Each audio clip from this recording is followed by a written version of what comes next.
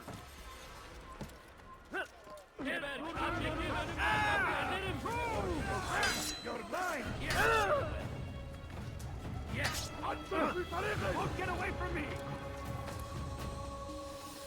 You are not allowed to be here. Kaybetmeyin onu! Haydi!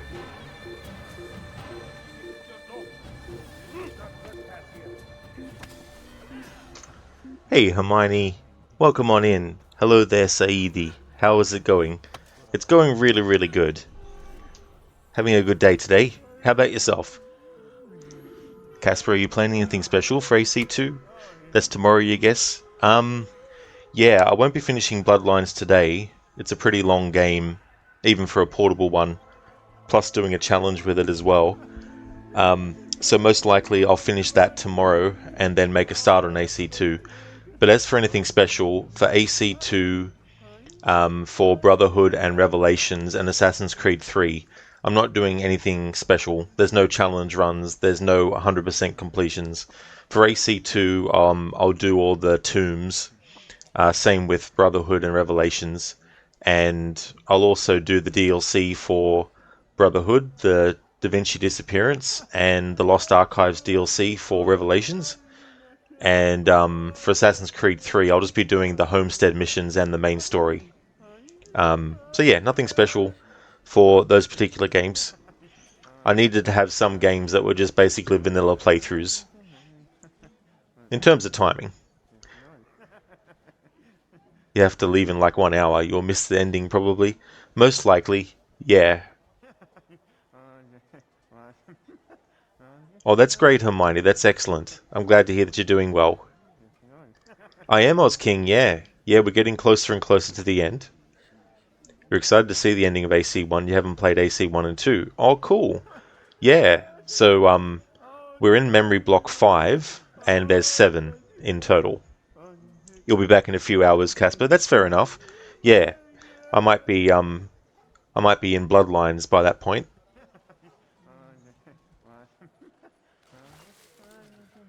You are not allowed to be here.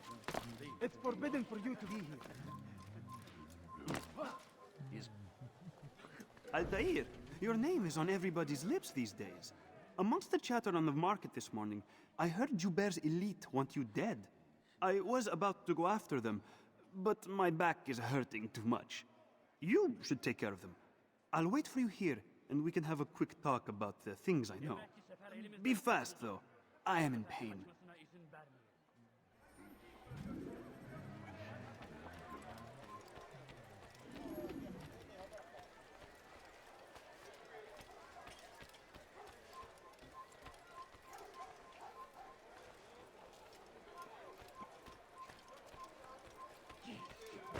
And I thought I was going to fly.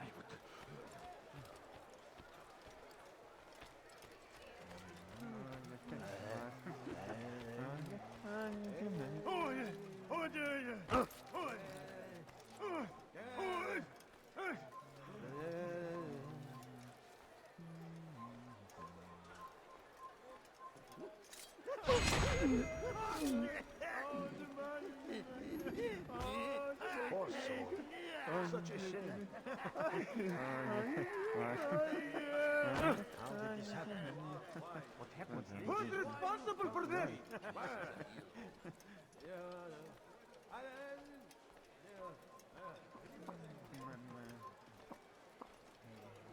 Please, sir, have any money? Please, can't you spare something? I'm poor and sick and hungry. Here, my friend. There's nothing I do not have. ماذا حدث هنا؟ I've got food. This is terrible. Who did this? What something touch your eye? What happened here?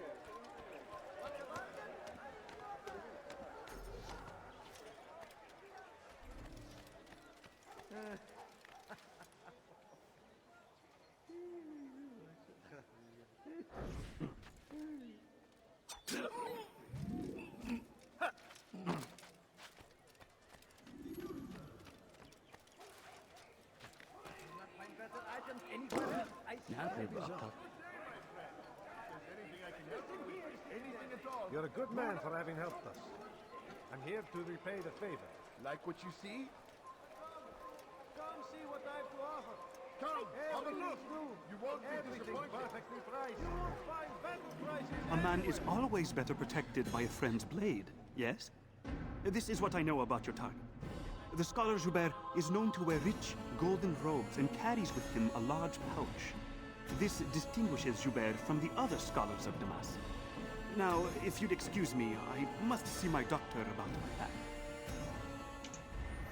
If you are restricting yourself from using eagle vision, a good way to tell which target is actually Joubert is he has a pouch on his belt, whereas all the other versions, well, everyone else who's wearing the same clothing as him doesn't have a pouch. So that's information that we just got from that informant, and if you're doing a no HUD playthrough as well, at least you got some idea of what to look for.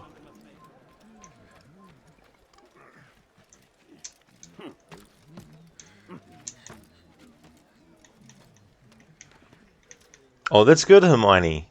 Yeah, this will be my third playthrough of it. The first time I played it, I just did like a vanilla playthrough of it, and then last year when I played it, I did a stealth challenge, and now this year I'm doing a throwing knives challenge. The Shaitan is everywhere. Leave, peasant. Watching, Or I make you. waiting. He tempts us always. Be strong like Salahadin, and take up arms against our enemies. Go away.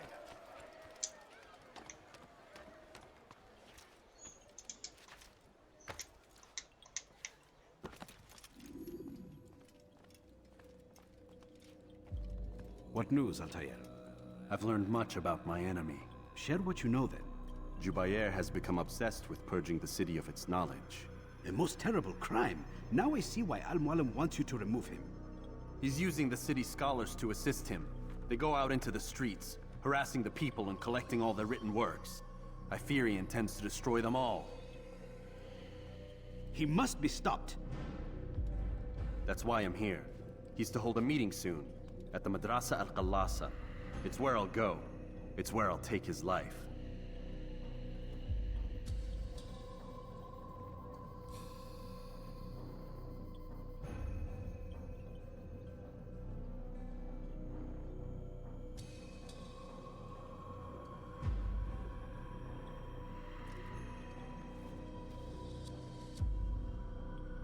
I'll leave you alone to prepare.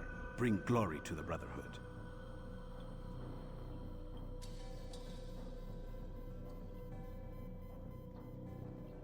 Fast-forwarding memory to a more recent one.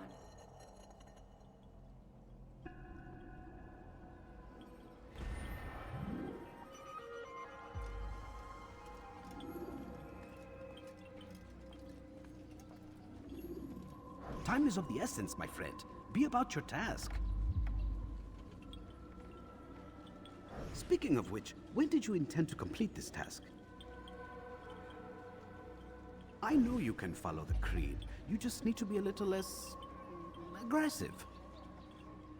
I fear we are running out of time, Altair. You should hurry to complete your mission. I fear we are running out of time, Altair. You should hurry to complete your mission. Speaking of which, when did you intend to complete this task?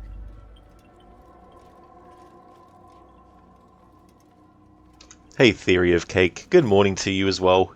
How's it going?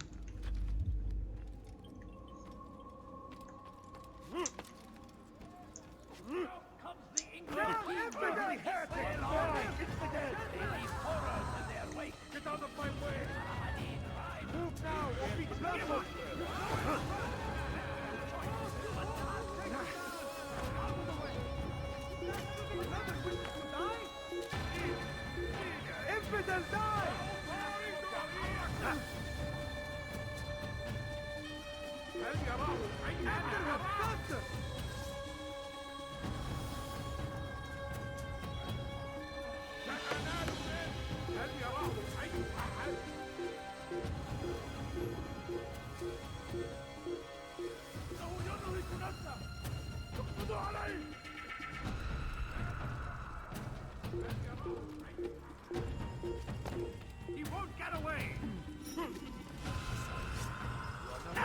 No, you're doing nothing! Don't let him get away! No, you're doing nothing!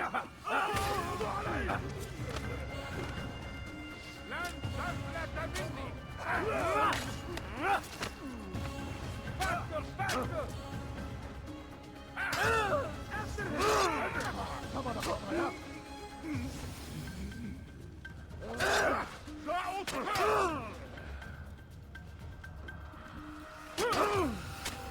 تعالوا من أين هو؟ Get him! Get him! لا تدعوا Faster, faster! Over here!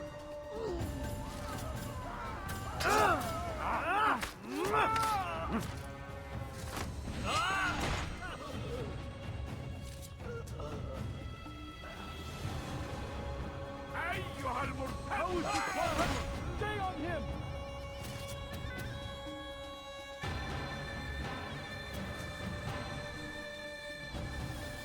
I'll have your head!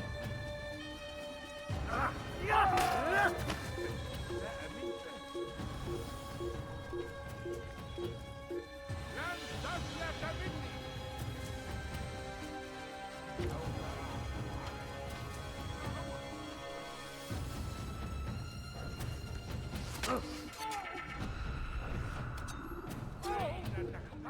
لقد وجدته! لن تفلت مني!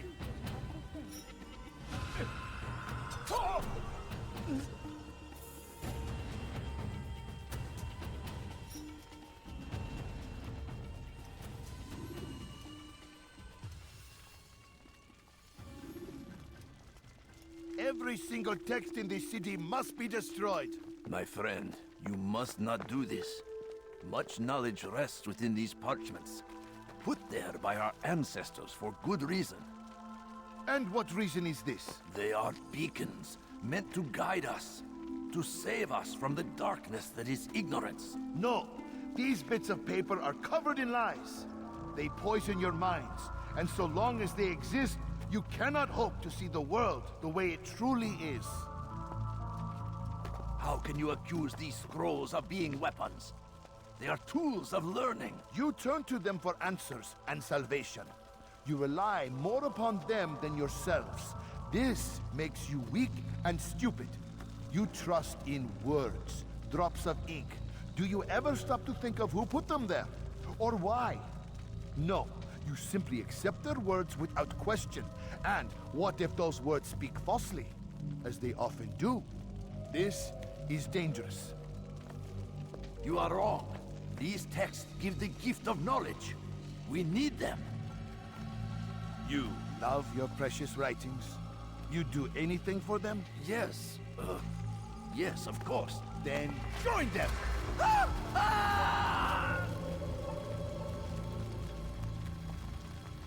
Any man who speaks as he is just as much a threat.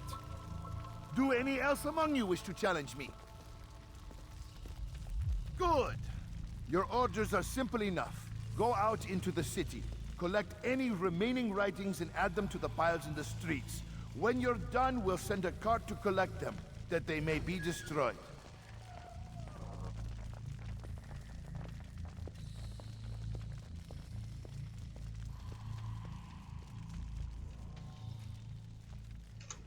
Oz King. So Aguilar is related to the present day character Callum in the movie.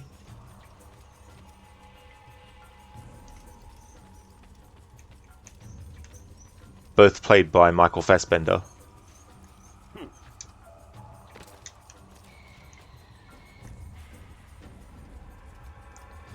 Hey there, Clip. You made it to 90% sync in Black Flag. Excellent work. That's good. Great progress. So what kinds of things do you have left? You're doing well, Theory? Excellent. That's really good to hear.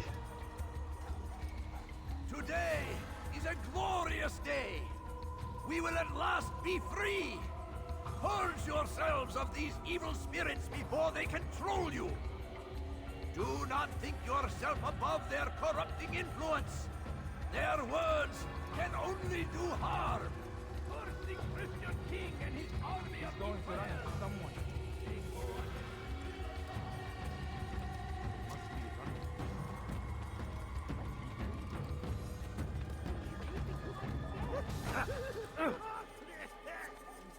Good people of Damas, you are doing the right thing. Let us cleanse this city of its poisoned past. This is a righteous act, and from the flames shall be born a new era, one of truth and unity, governed by a singular wisdom.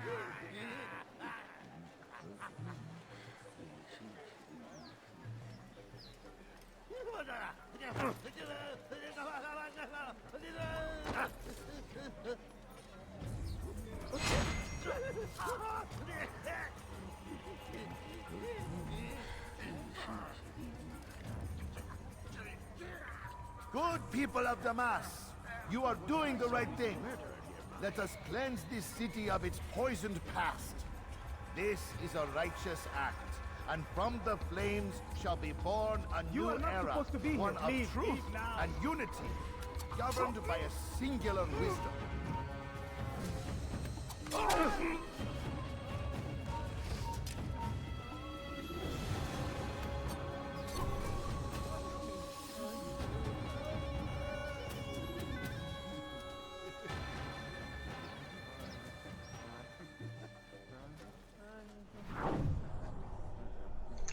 There we go. So in Eagle Vision he's gold, and on him was the pouch. This is a righteous act, and from the flames shall be born a new era, one of truth. Why? Why have you done this? Men must be free to do what they believe. It is not our right to punish one for thinking what they do, no matter how much we disagree. Then what? You of all people should know the answer. Educate them. Teach them right from wrong. It must be knowledge that frees them, not force. They do not learn, fixed in their ways as they are. You are naive to think otherwise. It's an illness, for which there is but one cure. You're wrong, and that's why you must be put to rest. Am I not unlike those precious books you seek to save? A source of knowledge with which you disagree, yet you're rather quick to steal my life. A small sacrifice to save many. It is necessary. Is it not ancient scrolls that inspire the Crusaders? That fill Salah ad-Din and his men with a sense of righteous fury? Their texts endanger others, bring death in their wake.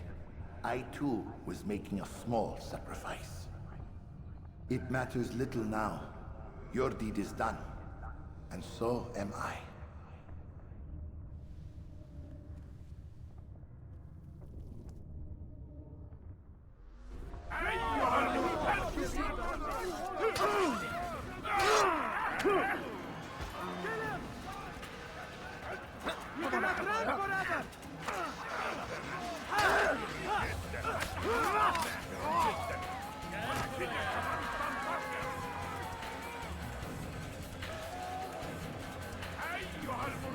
You will not get away from me!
He won't get away!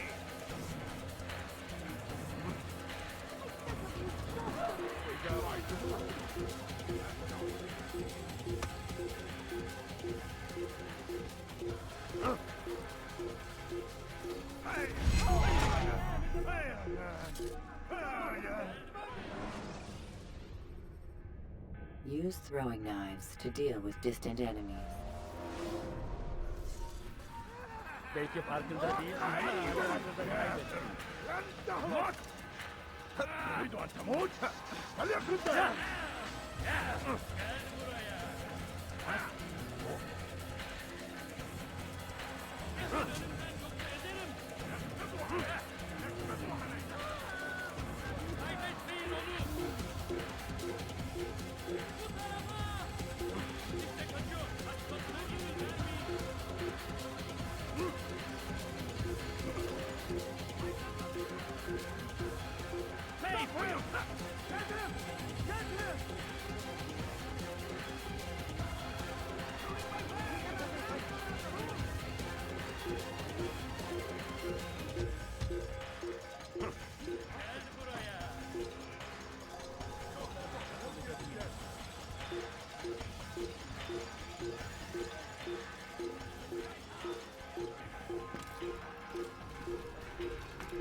Very skilled opponent.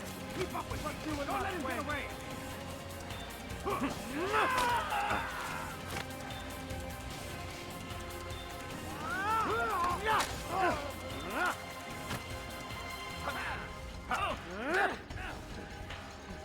Kaçman fayda etmez.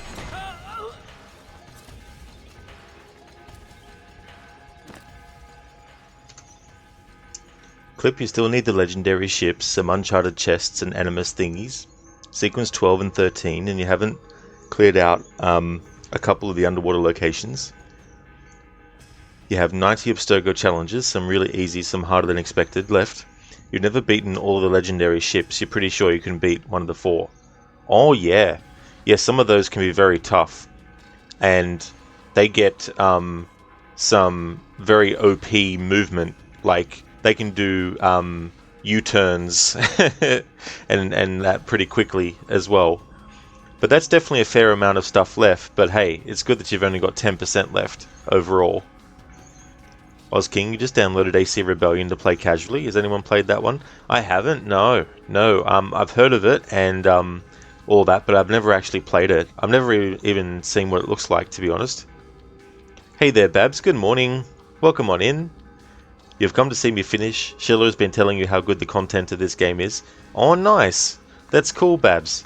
Yeah, we're just about to finish one assassination mission today, and I've got another one to do, and we're getting close to the end. How's things going with you?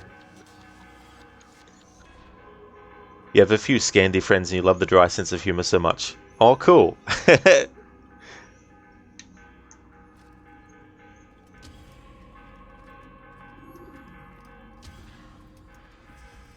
Altair, tell me you've met with success. Yes. Jubair's fires are extinguished. His life as well. Excellent news. I had no doubt you'd succeed. You should have seen it. The scholars followed him so readily. Wasn't just books they fed to fire either, but any man who opposed them. Such ignorance breeds only evil. You've done a good thing this day.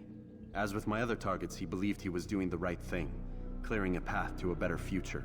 Of course he would. Such is the landscape of a madman's mind. The things I've seen these past few weeks, it's as if all the land has gone mad. And this is why we fight to end the war, that sanity might return. The people are desperate for direction. It's easy for men like Jubair to prey on this and turn them towards evil. You should go, Altair. Return to Al-Mualim. Tell him what you saw. Let him know the good you've done this day. Safety and peace, Rafiq. Upon you as well. Fast-forwarding memory to a more recent one.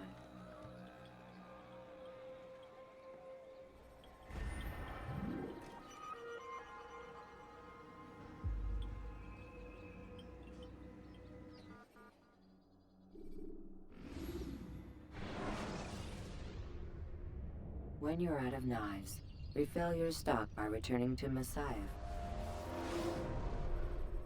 Welcome home, child. What news? Another of the named is put to rest. Then it would appear your work is nearly complete, and your status restored. A question, Master, if I may. Ask, and I will answer. Why these men? Jubayer and Sabrand? Ah, don't you see? They paved the way for change. Ensure threats both old and new are not given cause to intervene. To weaken them is to weaken our enemy. I suppose that makes sense. Were these men to continue their work, our work would quickly be undone. How is that? We've caused them much grief. We strike at the arms, yes, but this is a hydra that you face, and it is quick to replace that which is severed. Then we should lop off its head and be done with this. Soon, soon. We are close. Only one more man stands between us and our ultimate goal. I will return to my work. The sooner this last man dies, the sooner I might face our true enemy. Before you go, I have a question for you. Of course. What is the truth? We place faith in ourselves. We see the world the way it really is, and hope that one day all mankind might see the same. What is the world, then? An illusion. One which we can either submit to, as most do, or transcend. What is it to transcend? To recognize nothing is true and everything is permitted. That laws arise not from divinity but reason. I understand now that our creed does not command us to be free. It commands us to be wise. Do you see now why the Templars are a threat? Whereas we would dispel the illusion, they would use it to rule. Yes, to reshape the world in an image more pleasing to them. That is why I sent you to steal their treasure. That is why I keep it locked away. And that is why you kill them. So long as even one survives, so too does their desire to create a new world order. Take your equipment. Seek out this last man. With his death, Robert de Sable will at last be vulnerable. It will be done. Safety and peace upon you, Altair.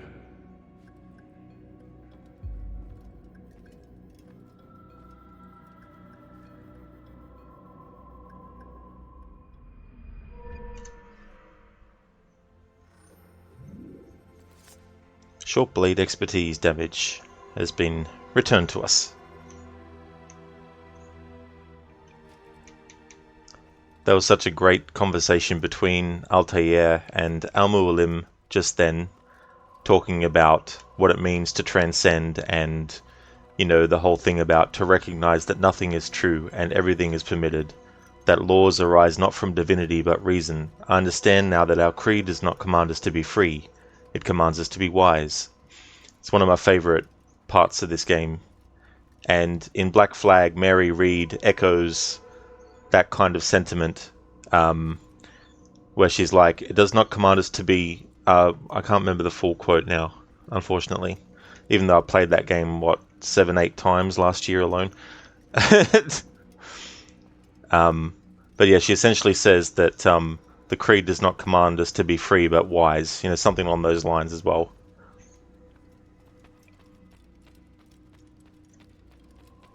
No, it does something about not acting or submitting, something like that, but to be wise.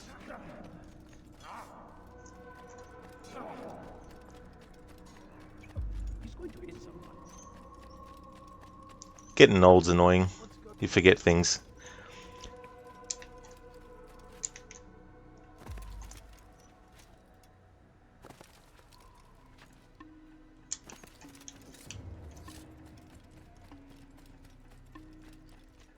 Babs, you good, Rod? I didn't know if you were in chat last night when it happened, but your little boy said his first word. You're still on a cloud. Oh, excellent. That's cool. That's definitely a moment. That's awesome, Babs. I definitely don't blame you for feeling that way. You know, like, it might be something so simple for people, but, you know, it can be a big thing because it's, you know, they don't say, like, you know, words for so long. It's sort of like, you know, gibberish. So when they actually say a fully formed word for the first time, that can be really cool. So that's good, Babs.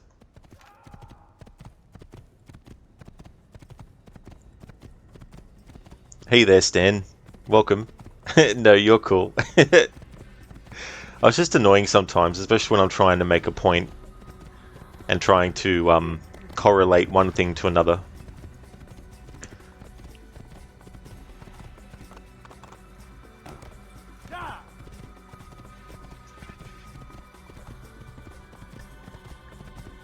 Babs, you always love when you see the basis of lore that becomes a huge part of a franchise in the first game.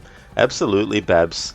There's a lot that this game does that is good for first-time players of the series to experience. I always find it difficult to recommend this as a first game to play because of the simple fact that it's one thing for me, who's played this game and all the other ones in the order in which they were released, to say, oh yeah, definitely play the first one. But I think when you're recommending a game to someone, you need to also try and think as objectively as possible and think, okay, what are some barriers that might be in the game that some people might not want to persevere and put up with as well? So there's definitely a lot of things, and Lucinda, will definitely tell you that there's a lot of stuff in the Assassin's Creed games, especially the earlier ones, that are very janky, and things like that. And sometimes it's hard for people who are really passionate about something that they've, in some cases grown up with, in other cases they've gone with the evolution. It's very difficult sometimes for them to separate their experience and how they feel about it from how it could be for someone else. So I definitely say with this game that if you ever play it, go into it not expecting any sort of gameplay smoothness that you might expect from games that came out later with the gameplay and all that kind of stuff. But this game does a great job at really delving into the Creed itself, and it also is a great game to actually show the differences between the Assassins and the Templars, but also how some of the things that they both believe actually, would make it seem like they should be allies and not enemies, and all that kind of stuff.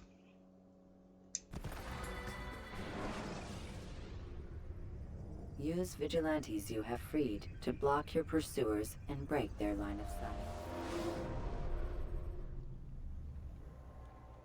Oh, cool, Babs. So that was his first word. He looked at your husband and said, Dad.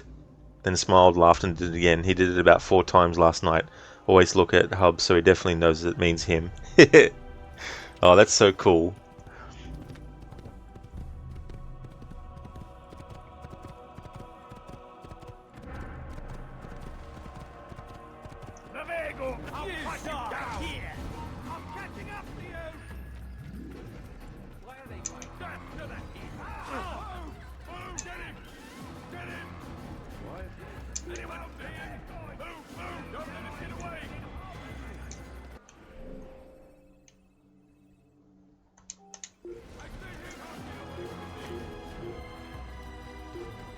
Babs, you'd heard her talk about that alright. It's why you think you'd be more inclined to watch playthroughs of the earlier games, because you crap at the best of times. And it's definitely a great way to go about it, because you're still getting the information, like if you're very curious about the storytelling side of things, but not so much the gameplay or playing it, you're still able to get a lot of really good information about those sorts of elements as well. And it's one of those games too that, coming out in 2007, it has a lot of those early to mid, and in some games late early 2000s kind of obstacles to get over as well, and the controls and stuff. And this game was trying to be very different to that which had come before. So you have a character that, if you notice when they're climbing, Altair will have a certain freedom of movement with his hands and feet on various aspects of a wall that, in other games before, you wouldn't have had that, except if there was like a ladder, or in the case of games like Tomb Raider, where you would have like a rock wall that had a very specific part of it that you could actually grab and climb.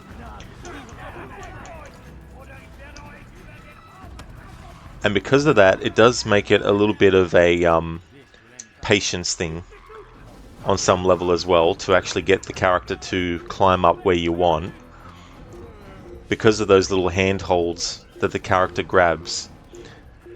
And so there's a bit of a slowness to it, and the climbing speed of Altair himself is definitely slow. There's definitely ways you can increase the speed a little bit, depending on what paths up a wall you try and, you know, choose and stuff.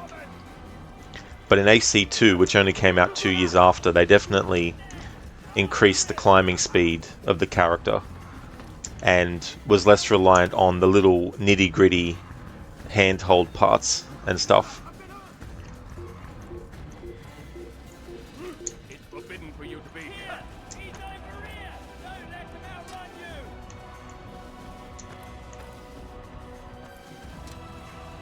Come back here.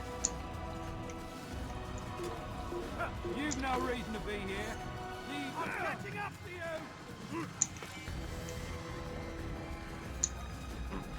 You're done for. Just give up. You're a dead man.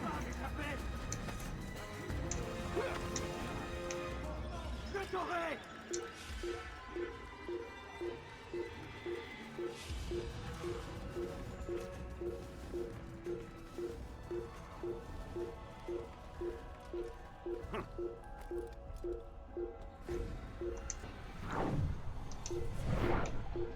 Okay, cool. So that's one of the viewpoints I've already synced.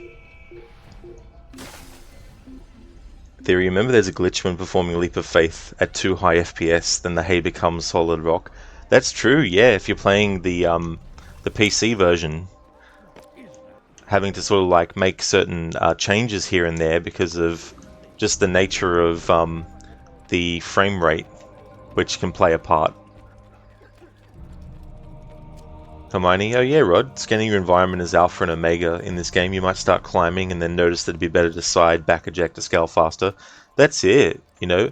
And there's also some parts of a wall that are deceptive, where it looks like you might be able to grab it, but you can't. And so the character gets stuck, and that can cause frustration because you're not always climbing up something very casually. Sometimes you've got the pressure of the enemies that are actually after you at the same time, and it can easily cause frustration because the character stops dead when you're trying to climb up a wall quick enough to get away from the enemies and things like that. So that's also something that can happen. Now, wouldn't it be funny if he hurt himself? But he can do himself,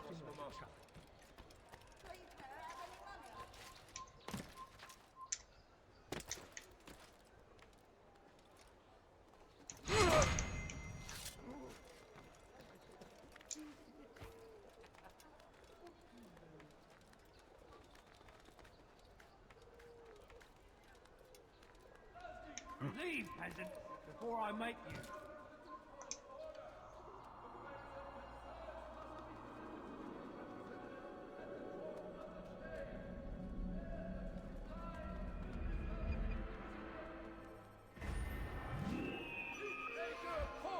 Okay, so as I've been doing, we synchronize all the viewpoints and save all the citizens first, before going to the Bureau.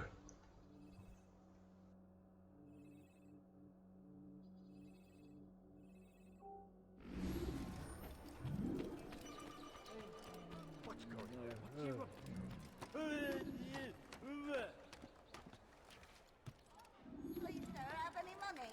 The family's sick and dying. Could you spare a few coins? I need food. I'm so hungry. Just a little money and then... Stop it, please! He's gonna hurt himself. You can't be a quick and order, Could anyone help me?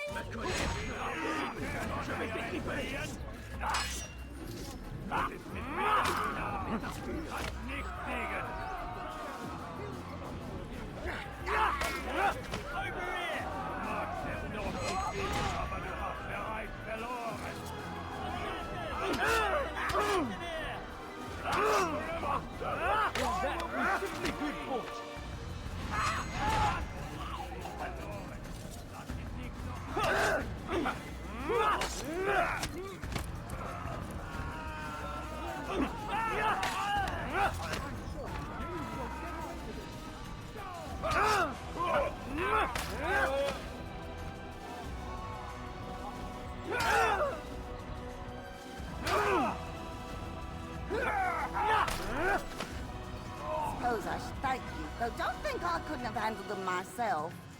Still, you've done right by me. I'll see to it that the favor is returned.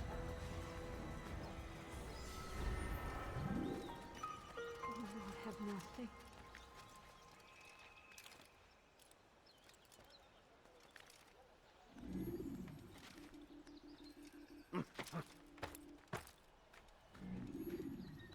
What happened here?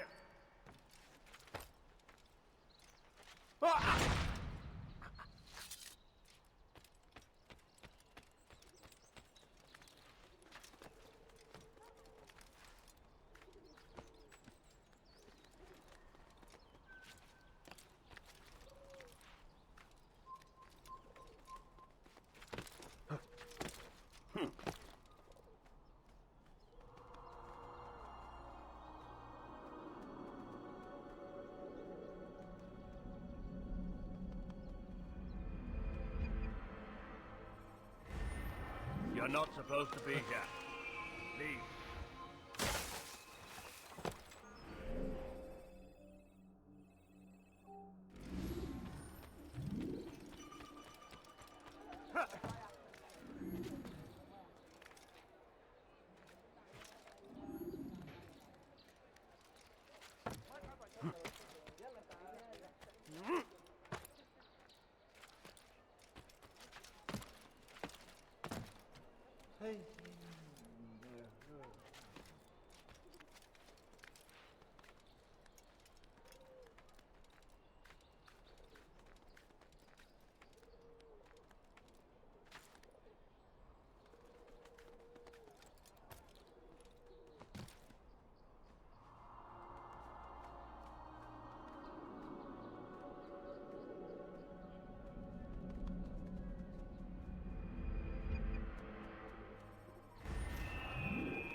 That should teach him not to be so careless. How peculiar. Please, someone do something. You must not trespass here. Tu paieras cher pour tes crimes. Let me go, please. Tamahal. Les pénales de la paix doivent être dévorés.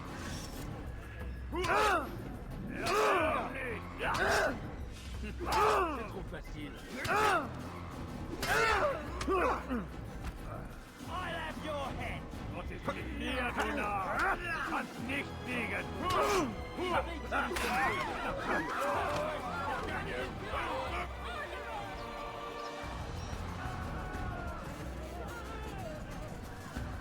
Ma colère sera terrible.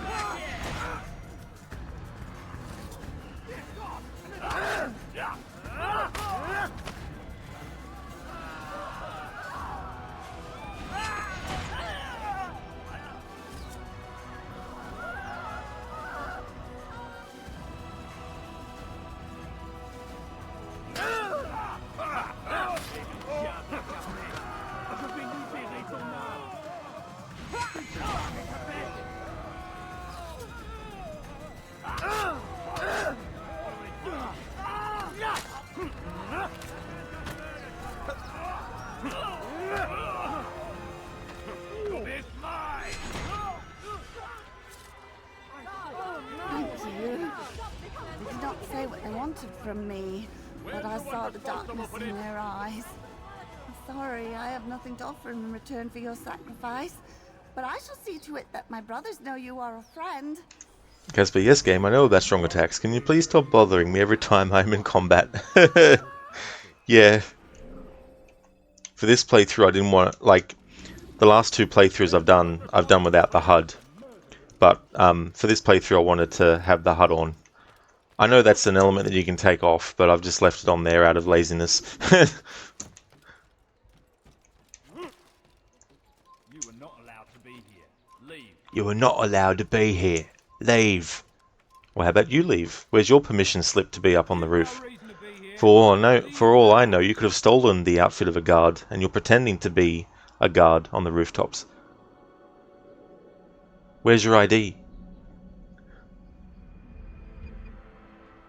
Do you have permission to be on the rooftops?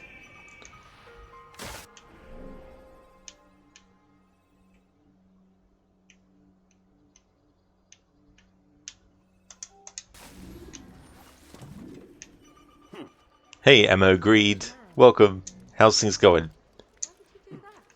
Hermione, Altair does a Uno reverse. That's true.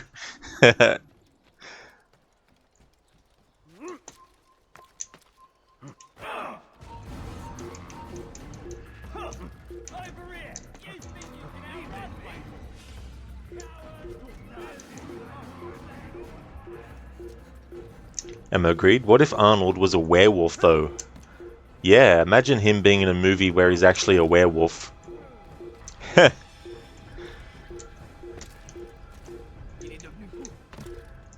We've had Jack Nicholson as a werewolf.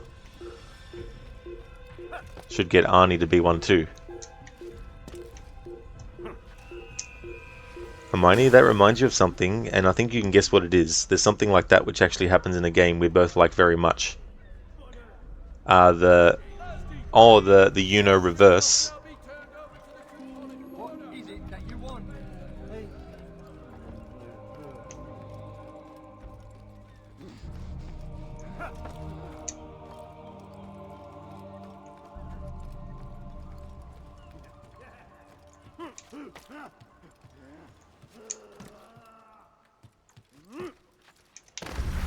I knew that was going to happen.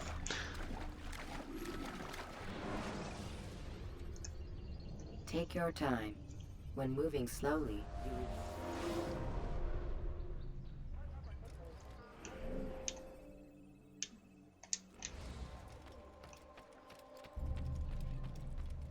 I am a powerful demonic force. I am the harbinger of your doom.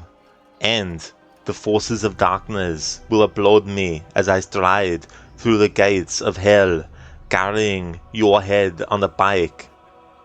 Stride? Alright then, roll through the gates of hell. Must you take the fun out of everything? You're about as fearsome as a doorstep. Is it a really evil looking doorstep? Never mind. What is that from?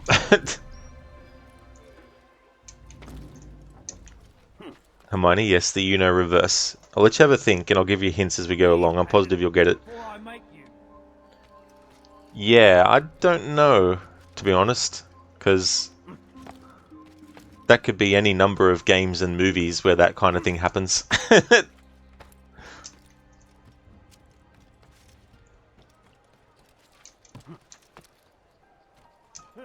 Oh, so that was from Curse of Monkey Island, Casper. Cool. Between Murray and Guybrush. I'm Murray, the demonic skull. Guybrush.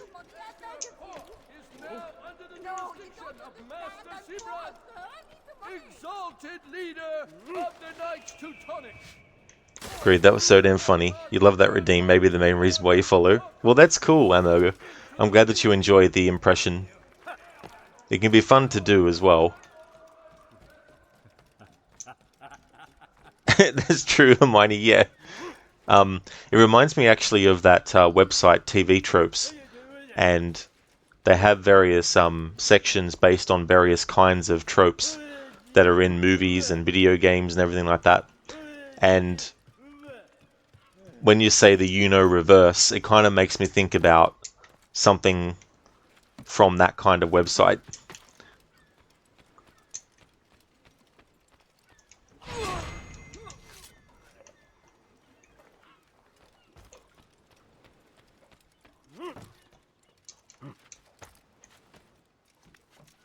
Who did this? Show yourself. Hermione, you thinking of a Splinter Cell game?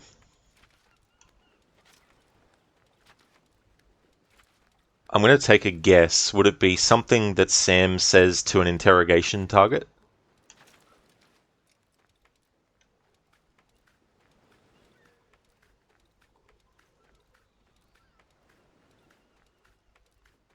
Is it the one where he's pretending that it's actually a drill or a test or something?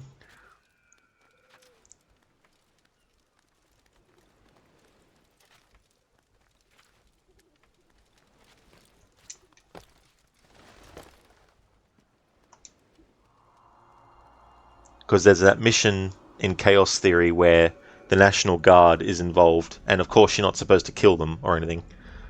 but if you interrogate one of them, there's some dialogue between him and Sam where he asks him like all these questions about, you know, how many men are on the rooftop and all this kind of stuff. That's what my mind went to.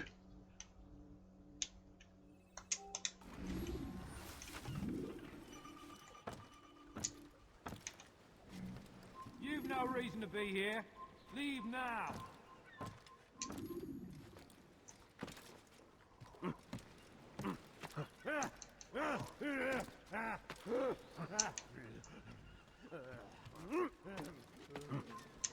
Yeah. Hermione, yes, exactly, Rod. TV Tropes is great. Used to read a lot from that website.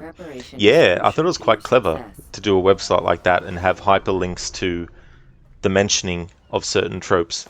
Like if you were to, you know, look up a certain game and you were reading about it, it would say, you know, this is the such and such trope, and then you could, you know, click on that and then take you to a page talking about exactly what that trope is.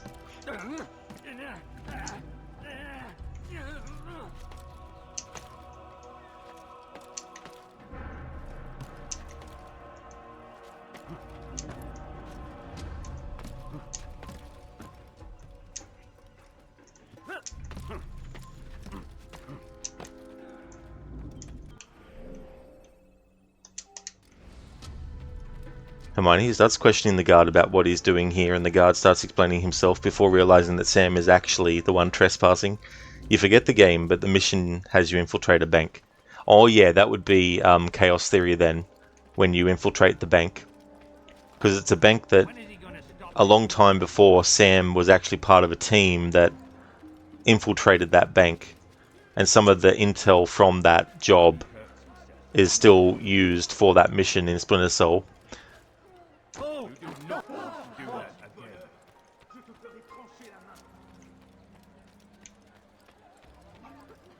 That's such a great Splinter Cell game, Chaos Theory. Still my favorite one.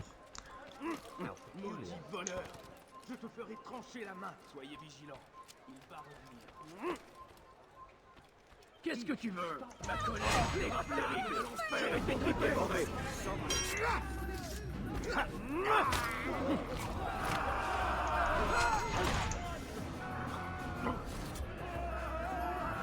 Thank you. They did not say what they wanted from me, but I saw the darkness in their eyes. I'm sorry, I have nothing to offer in return for your sacrifice, but I shall see to it that my brothers know you are a friend.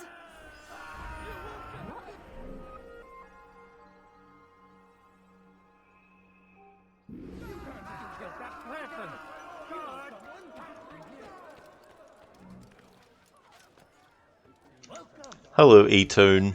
How's things today? Casper, please, don't kill me. Okay, since you said please. You still remember that playthrough? Yeah. Yeah, it was funny doing that kind of thing where if the target being interrogated was actually polite, I would let them live and just knock them out. But if they didn't say things like please, I would just kill them.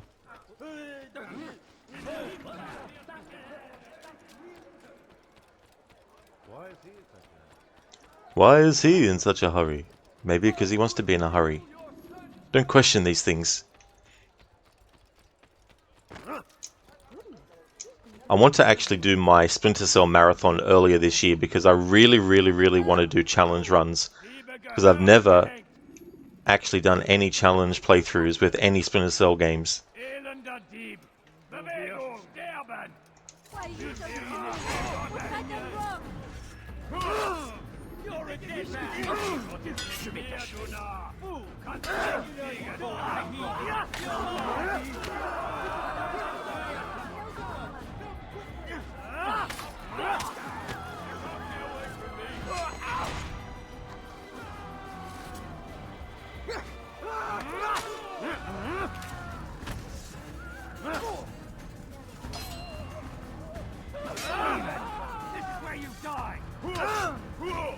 You haven't won yet! Think you can outrun me?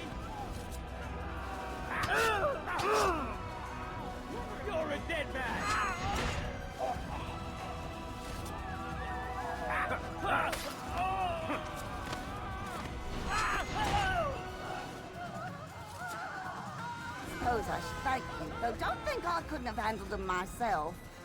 Still, you've done right by me. I'll see to it that the favor is returned.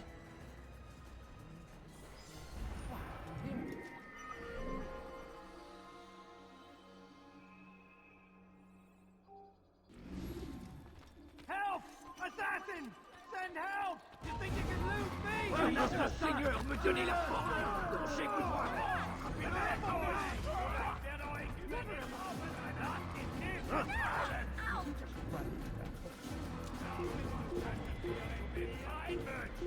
Nein, Gott, je vais te trancher la tête!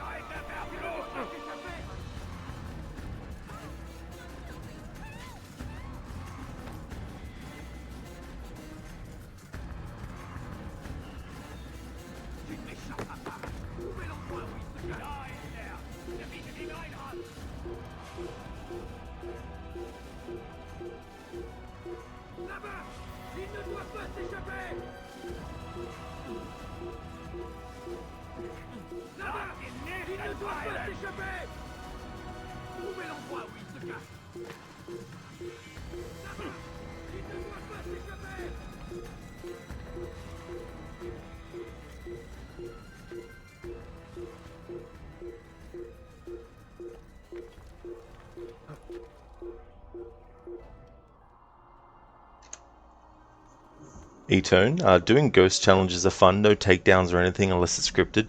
Oh yeah. There's definitely some situations too where I imagine it would be kind of tough. But yeah, usually when I do my Splinter Cell marathon, it's towards the end of a year. But if I want to do challenge playthroughs with some of the games in the series, I should probably do the marathon earlier, because it might be, you know, way more time consuming than a regular playthrough would be. Hey Sigi McCrit, welcome. How's things going for you today? I need help, please!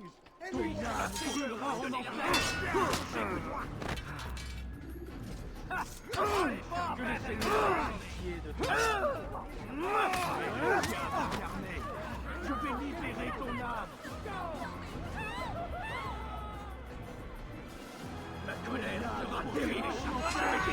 So Casper, I think this whole time it kept on coming up with that message simply because I hadn't actually done that action yet. Because the message hasn't popped up on the screen now after I actually did it.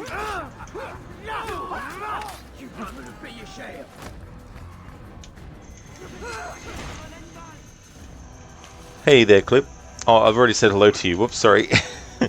He kind of reminds you of a gecko running. Don't think I've seen a gecko run. Actually, I think I might have. Come to think of it.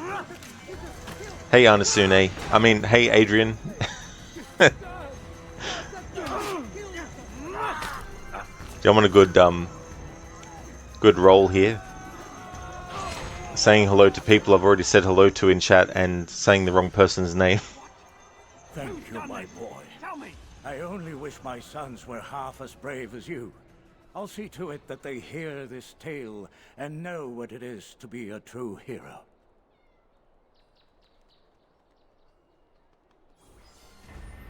Who could have done such a thing?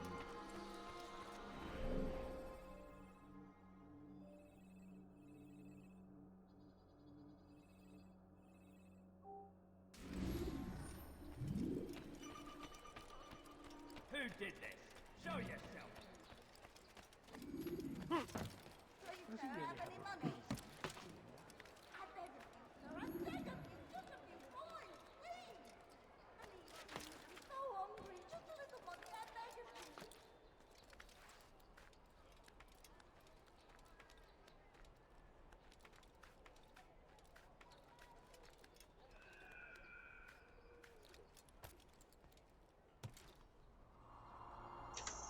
Adrian, you remember in Infamous 2, there were a bunch of made-up movies listed on one theater which were game references. One of them was Assassin's Need, Love 2. The other fake movies were, hey, Low Reach, No Need for Speed, Epic Hickey, Little Big Unit, Latchet and Skank, and Sly.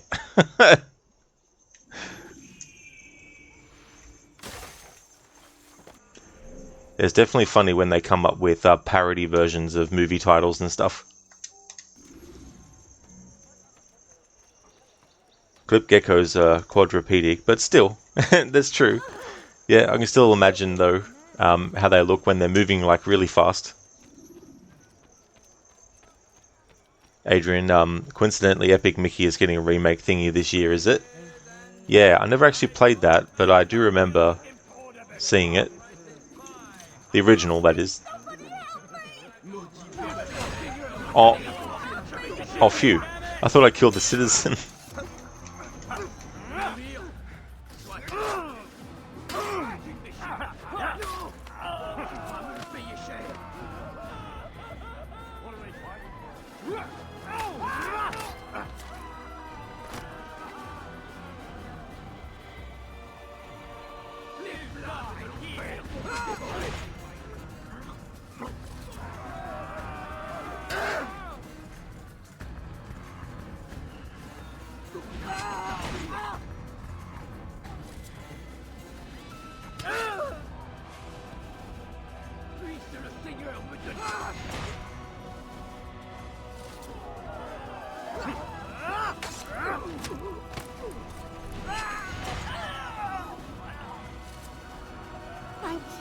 Thank you.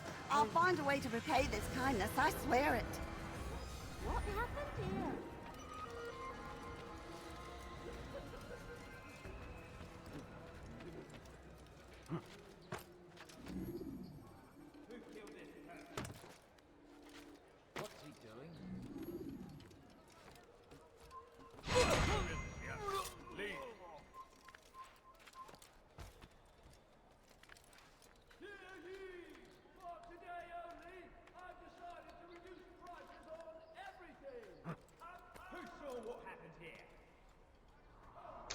Adrian, they already showed the remade CGI intro.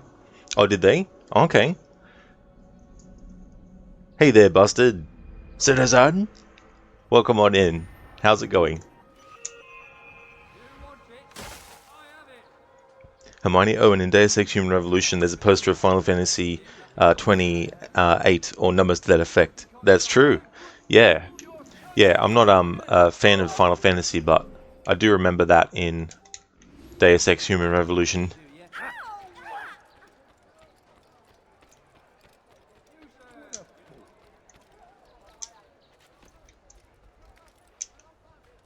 That's right, Adrian, yeah. Yeah, it's a good thing. You can even do it like, sometimes you'll see the enemy look down at the ground or scratch their leg during combat. You can also use that opportunity to do a one-hit kill.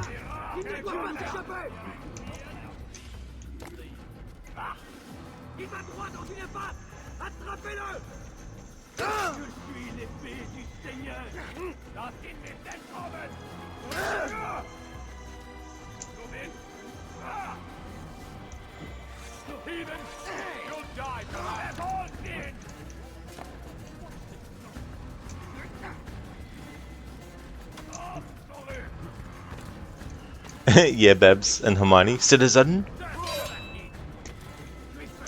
Alright, fine. We'll take care of him on the ground.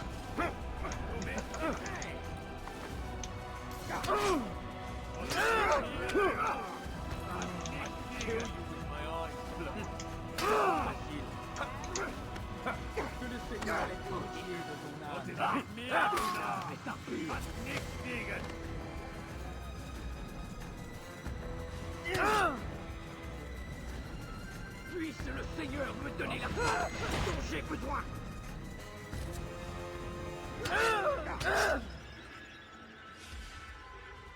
Tu dich verheiligt. Wird deine Strafe nicht entkommen. Bin die Rache Gottes. Je vais te croquer comme un animal.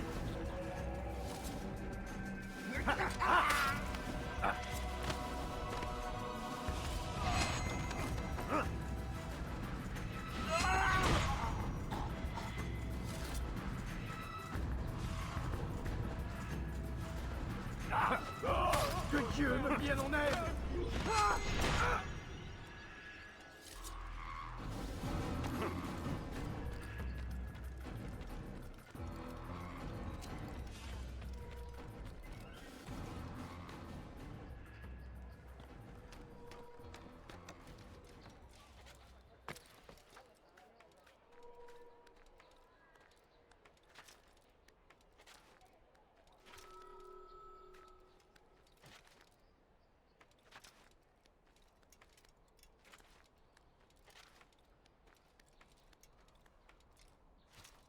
You dumb...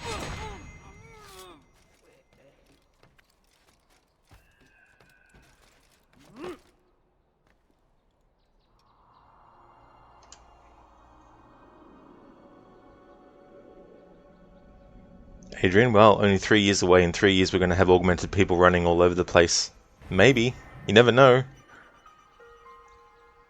Which is a Sonic reference. The end credits even mention Sega because of that. Knuckles and Knuckles and Knuckles in Mankind Divided. Oh yeah, I don't think I noticed that. If I did, I didn't realize it was a Sega reference. Sonic reference. This game must have been properly revolutionary when it came out. You compare it to other games you were aware of at that time and just wow, you wasn't expecting the graphics to be this good. Yeah. Yeah, it's interesting. And you think about the console generation that was in that time. The Xbox 360 and the PS3 as well. I still feel, and I never owned an original Xbox, but I played one. I still want to say that the Xbox 360 was probably the better Xbox console that they've done. But yeah, this game still looks pretty good for 2007 release, and aesthetic-wise, it's still pretty cool. Obviously, graphics are more advanced, draw distances are more advanced, and all that kind of stuff, but something can still be less advanced and be effective.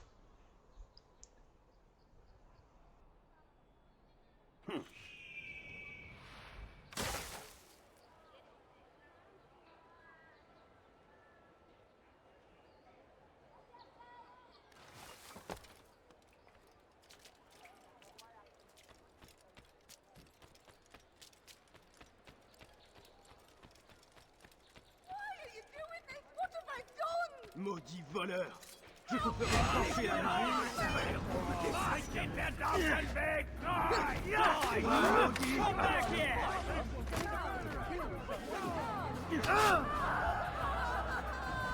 Je suis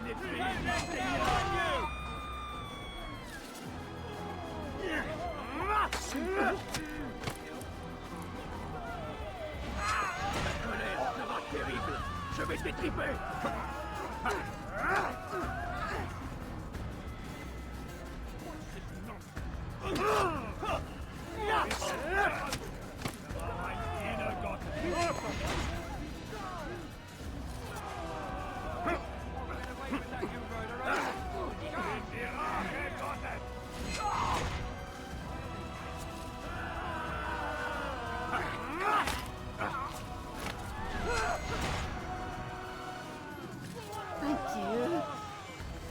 Say what they wanted from me, but I saw the darkness in their eyes. I'm sorry, I have nothing to offer in return for your sacrifice, but I shall see to it that my brothers know you are a friend.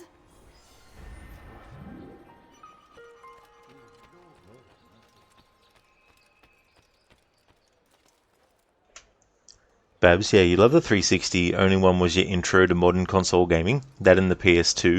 You have so many great games for both consoles. Oh yeah, Babs. Dead Rising and Gears of War were the two games that really made me want to get an Xbox 360. And with PlayStation 2, I was very late to getting a PlayStation 1, and it was only like a year or two before the PS2 came out that I actually got a PS1. But I really liked a lot of the games on that console, and PS2 ended up having a lot of really cool games as well. Adrian personally would go with the OG Xbox over Xbox 360 because of the 360's technical issues. Yeah, I guess the original Xbox didn't have the red rings of death and all that kind of stuff. That's okay, Casper. No trouble at all. I'll see you when you get back. You have to get your headphones back from the repair shop. Well, hopefully it's all repaired and that they've done a good job with it. Hermione, you loved Xbox Live Arcade. Bought a lot of games from that. Oh yeah. That was kind of cool to have something like that. A game that I never actually finished but I did like was Shadow Complex. And that was an Xbox Live Arcade game as well. That is all the citizens saved and all the viewpoints synchronized in the middle district of Accra.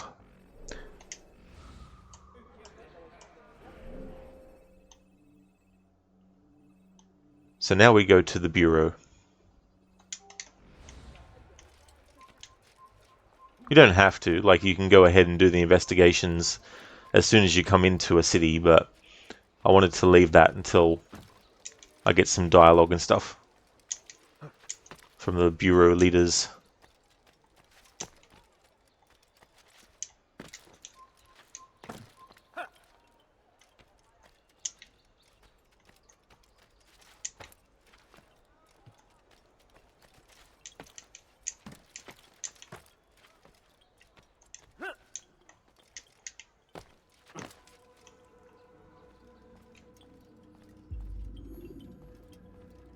Greetings, Altair.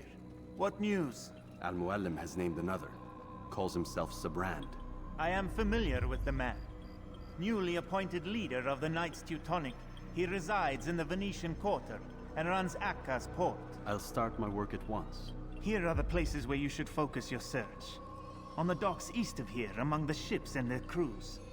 At the chapel to the northeast, near the cross overlooking the port. And to the north, in front of St. John's Gate. This is most helpful. My thanks for the guidance. Altair.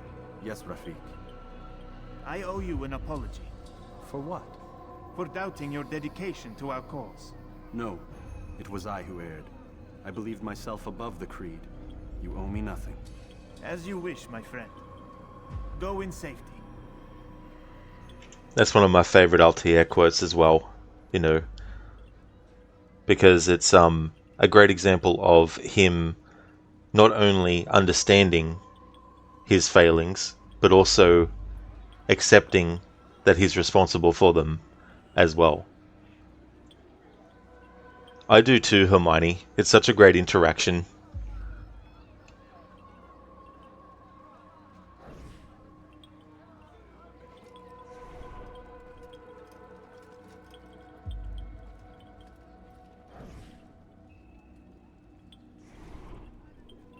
Alright, so that's all from him for now.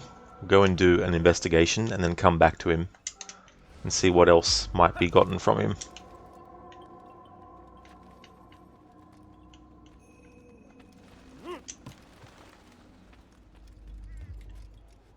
I do admit it's a bit difficult to 100%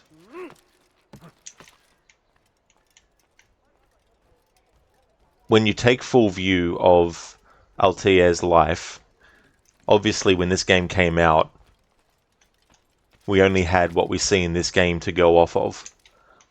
But when Revelations came out, and there's the memories of Altair that you experience, and we see what Altair was like before the events at the start of this game, there's no indication that he has any sort of arrogance about his skills or thinks himself above the Creed. And so when you replay this game, it kind of feels a bit off base for Altair to be acting the way that he is at the start of this game. Now granted, a lot of stuff can happen in a short amount of time. People can definitely change. But I feel like something that could potentially explain maybe why he feels that way is there's a woman that Altair was actually, I don't think they were married or anything, but they were in love with each other or something. But I can't remember the actual thing that happened, but she was kidnapped or she disappeared or something like that. Because there's a informer that you speak to when doing one of the investigations who asks Altair about his search for Ada. And that's true, Adrian, yeah, so Ada. Oh, so she was in the DS game, Assassin's Creed Altair's Chronicles. Is that the DS game it was? So what is the go with that, Adrian? Like, did she get killed, or... Because I'm trying to think of whether or not there was something that happened to her that maybe made something snap in Altair a bit, to explain why, at the start of this game, in comparison to how we see him at the start... Well, in Revelations, we see a memory that takes place before the start of this game. And he's definitely not, arrogant or anything like that. So I thought maybe something with her might have been a good reason why. Templars kidnapped her and Altair failed to rescue her by the end of the game. AC2 Codex then revealed she was already dead by the time we found her. Oh, really, Adrian? Damn. So, do you know when that all takes place? Is that supposed to take place before the events of AC1?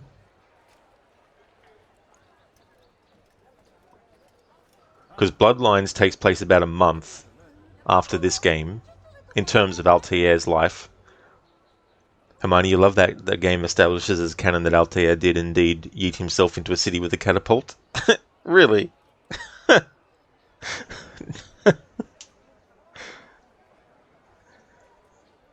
Adrian, the wiki says she died in 1190. Ah, so 1190, yeah. I can't remember what year the memory we see in Revelations that takes place before when we first meet Altair, but I mean, that might explain why he's sort of like a bit thingo, but I guess it doesn't really explain why he would kill an innocent person and why he'd be so up himself and all that kind of stuff, I guess. So yeah, maybe that might not be a good way to explain. I mean, there had to be something that changed Altair to become arrogant and think himself above the creed and willing to actually kill an innocent person. Like there had to be something some kind of reasoning. I mean, obviously when they wrote this game, they had no idea that they were going to do a sequel in 2011 that actually covered more of Altair's life. So yeah, I don't quite know how to sort of like mend that little bit of a... I don't think it's really a story plot hole. It's more like a character hole where it's like, why would they act that way if we see them in an earlier time not acting that way? Babs, I love how much thought you put into the story of the games you play. You notice so many details. Oh, well, thank you, Babs. Yeah, that's the benefit, too, of playing games quite a few times, is you start to notice a lot more stuff, and there's all these little details, and I'm more familiar with the games than all the comics and stuff. So sometimes there's little bits of story detail that are in a comic book, or details about a character that are in a comic book that I don't know because I don't read the comics and haven't really dived into it too much as well. But there's definitely a lot of little story elements here and there that are like breadcrumbs, and piecing them together is kind of fun sometimes as well. Oh well, cheers, Ozking. That's awesome. I'm glad that you enjoy that too. Adrian AC Wiki to the rescue. The Mentor's Keeper was in 1189. Well, thank you, Adrian. Yeah, so 1189. Alright, so that was 1189 in Revelations when we first see Altair, in the first memory that Ezio experiences of him. So that's a year before that Altair's Chronicles game, and this is a year after that one. So yeah, I guess maybe something could have snapped in Altair that made him think he was above the creed. Maybe he thought that the creed held him back in some way in getting to Ada and actually rescuing her, or something like that. I don't know, but there could be something in that somewhere that could potentially explain why there's that change in his character. Ozking, you've been perusing the wiki and other sources. Wow, the story can go so deep.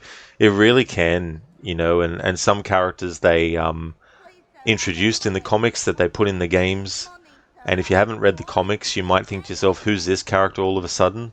But people who've read the comics are like, aha, that's so-and-so. I've read all the issues of that character's life,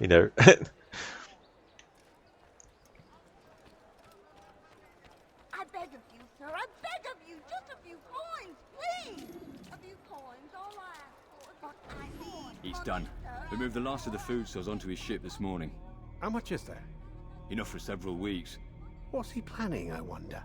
Perhaps he intends to flee. Something's got him very scared. Anyway, I must be off. He asked I deliver a letter to a courier at St. John's Gate. I best not keep him waiting. Please, sir, have any money? No, you don't understand. I'm poor, sir. I need the money. I beg of you, sir. I beg of you. A few coins. All I ask for is a few coins. Sadly, thinking that just spare a few coins. I beg of you. No, coins with the money. I beg of you. No, please, don't leave like this. Just a few coins, please. Please, sir, have any money? I beg of you, sir. I beg of you. Just a few coins, please.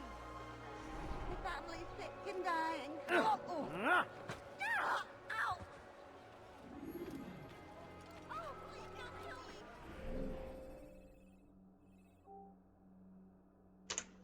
Babs, you said to Lucinda yesterday that I think you're the most observant person in the whole world. It's really nice as someone watching you play because you fill in so many gaps with your interpretations.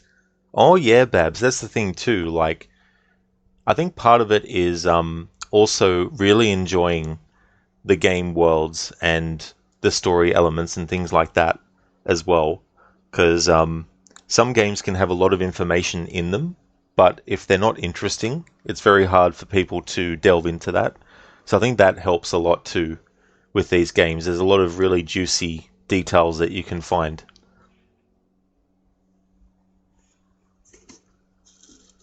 I don't think... Hang on, I'll start again.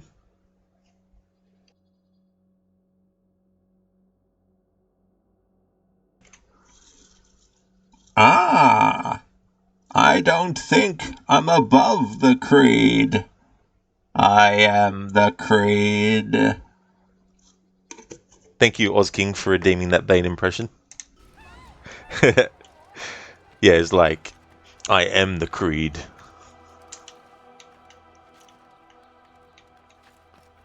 I am the creed and the creed is me.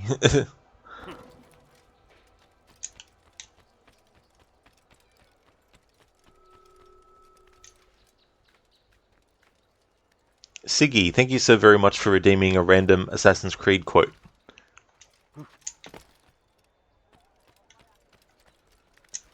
Oz King, thank you so very much for the 5 bits. Thank you, I really appreciate that. That's awesome. I am Babs, yeah. Yeah, I'm still using the Pringles can to do that effect.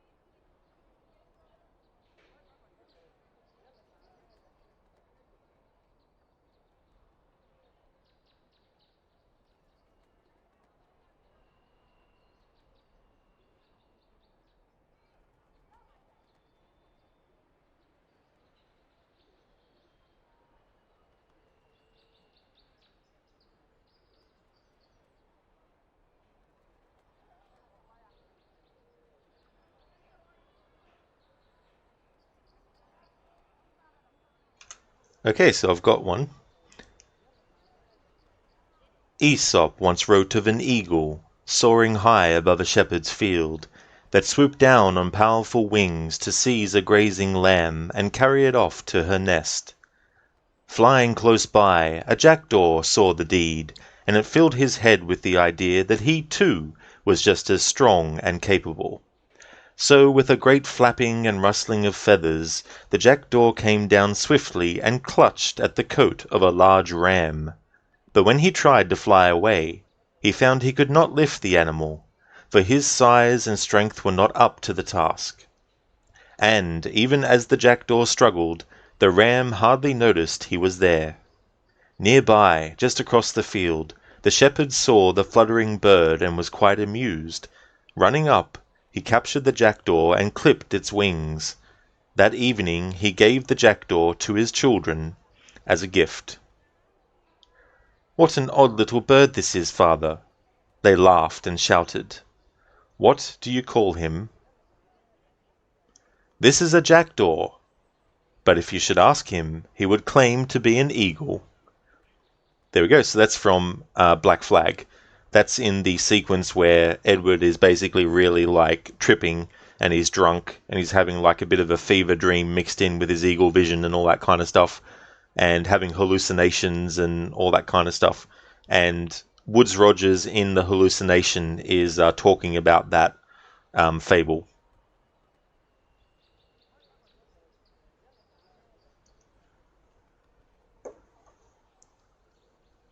That's amazing. It's so effective. It really does the job well. I was yeah, high tech. This is like just get a Pringles can. You thought it was a voice changer? Oh, did you? Oh, yeah. I mean, that's it's funny, because voice changes and all that kind of stuff. Like that would be really cool. It would definitely help with the vocal cords, not having to worry about that. An Aesop's Fable reference. Yeah, I thought it was quite good.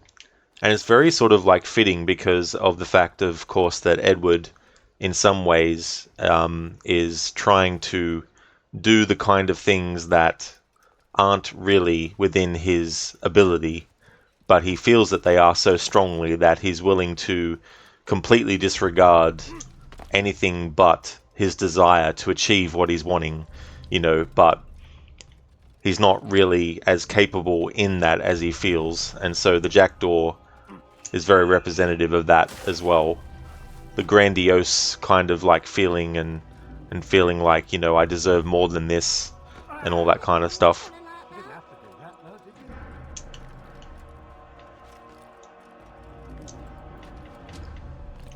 Oz King, that's kind of motivating the way you explained it. Nice. Yeah, like there's so many little bits and pieces in that game that are so good with the story, and they really did a great job at tying all that kind of stuff into not only the events but also the character of Edward as well. Babs, you just saw the new redeem and you have 8,000 channel points. Oh, cool. That's good that you've got that many, Babs. That's excellent. And yeah, the new redeem, the Leap of Fail. In the Tomb Raider games that I stream, I have a redemption active for those games where I accidentally make well, I say it's accidentally, but if it gets redeemed, I make Lara die in the game. So I thought I would do something similar for the Assassin's Creed series moving forward. Altair. Rafik. How goes it? There is still more for me to learn about my enemy. Then I'll not distract you.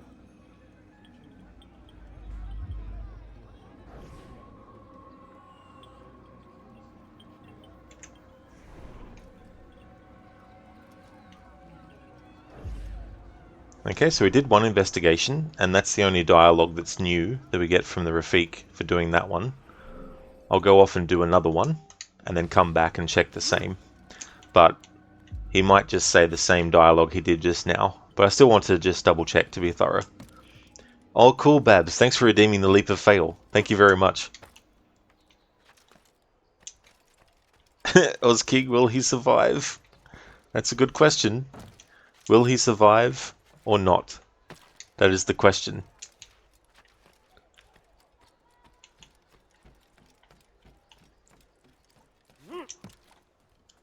I'll just do this investigation first,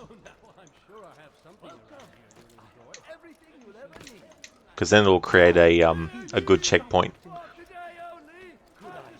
You tell him I said no. I won't have you damn soldiers poking about in my business. Listen here, old man. No, you listen to me. This is my property, not his. I don't care if Christ himself put the man in charge. He isn't asking. It's in order. That's rich. The man couldn't order his way out of a burlap sack. I've seen the mess he's made of the docks. I won't let him ruin mine. Just read the letter. You'll see his terms are quite generous. I grow tired of this. Look, I'll consider what he has to offer, but I doubt it'll change my mind. Now go on, get out of here.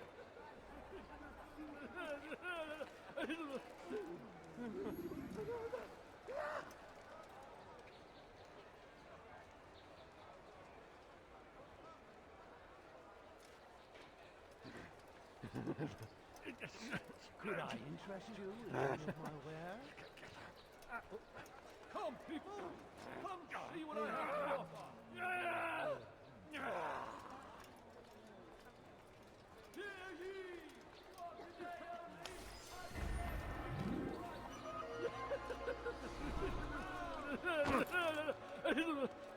Okay, so that will create a checkpoint there.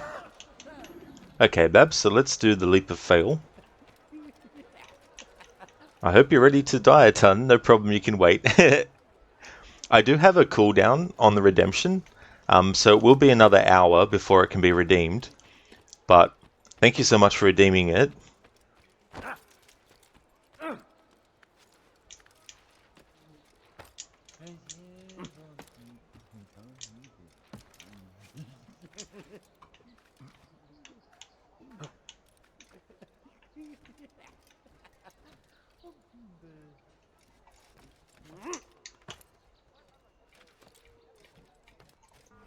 Okay, let's have a look. I know where I want to do it. Go over this way. Lucas, what's your favorite AC game? I have like a top 3 favorites. The first one is Assassin's Creed 2. The second one is Black Flag, and the third one is Origins. And there's a lot of games in the series that I do like as well. So those 3 don't mean that they're the only games I think are great.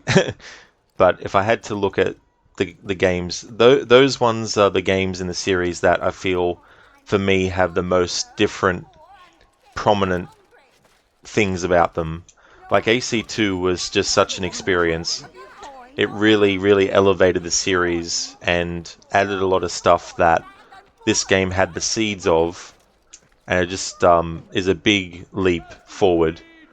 Plus the story is just, you know, so strong as well. And for Black Flag, I really, really appreciated the time period, but also the character arc that Edward goes on, and the storytelling in that is really well done. And a similar thing for Origins as well, and the setting, like Egypt, the deserts, the pyramids, all those sorts of things, all combined.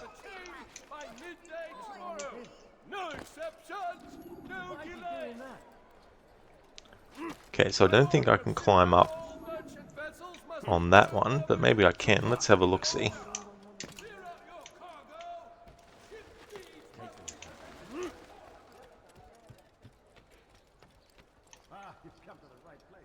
Okay, no, there won't be any way to get up on that wall.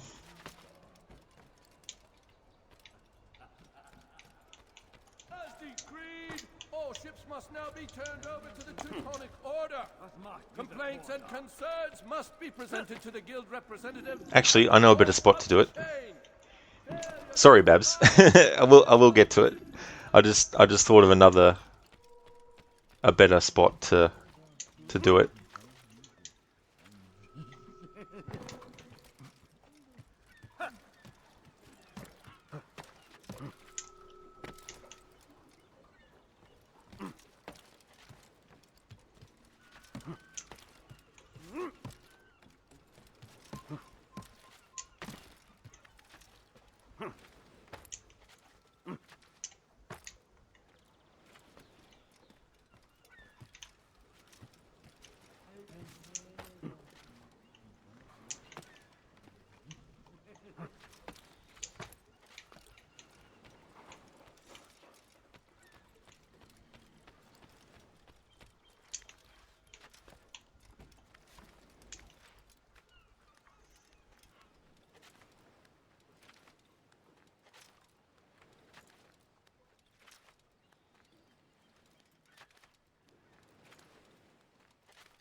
Alrighty then, time for Altair to do a leap of fail.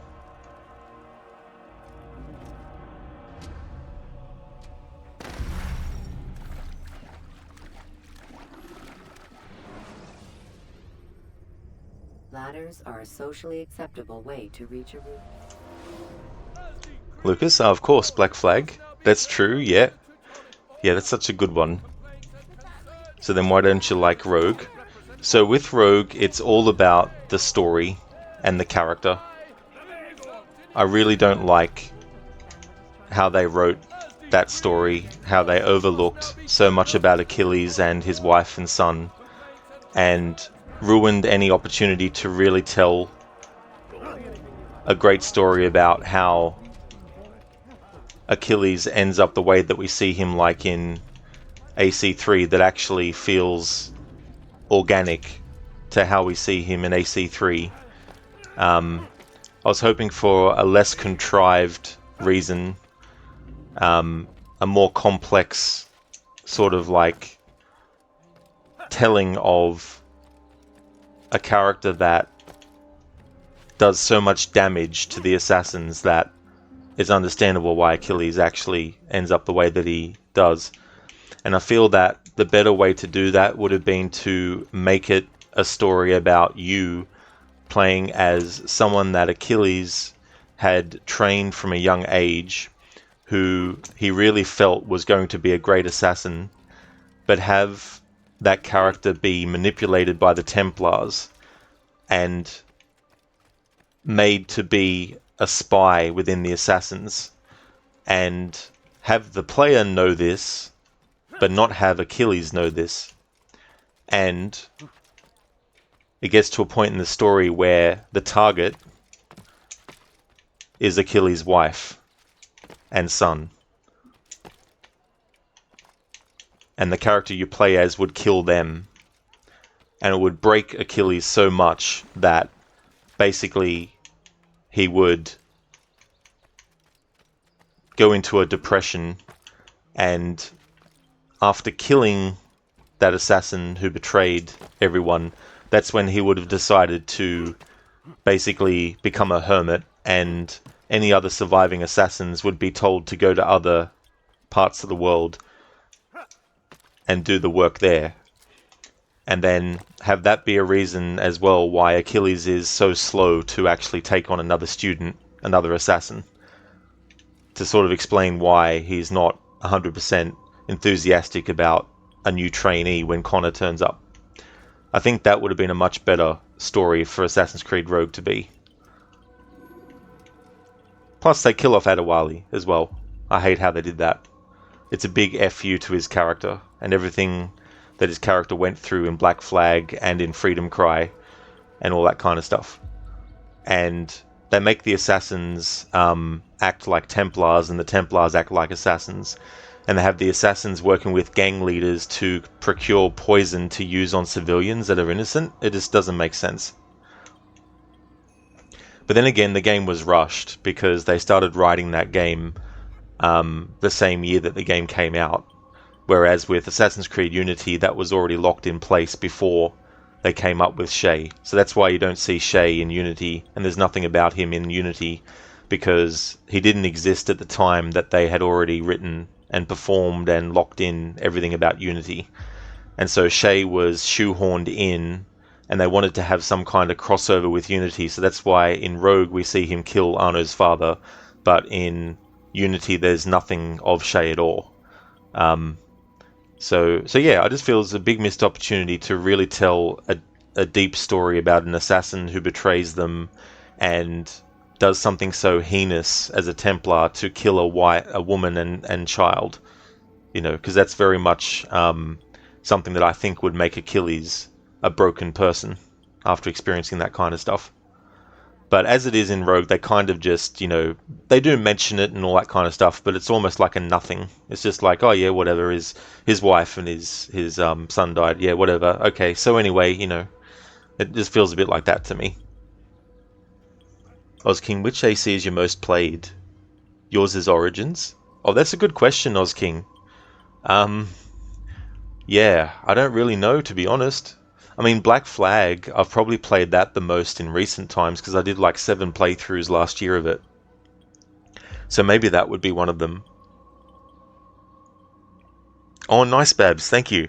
Yeah, because there's some heights that are just sort of like pretty short. So I wanted to try and find a good spot. Oh, cheers, Babs. I'm glad that you enjoyed that. Thank you so much for redeeming that. Ozking, oh, that's right. He can't swim. Exactly. Yeah, he can't swim. It's funny, in the game manual for Assassin's Creed 2, there's some little notes by Sean, and he actually talks about the swimming in the simulation and how the animus that they're using actually simulates the ability to swim, whereas the animus that Desmond was using in AC1 wasn't programmed to simulate swimming. So I thought that was a tongue-in-cheek kind of way to address the swimming thing in AC1. Lucas, that's fair. So you could say you killed Achilles' heel. Yeah, exactly, Lucas, you know. So something like that. And I feel like it would have been a good twist on things where, like, you know that the character has become a Templar, but the other assassins and Achilles don't know. You know, so it's that sort of, like, tension and suspense of, I wonder how the characters are going to find out. You know, and part of the gameplay would be having moments where you could sabotage the mission, and that might make little changes where it's like, you know, the end result might be the same, i.e. your target gets killed, but there might be a side effect that makes the assassins look a little bad, you know, things like that. Altair. Rafik. How goes it? There is still more for me to learn about my enemy. Then I'll not distract you. Okay, so that's what we heard before him say. And there's nothing else. Alright, so now we do the rest of the investigations.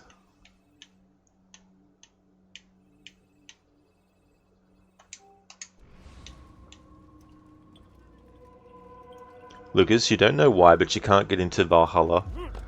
Yeah, I mean, that game... I mean, number one, it's a big time sink. The main narrative alone goes for a long time. And what really hurts it too is that there's no clear direction that things are supposed to go in after the story's finished, because they were relying on extra content to come out later to actually explain or carry on certain things, and it just becomes a convoluted mess.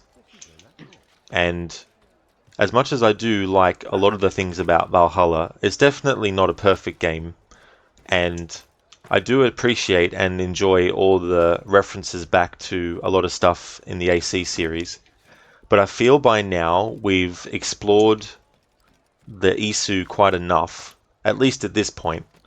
Like, have a bit of a breather from all that stuff, sort of like put that by the wayside for a little bit, and focus more on the conflicts between the Assassins and the Templars a bit more. You know, not worry so much about trying to show how things happened in the past, in the Isu time period and all that kind of stuff. Because I feel like they're just oversaturated the series now with that kind of stuff. And I feel it's time to scale back a bit on that.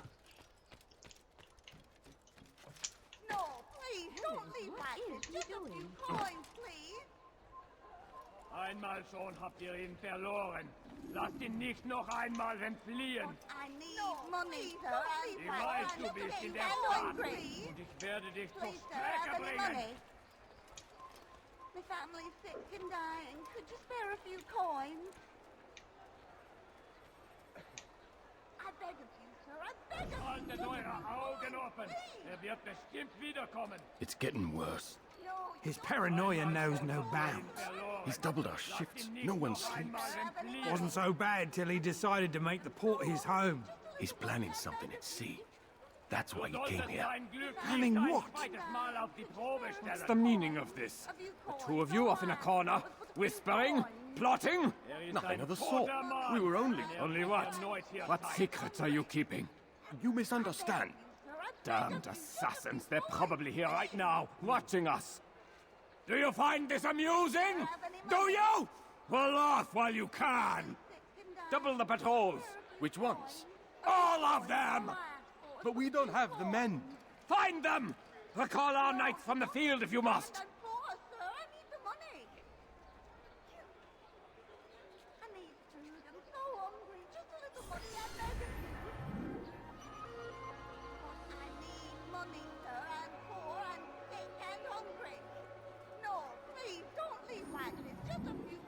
I like how unhinged Sir Brand is. He's so paranoid, which is understandable given all the things that that Altair has accomplished.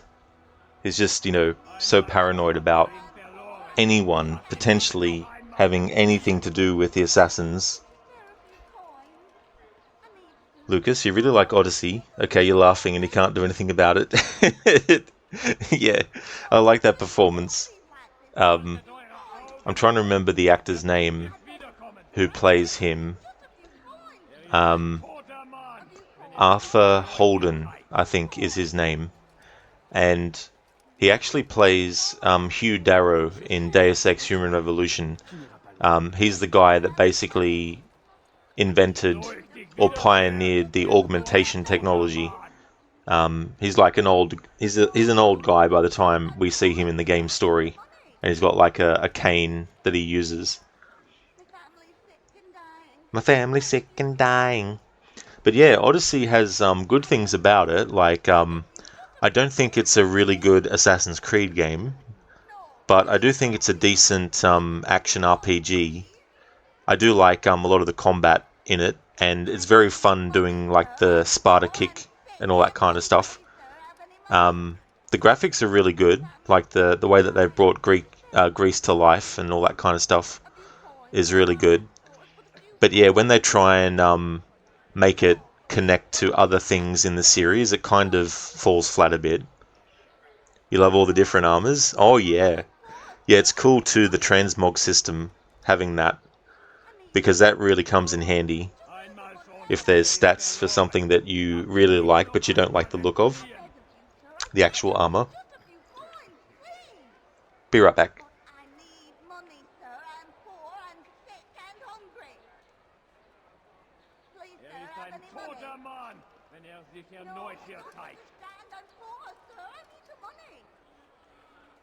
I beg of you, sir. I beg of you. Just a few coins, please.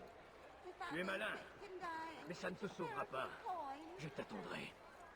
Du solltest dein Glück nicht ein zweites Mal auf die Probe stellen. Einmal schon habt ihr ihn verloren. Lasst ihn nicht noch einmal entfliehen. But I need money, sir. I'm poor and sick and hungry. A few coins, all I ask for is but a few coins. No, you don't understand. I'm poor, sir. I need the money. Please, sir, have any money? I need food. I'm so hungry. Just a little money, I beg of you. The family's sick and dying. Could you spare a few coins? But I need money, sir. I'm poor and sick and hungry. I beg of you, sir. I beg of you. Just a few coins, please. No, please, don't leave like this. Just a few coins, please. No, you don't understand. I'm poor, sir. I need the money. No, please, don't leave Haltet like eure this. Augen offen. Wird bestimmt wiederkommen.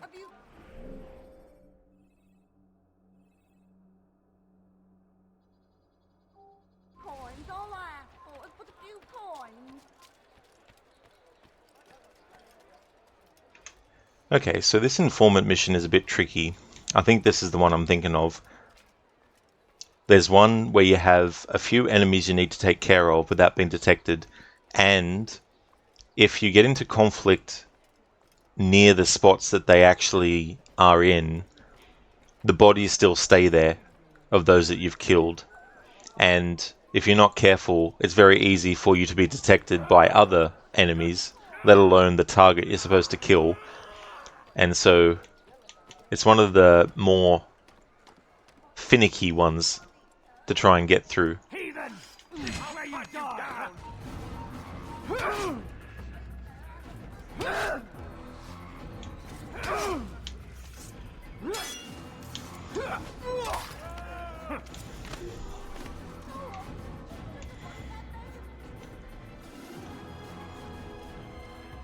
It might not be this particular one actually, because I noticed that there's another informant.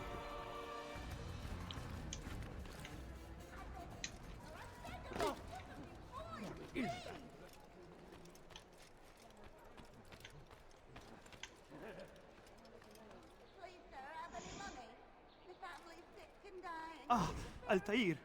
Demons are after me. Demons with a black cross. They want me dead. Me. Can you imagine? If you see them, tell them to go away. But use your blade. It's the only language demons understand. Please, come back as fast as you can. I will have something for you.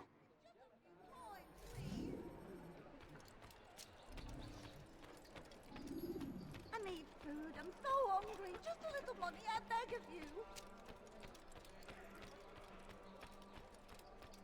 Stay strong, citizens. I beg of you.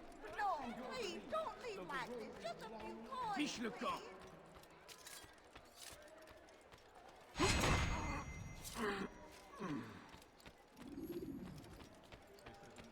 need food. I'm so hungry. Just a little money, I beg of you. Don't do that again. I need money, sir. I'm poor. I'm sick and hungry. A few coins. All I ask for is but a few coins. No, you don't understand. He must not. God. These are dark days indeed. Damn! Where are you? I know you're here somewhere. Is that... Oh, no. Prévenez-moi si vous Please, sir, have l'apercevez. any money? Somebody do something. Fucking hell.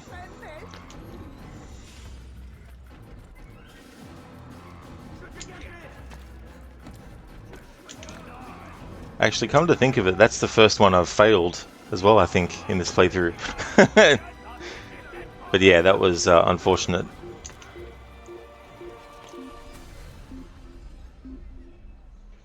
Lucas, is Syndicate good? You're thinking about getting it? I like it. I do like it. The dynamic between Evie and Jacob is interesting, and their siblings as well. So there's that sort of like back and forth and, you know, taking jabs at each other kind of relationship. And the setting is really cool. I really like the London, like the Victorian era London, especially at night time as well. It's got great music that's very fitting of the time period. I actually have quite a lot of fun with the story. Like, there are some things here and there that I feel are done poorly, but overall I still think it's a fun Assassin's Creed game. They do nerf the parkour a little bit, but it still counts as like a more traditional Assassin's Creed style of approach as well. And being able to switch between characters, you can't play as one character only for the whole game, but there are a lot of missions where it's up to you to decide if you want to do it as Evie or as Jacob. But otherwise, all the main story missions have very specific memories that only Evie can do and only Jacob can do as well. But yeah, I definitely would recommend still getting Syndicate. You can probably get it really cheap as well. Hey Lidus, welcome. This is one of the most annoying Informer missions. Oh, fuck you, Gabe. Yeah, exactly, Lidus. It's just so annoying because, like, as you saw, I wasn't really doing anything that different. You know, like, but the groups of enemies is where I went wrong. Yeah, Babs, very true. Nice use of Lucinda's emotes there. Whatever, Gabe. I am doing well, thanks, Lidus. Things are going good, dude. Gonna be finishing this game, and then I'm going to be starting Bloodlines. How's things going with you? It is, Babs, yeah. Yeah, Syndicate is in Victorian London, is Victorian era London, yeah. Yeah, for that game, when I get to it in this marathon, I'm going to be doing 100% for it. Yeah, Lucas. So it's kind of cool in that way, having the two different characters. Stan, Syndicate is your comfort AC game. Easy to play, map is not too big. Well, that's a good way to put it. The only thing I would say is that the story, there's a sequence that is locked behind liberating 3 of the boroughs of London. You don't have to liberate all of them. as in like every burrow that there is. But at minimum, you need to liberate 3, otherwise an entire sequence of the story is locked off from you. So that's the only downside, I would say, to that game, is having something like that. Well, sort of like a sizable downside. There are other downsides here and there, but they're more, things that don't really ruin the whole thing, but are just, stickling things. Not stickling things, but things that just, stand out to me as like, that could have been done a bit better. Ah, Altair. Demons are after me. Demons with a black cross. They want me dead. Me. Can you imagine? If you see them, tell them to go away. But use your blade. It's the only language demons understand. Please, come back as fast as you can. I will have something for you.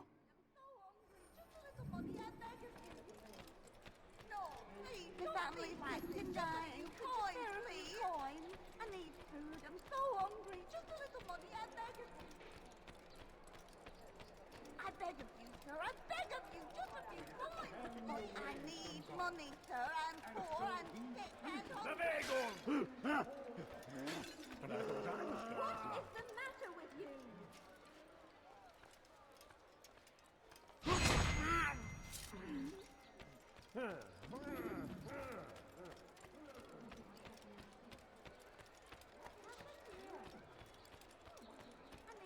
Oh! You gave me quite the fright.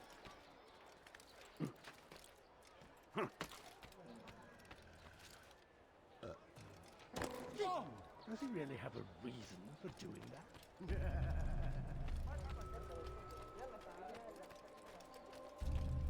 No, please, don't leave like this. Just a few coins, please. These are dark days indeed. No, please, don't leave like this. Just a few coins, please. Who's done this? Tell me! I need money, sir. I'm poor. I'm sick and hungry.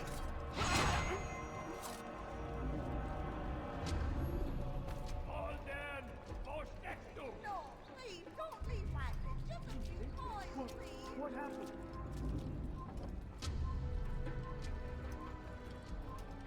So we've a murderer here.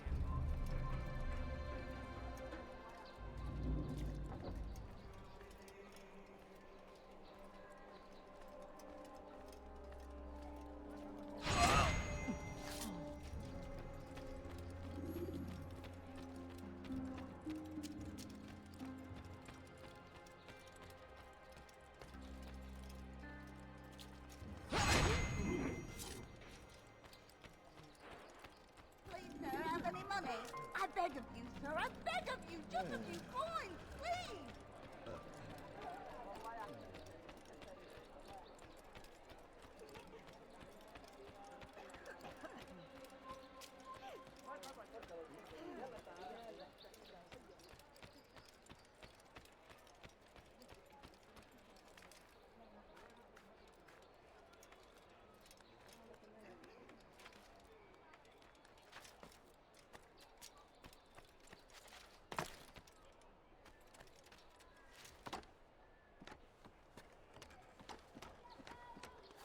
The demons are back in hell.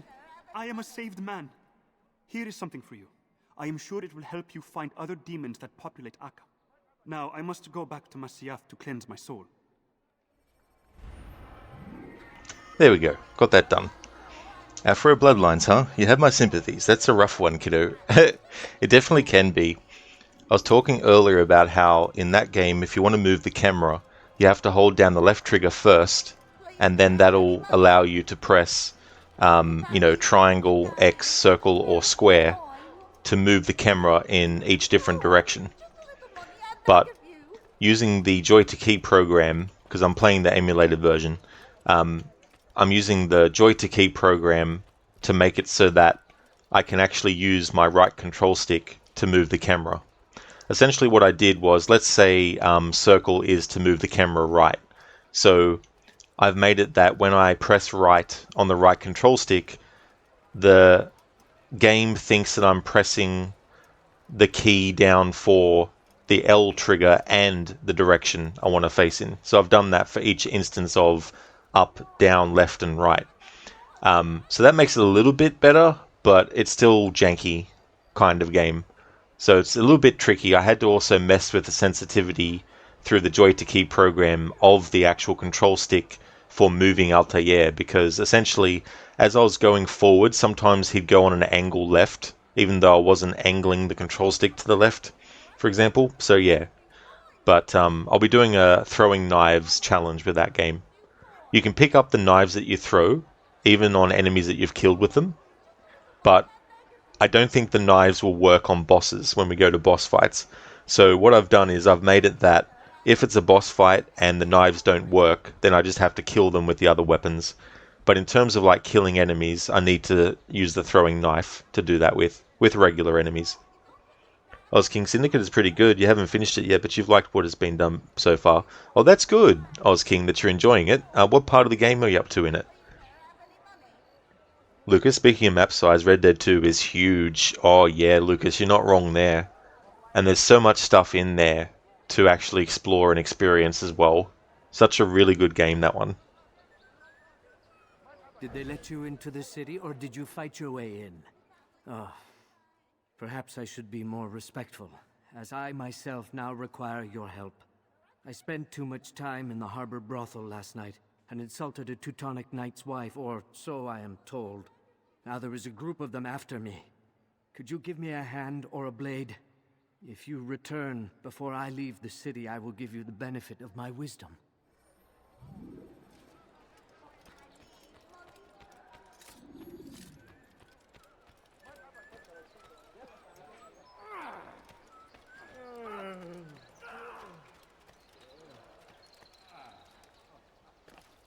What a peculiar man. No, you don't understand.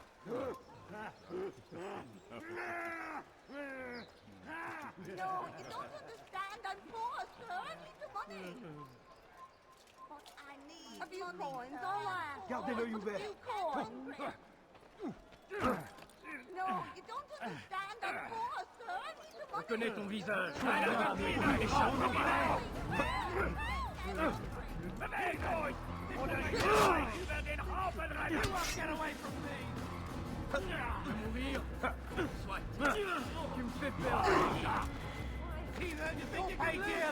Alright, I don't want to kill these enemies in this area, because otherwise when I come back here on the next attempt, the dead bodies will still be there.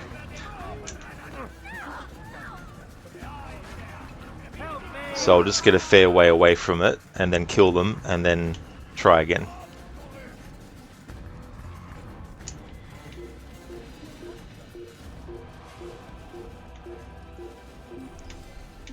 Or I'll do this instead. Ozking, speaking of controls, AC China is wonky. The heavy press on PC, D to move forward, C to block, and space and F and G to aim tools. All those buttons with one hand. Pressing F when your pointer finger is on it, and G at the same time with the same finger is crazy. That definitely sounds ridiculous, Ozking. Because yeah, the way that they've done that game where when you're using your tools and all that, like yeah, that sounds really ridiculous.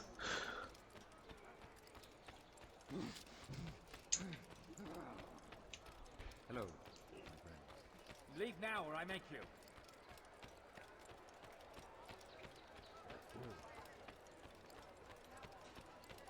Did they let you into the city, or did you fight your way in? Oh, perhaps I should be more respectful, as I myself now require your help.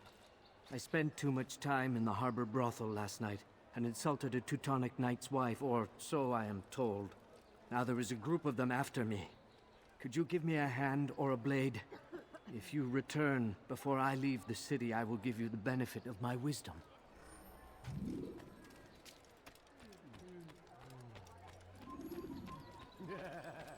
Soyez vigilants, il va revenir.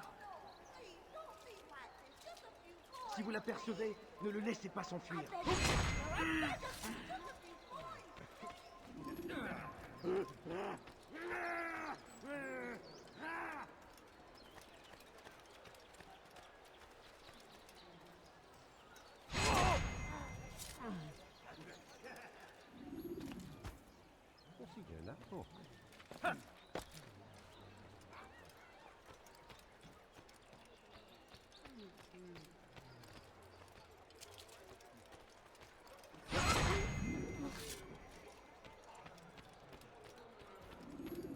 You are a lucky man.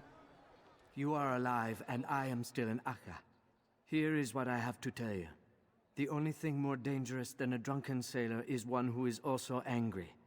I know it does not seem like much, but with your wisdom, I am sure it will help. Drunken sailor. Drunken sailor, eh? I was so glad we can remap controls. You think that one was probably made on controller though? Oh yeah. Yeah, and it's similar with Chronicles India and Russia as well.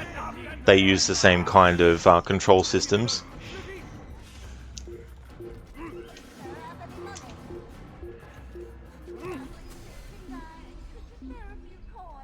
I'll be doing those games as part of this marathon as well. And it's been a while since I've done 100% with them, so I'm going to do that too. And also read like the lore that you can pick up and stuff like that. Because they're a very different kind of AC game in style, I always like to do them after finishing Syndicate. Because after Syndicate, you've got Origins, and Origins changes things yet again, so I always do the Chronicles trilogy in the marathon after Assassin's Creed Syndicate is done, and before Origins. No, you don't understand. I'm poor, sir. What are you doing?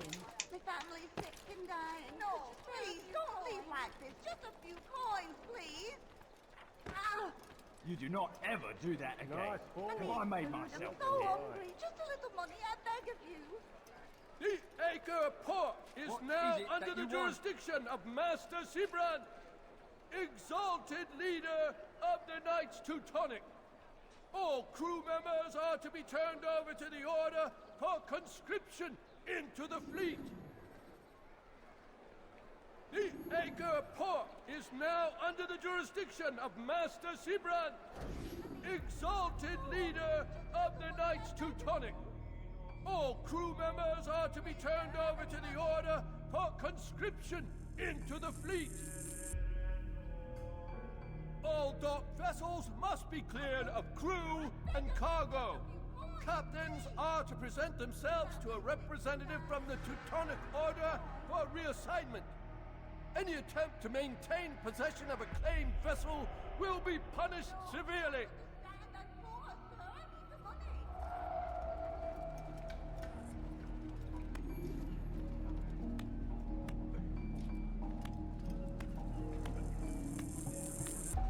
Take yourself from my sight.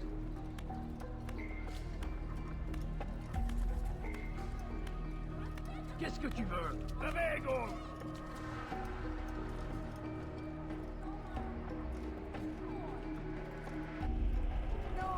Oh, Oz King, I'd probably have to say at least 20, probably.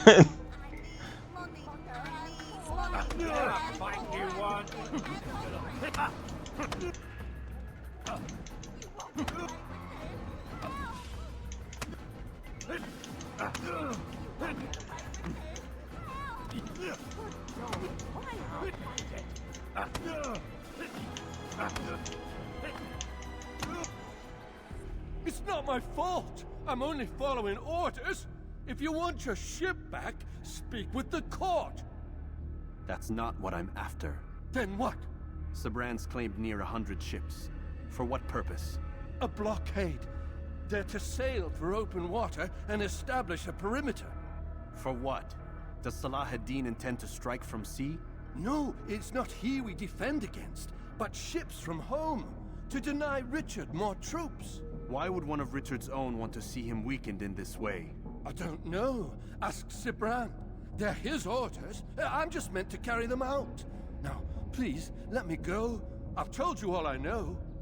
I'm sorry. I cannot risk you telling him I'm here.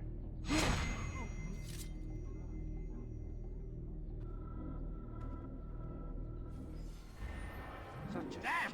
Where are you? I know you're here somewhere.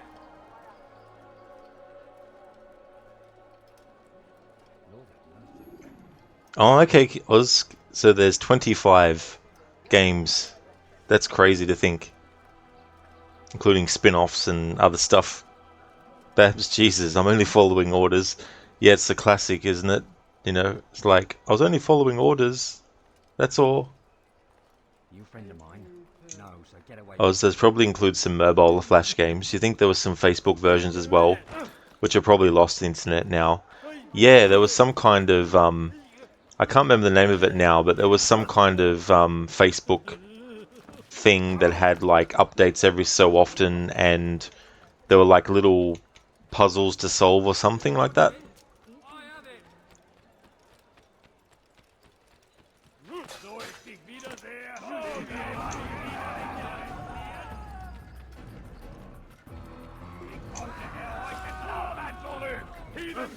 You'll die for that. Lui, c'est le Seigneur veut donner la force. J'ai besoin. Il s'essouffle. Ramenez-le-moi. Tu n'échapperas pas. Cherchez partout. Fuyez.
Je vais te traquer comme...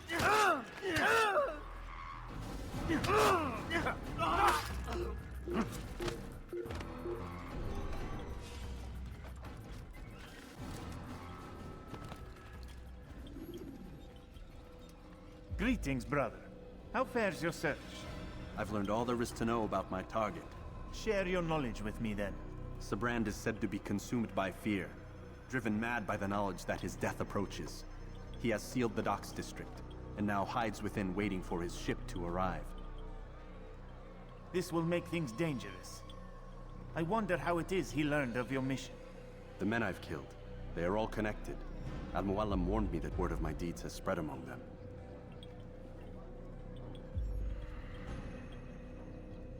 Be on your guard, Altair. Of course, Rafiq. But I think it will be to my advantage. Fear will weaken him. Fast-forwarding memory to a more recent one. Bab's gotta love a good old-fashioned heap of bodies. Oh, absolutely, you know.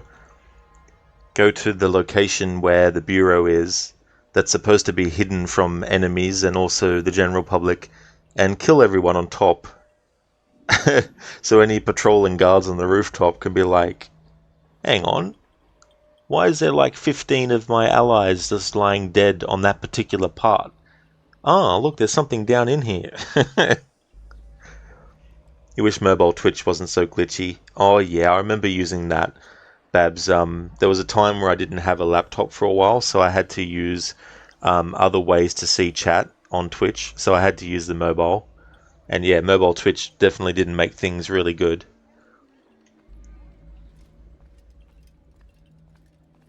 What troubles you, my friend? I simply need a moment's rest. I understand. Best prepare yourself for the task ahead. I have a feeling it will not be easy.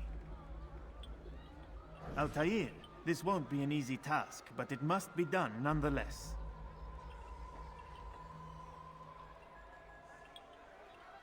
If everything is ready, then you should make your way to the docks. The longer you wait, the harder it will be. I don't know much about Sibrand, but I can only assume this task will not be easy. The city grows wary of us. Wary of you, my friend. You've made Al Mualim proud, and you've won my trust. I'm confident you will succeed.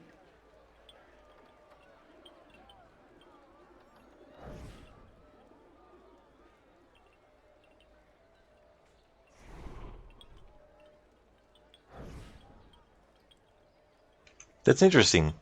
I've never seen the Rafik do that when talking with them. Just, you know, like once you've gotten the target and everything, and you interact with the Rafik, I've never seen him go from doing whatever he's doing with the writing to then just standing up straight like this. Osking, do you have notifications and stuff like that on your stream, or is it done through console? Yeah, so I don't have any sort of like on-screen kind of like notification set up. I just have like the... Oh, okay, it's glitched because it's not letting me actually exit this doorway here. Whoops.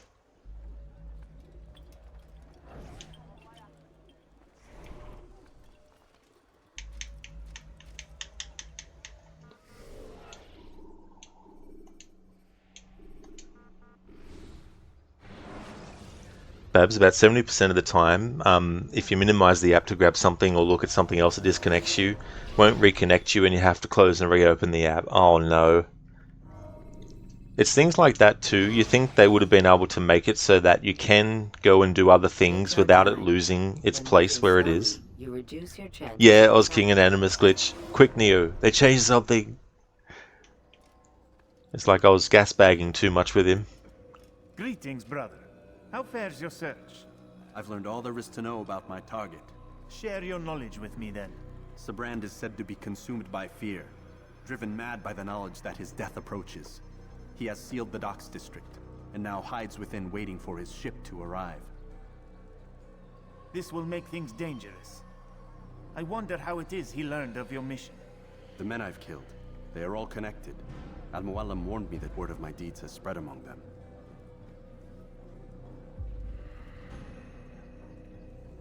Be on your guard, Altair. Of course, Rafik. But I think it will be to my advantage. Fear will weaken him. Babs, also the text box is tiny and it scrolls so it's hard to properly spell check, as demonstrated by the above message. It's all good, you know. It's one of those things where I know it myself too, and sometimes when I've noticed I've typed in something that's not exactly the way I've wanted to, I've gone to correct it, but then made another mistake as well. Oh, as we speak a bit of typonese. That's a good way to put it. I like that, typonese.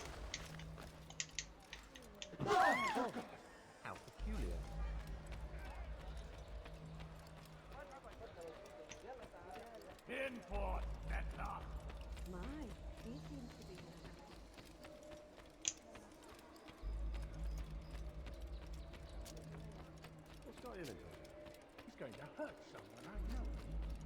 Where's he going? My good people, your search has come to an end. I'm anything anyone could possibly need. Now, why would he be...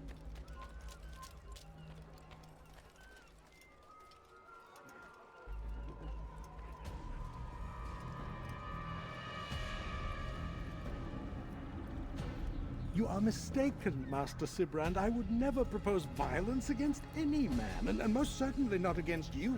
So you say, and yet no one here will vouch for you. What am I to make of this? I live a simple life, my lord, as do all men of the cloth. It is not for us to call attention to ourselves. Perhaps. Or perhaps they do not know you because you are not a man of God, but an assassin! Never! You wear the same robes.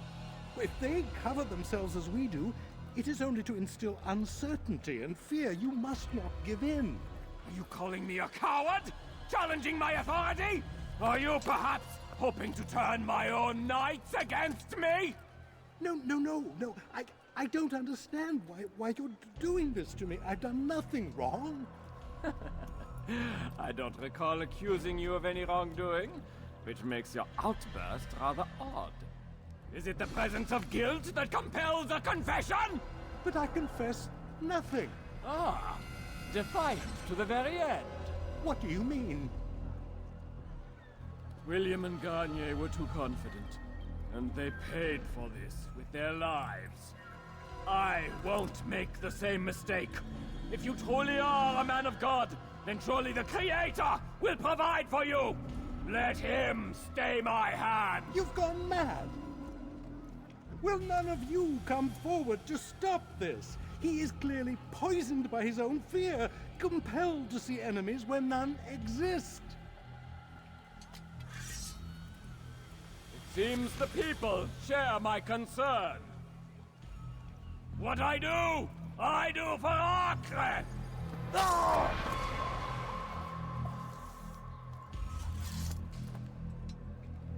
Stay vigilant, men. Report any suspicious activity to the guard. I doubt we've seen the last of these assassins. Persistent bastards. Now get back to work.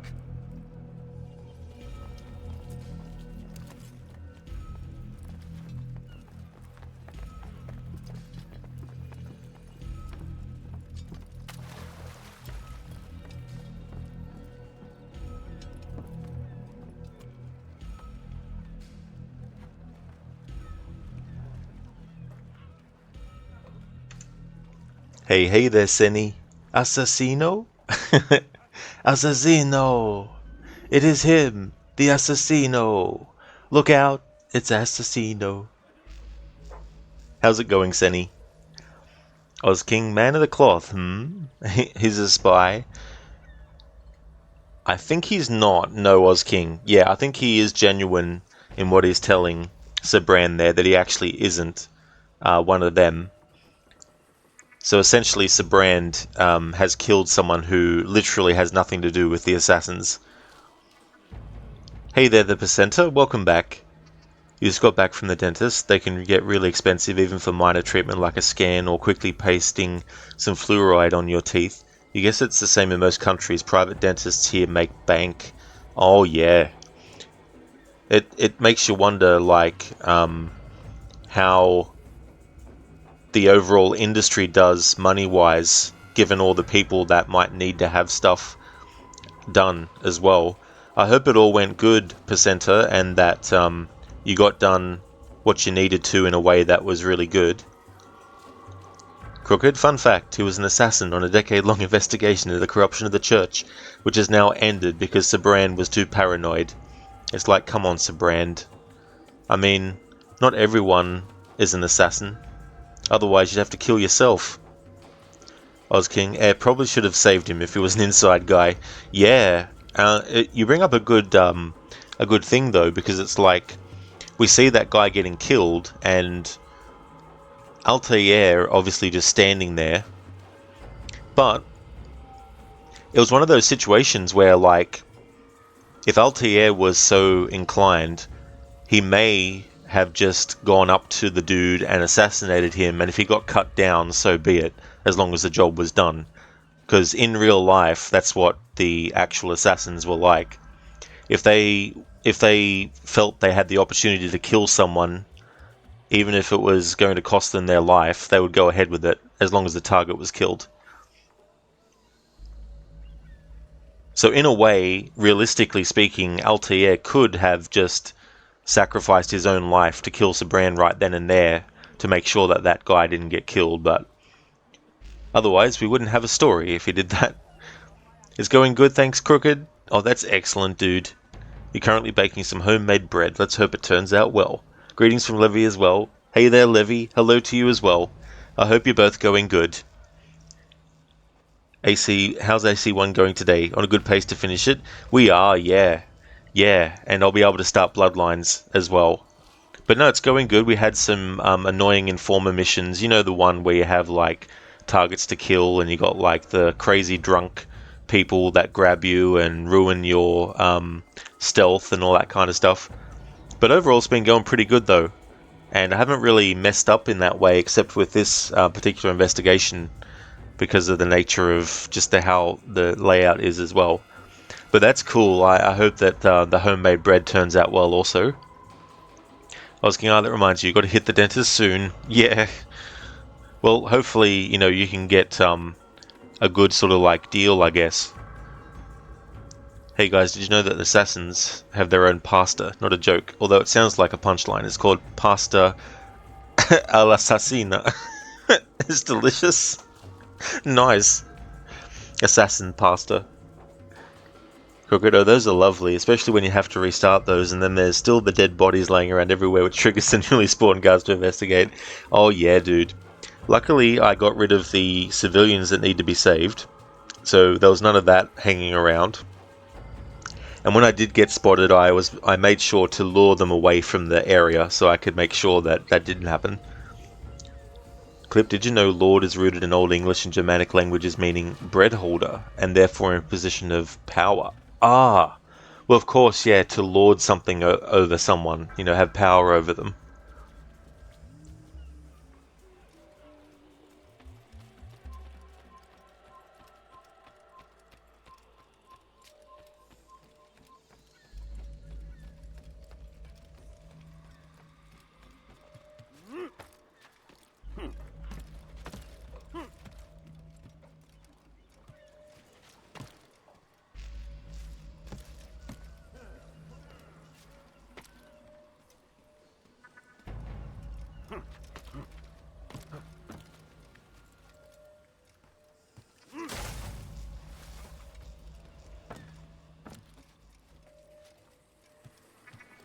Leave this place.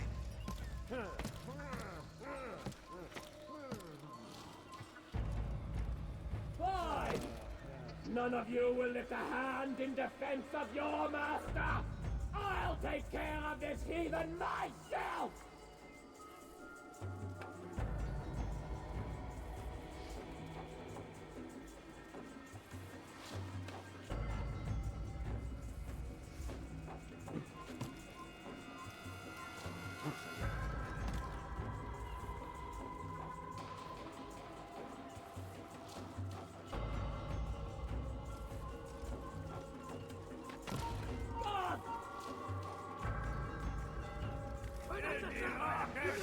Je ne peux pas m'échapper. Je ne peux pas m'échapper. Il va droit dans une impasse. Attrapez-le.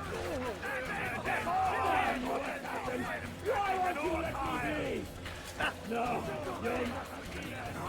Un assassin. Il ne doit pas s'échapper. Il m'échappe. C'est un assassin.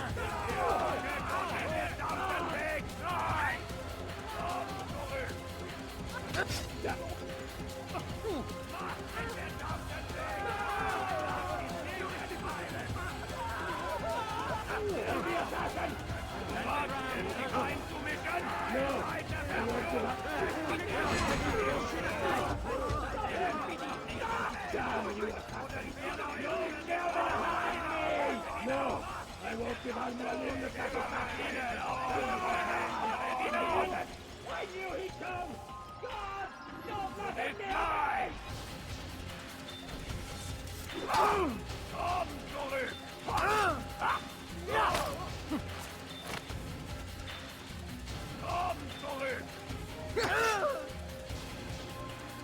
There he is!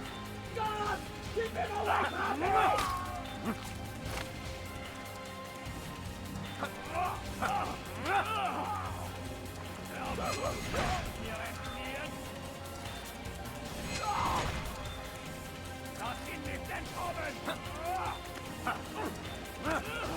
I see you, assassin!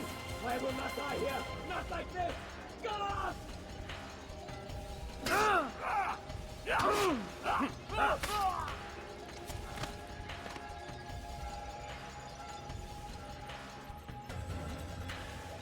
I see you, assassin! I will not die here! Not like this! God!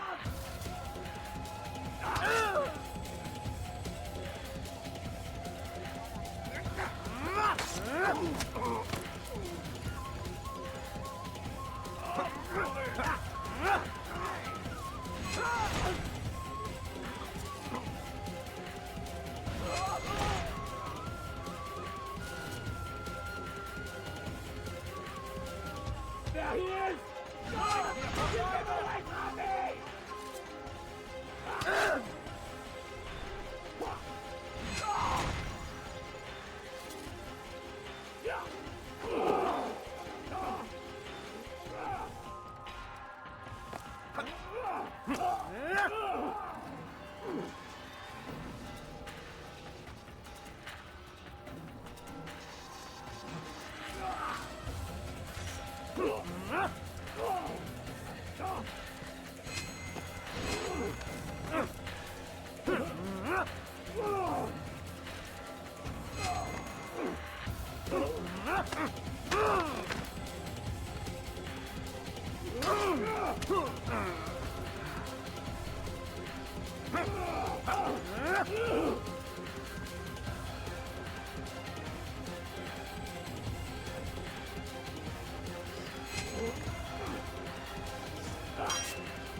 Please, don't do this. You are afraid. Of course I am afraid. But you'll be safe now, held in the arms of your god. Have my brothers taught you nothing? I know what waits for me. For all of us. If not your god, then what? Nothing. Nothing waits. And that is what I fear. You don't believe. How could I, given what I know? What I've seen? Our treasure was the proof. Proof of what? That this life is all we have. Linger a while longer then, and tell me of the part you were to play. A blockade by sea. To keep the fool kings and queens from sending reinforcements. Once we... Conquered the Holy Land? Freed it, you fool. From the tyranny of faith. Freedom? You worked to overthrow cities, control men's minds, murdered any who spoke against you. I followed my orders, believing in my cause. Same as you.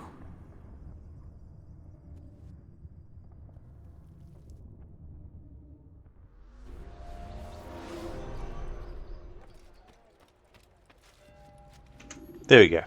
Finally managed to do an air assassination on him. That's why I wanted to whittle away all the guards around him first.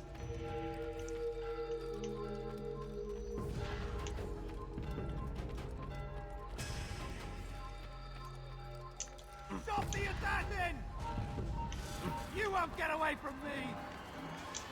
You pay dearly for that. Oh, so now you think hiding like a rat can save you? Oz King, funny how that works. You learned about the assassin's pasta recipe while looking up bread recipes on YouTube. Oh yeah, you know, the sort of like trajectory that things can go on when you're searching on YouTube. One thing can lead to another, and then before you know it, you've watched various videos about so many different topics.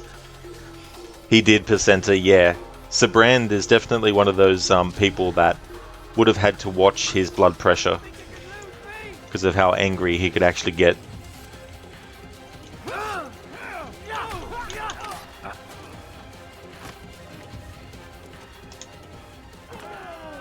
Clip, you had no idea that etymology was a thing, but you're glad you do. You have a lot of fun looking up old words or words you find interesting and figuring out their roots.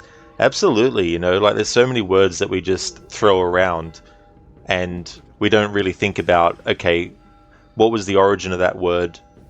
What might it have begun as and then changed into, and over time different meanings added and all that kind of stuff. Ozking, same here, it's a little bit of a hobby. Oh, that's cool. It's good that you can do research like that and find out those kinds of things. Clip, isn't it interesting how Greek is so influential in English? You'd say even more so than Latin. Most experts claim English to be largely Germanic rooted. Yeah, you know, like, it's amazing when you think about all the different variations on wording and the lettering and all that kind of stuff as well, that you wouldn't necessarily have thought that there was a correlation between one or more things, but when you actually have a look, it's crazy when you look at things like, oh yeah, there's this word is this way because they took it from this other language and basically changed it to suit there. Oz King, yeah, definitely a vast language. English takes all from all languages, and most don't even know about it. Yeah, well, that's the other thing too. There's so much to look at, so many different words, and then you get words that get created and become like pop culture references and all that kind of stuff, like memes. I'm sure there's actually some form of word that is the source of what the word meme grew out of. But I don't know what that is because I've never looked at it. But I'm sure that there probably is. Even though you would think, oh yeah, memes is probably a word that was only was coined from nothing, as in there wasn't anything pre-existing to latch onto. But maybe there was.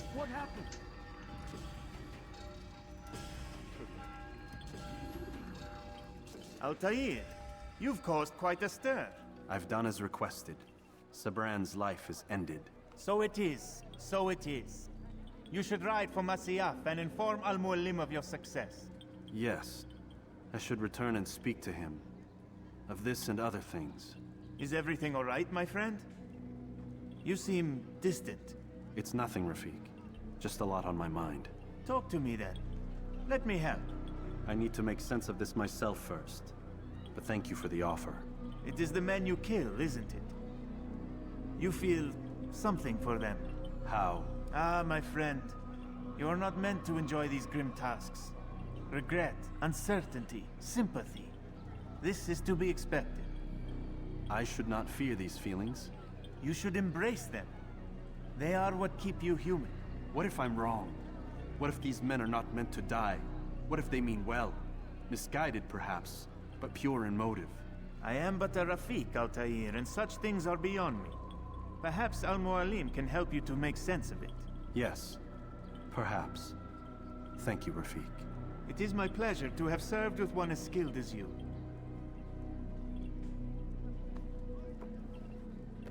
It's a great conversation, that one. This music. And those vocals always give me chills.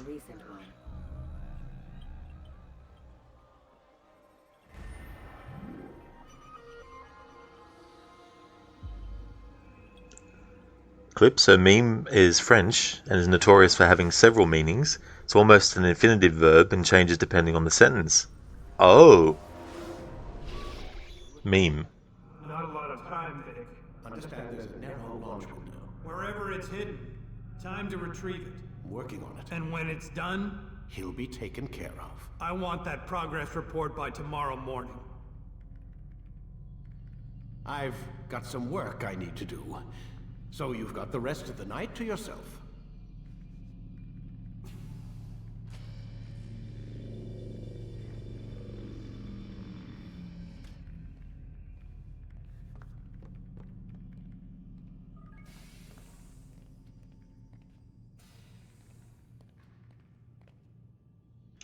That voice that we hear is the voice of Alan Rickon, who is basically the CEO of Abstergo, and I'm pretty sure the Grand Templar Master of present day.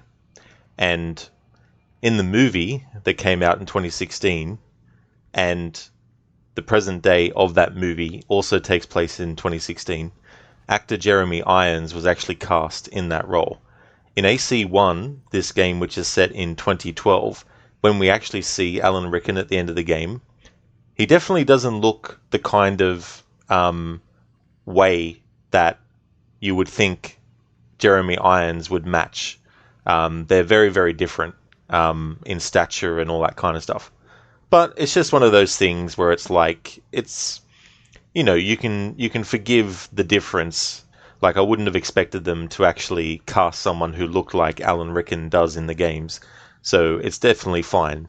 But if you compare the two together, there's quite the contrast between Alan Rickon as played by the person who plays him in this and the character model versus actor Jeremy Irons who plays him in the movie. Hey there, Godfather Al. Rod Abin La Ahad. Nice. Thanks for joining, Godfather Al. How's things going? I like that.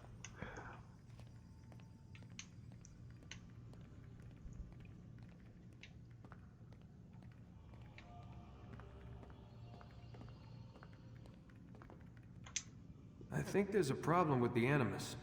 Nope, it's working fine. I'm pretty sure it just ejected me when I'm it... pretty sure you should shut up. You ready to finally tell me what's going on? We have to stop them, Desmond. When they access that last memory of yours, they're just getting started.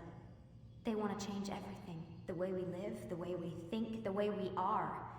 You've gotten the lecture from Vidic about what's wrong with the world, how we need order and discipline, so they're going to give it to us. Only we don't have a say in the matter. How? The Templar treasure. They think it... Miss Stillman? I'm here. I need you to upload Desmond's files to the database. Got it.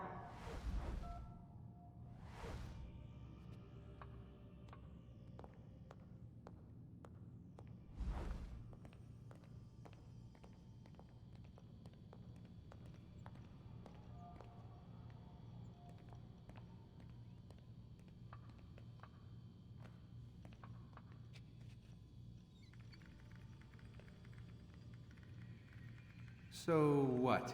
You're using me to find this Templar treasure? What do they call it? The Piece of Eden? Yes. Well, it's looking like it's at Messiah, so I don't know why they're wasting all this time with me. Why don't they just send their people to pick it up? They can't. It's not that simple. The artifact from Messiah, they had it. It was destroyed in the accident. Then what are they hoping from me? For my ancestor to tell them? They're hoping he'll show them where the other ones are. You mean there's more than one of these things? Oh, Desmond, you have no idea. Is there a problem, Miss No, Stillman? Warren. Everything's Denver on my end. Then, where are the files? I've got to move these files before he gets suspicious. We'll talk more later. Wait, what's that mean, everything's Denver? It means everything's fine. Why Denver? It's a reference to Denver International Airport. There's an underground facility there. It's where the accident happened.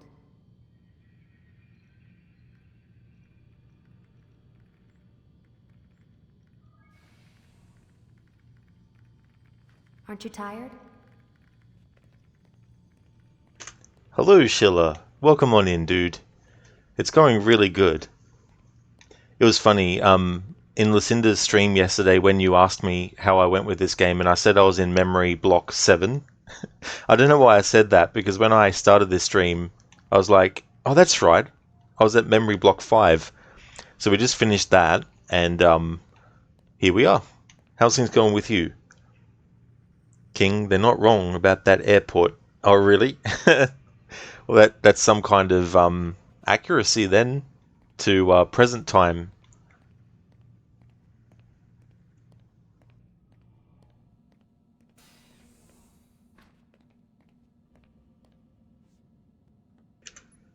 Lucy's pretty quick to go from being on that computer to completely not being there when Desmond actually comes out of the room.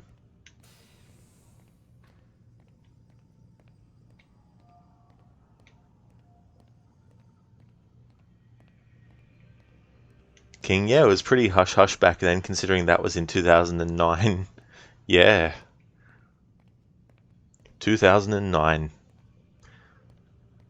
Sheila, you're good. Today's a holiday and you could finish work early because of this, and now you can chill a bit before you drive to watch a football game in a few hours. Oh, hell yeah, that's cool. That's great.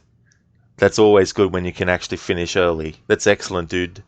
And I hope that you can enjoy the game later. Is a team that you follow playing? And if not, are any of the teams one that you particularly would like to see win over the other, or is it pretty much just whoever wins you'll be fine with?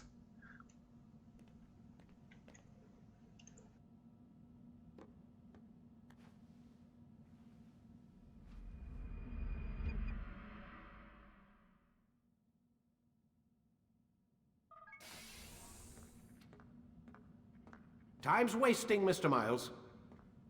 Yeah, I'm coming. We're nearly done, you know. And then what? You'll see. Maybe they'll even let you watch when it begins. It's not as terrible as you think. Look, I know you're not gonna let me leave.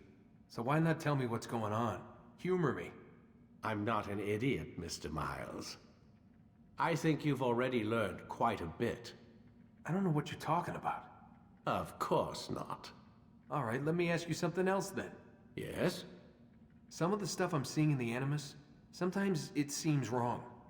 Untrue, like the history is off somehow. It doesn't... It doesn't what, Mr. Miles?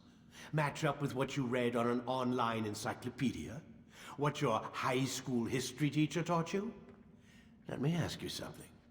Do these supposed experts have access to secret knowledge kept hidden from the rest of us? There are books, letters, documents, all sorts of source material from back then.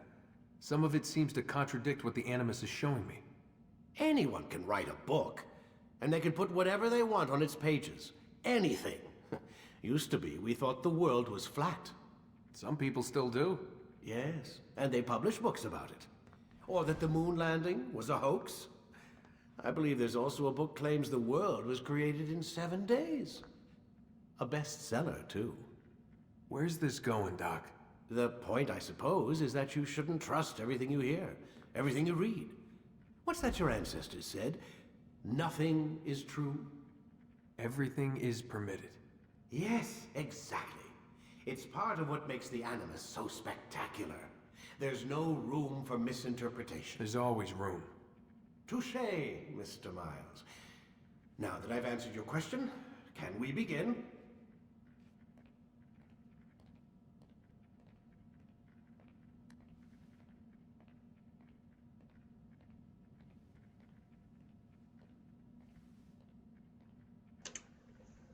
Really, Clip? It's amazing how quickly time flies, though. Like, holy shit, you know? And so much stuff that's changed.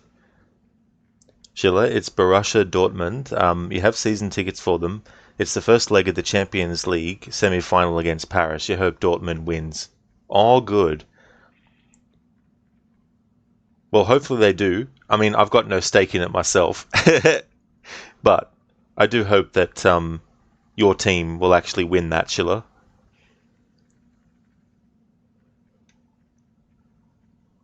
Let's listen to the dickhead get angry at us for not jumping into the Animus straight away.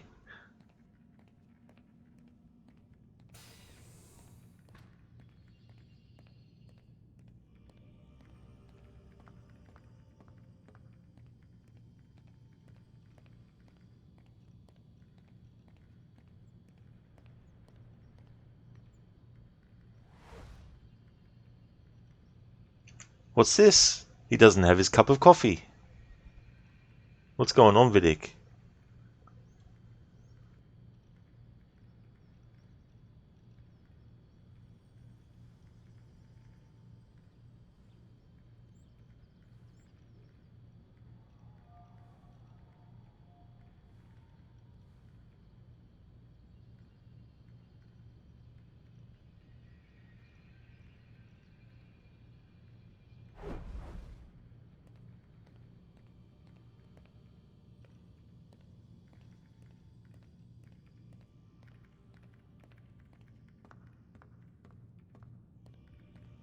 Lie down, damn it! Lie down, damn it! Oh, poor Diddums, what's wrong? You don't have your coffee with you? No wonder why he's grumpy. Hey there, Anemone. How's things going? And no worries at all, Sheila. You would have loved a small scene in which Desmond says only Vidic or Mr. Vidic, and Vidic would reply with, Lie down already! It's Dr. Vidic, and now get into the Animus, we don't have time. And then after him saying that, he could, like, mispronounce his name on purpose. Oh, really, Anemone? Oh, I'm sorry to hear about that. It's good that you're okay, but that really sucks that you got some trauma that's going on.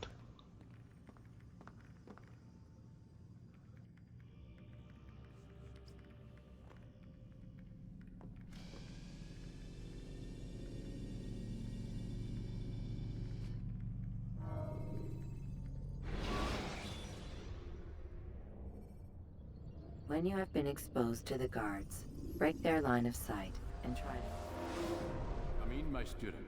We have much to discuss. We are close, Altair.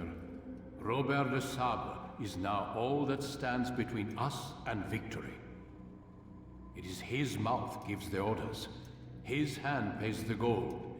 With him dies the knowledge of the Templar treasure and any threat it might pose. I still don't understand how a simple bit of treasure could cause so much chaos. The Peace of Eden is temptation given form. Merely look at what it's done to Robert. Once he tasted of its power, the thing consumed him. He saw not a dangerous weapon to be destroyed, but a tool. One that would help him realize his life's ambition. He dreamed of power then? Yes and no.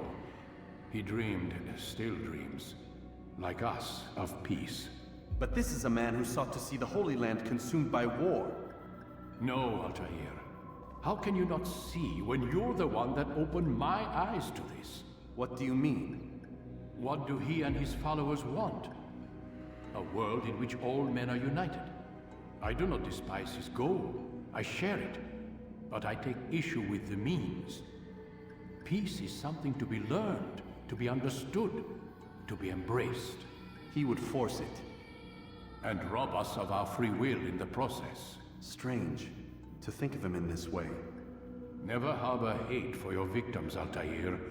Such thoughts are poison, and will cloud your judgment. Could he not be convinced, then, to end his mad quest? I spoke to him in my way, through you. What was each killing if not a message? But he has chosen to ignore us. Then there's only one thing left to do. Jerusalem is where you faced him first. It's where you'll find him now. Let this final offering lend you strength. Go, Altair. It's time to finish this.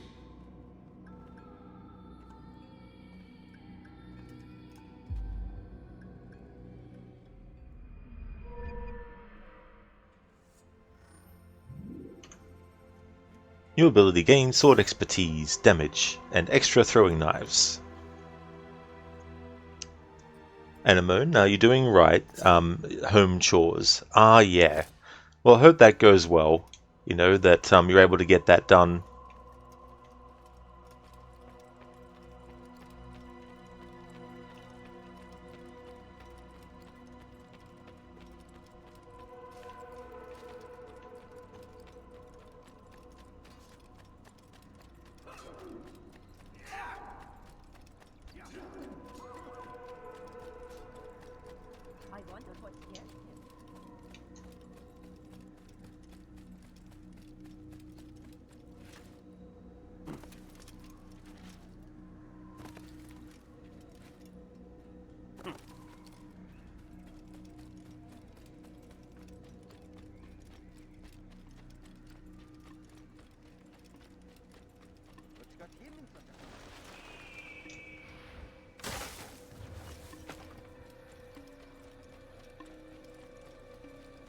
Anemone, yeah, it's almost done. Even both human nails and cat claws trimmed.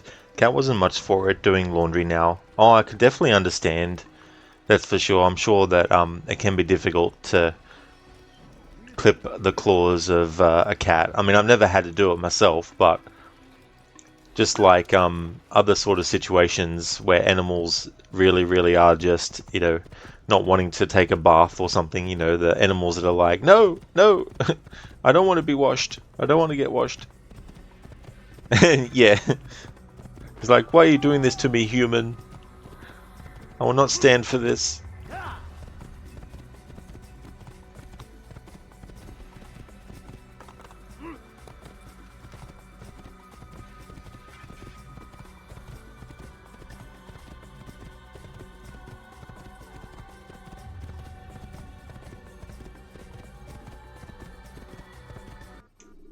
To Jerusalem we go. When you have been exposed, killing some of your pursuers will make you...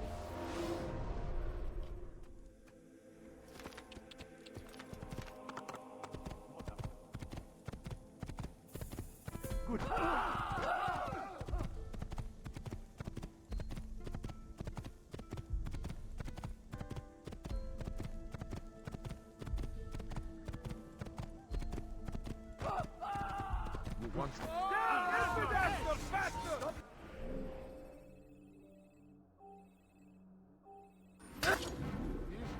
You will not get away from me! You, sir! Every man! Out of the way!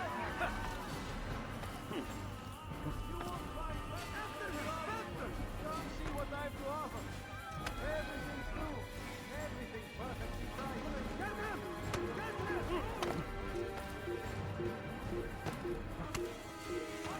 War consumed the land, and thousands of lives are lost in its defense. It seems a tragedy. Leave, peasant, before I make you. Move now or be trampled! Step aside! Quickly! You're mine!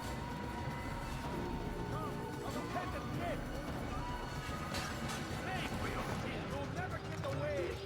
There! After him! Don't let him escape! Oh, I into the fear of God! What will remain to pay? You're mine!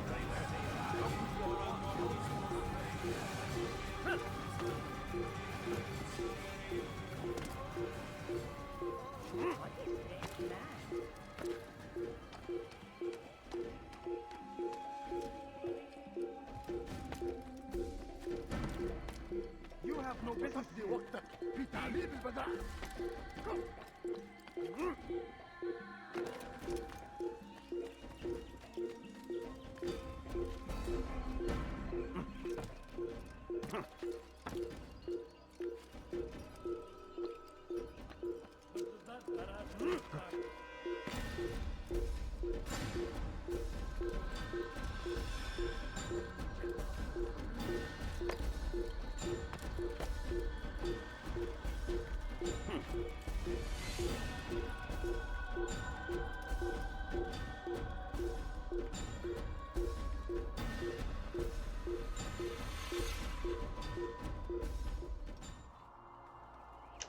And Amon, yesterday you got also getting soon the tower fan ventilators out in the rooms, as it's soon 19 degrees Celsius degrees outside, and you're already in summer dress. Yesterday you got promoted to a mod on one Twitch channel suddenly. You're best to fighting spam bots, not the social. Also, you get easily drained, but you're trying your best. You guess that's for knowing each other for a long time and being liked much. Oh, well, that's good, Anemone, you know, and those kinds of things as a mod can definitely come in handy to be able to do. And I feel like we all have our own strengths and weaknesses, but it's always good to have someone who is looking out for those kinds of things. You know, not like, and it changes from streamer to streamer, but I personally feel like not every mod should be expected to cover everything. You know, so if someone's more comfortable just doing, you know, banning of bots and all that kind of stuff, then I definitely wouldn't discourage them from focusing just on that, or feeling like they're not doing a good job just because they're only doing that kind of thing, you know. So I'm sure that the person you're modding for appreciates that help.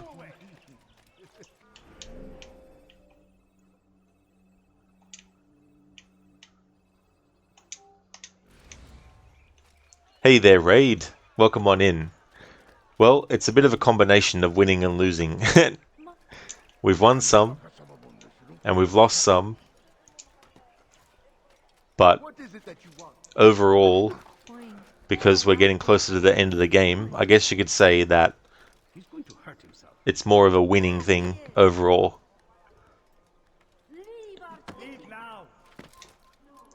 And Amon, yeah, and you told him that too. He has over 4 mods already. Oh yeah, you know, and that's good.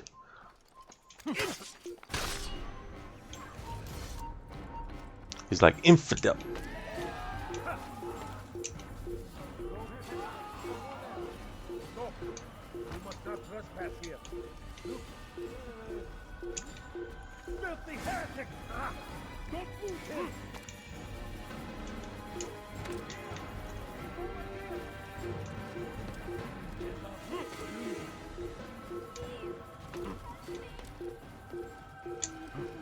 Come no further.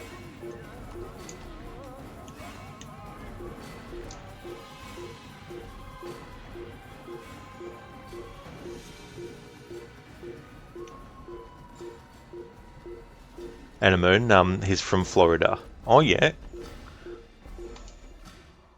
Raid, you get to kill Robert now, that's good. Not really, no. As Altair finds out, it's not actually Robert de Sable there at the funeral. But we're getting close to the point in the game where we actually do kill him.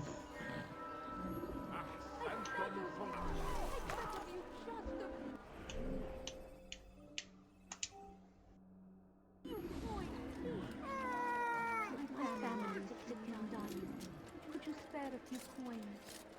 What are you less? Why are you doing this? What have I done? على رسلك. Come on, I'll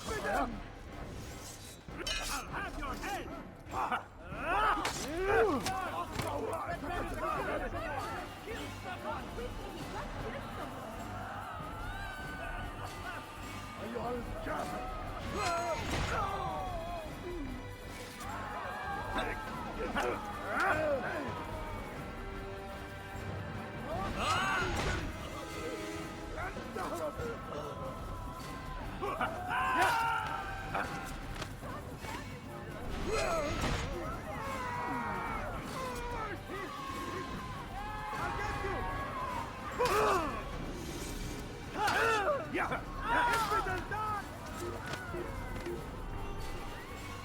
It's good you came along when you did. Another minute and they would have made off with me. That's right. Indeed, Schiller. Altair will get to know the love of his life. And when I get to Bloodlines, we'll definitely be seeing more of Maria as well. Where are you? I know you're here. That's okay, Anemone. That's no trouble at all. Oh, really? You're in testing siren alerts. Oh, yeah. That's no trouble at all, Anemone. I'll see you when you get back. Hope it all goes well. Who did this? What? Who's done this? Tell me.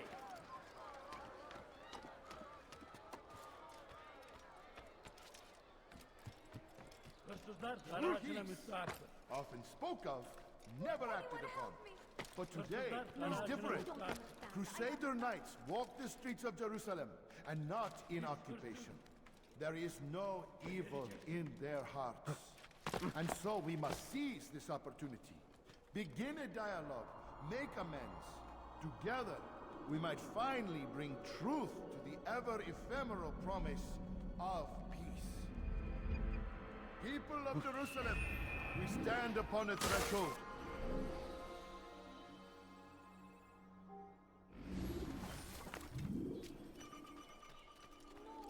Don't leave. Just a few coins, Don't you please. think you're a little close? Hırsızlık yapmanın Ne cezası istiyorsun? ölüm. Alba! لن يكون ذلك على ابدا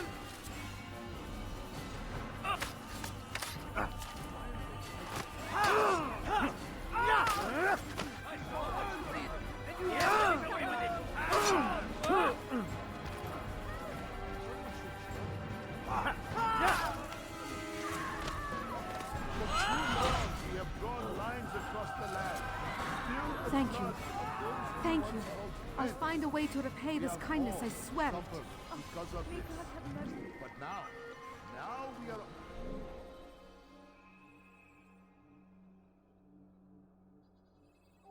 Offer the chance at redemption. A chance to begin anew. Please be more careful next time. Rage, you used to mod a friend's channel once, but unfortunately you drifted apart because you eventually stopped being compatible with one another.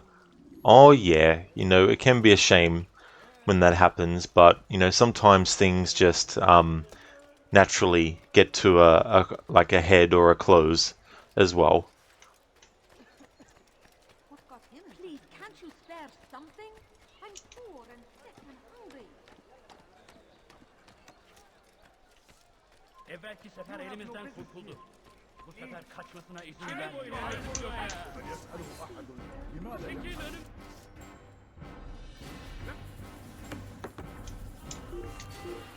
Gel buraya.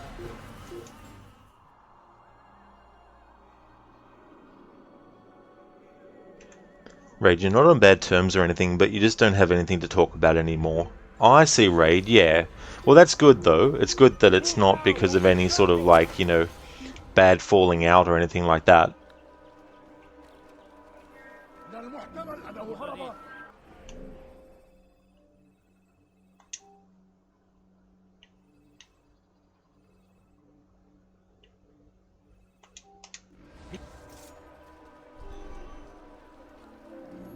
Ozking, oh, Twitch highlights the name when you typed and not using the @ symbol. Interesting. Oh, does it? Oh, I didn't even realize. A few coins. All I ask is for a few coins.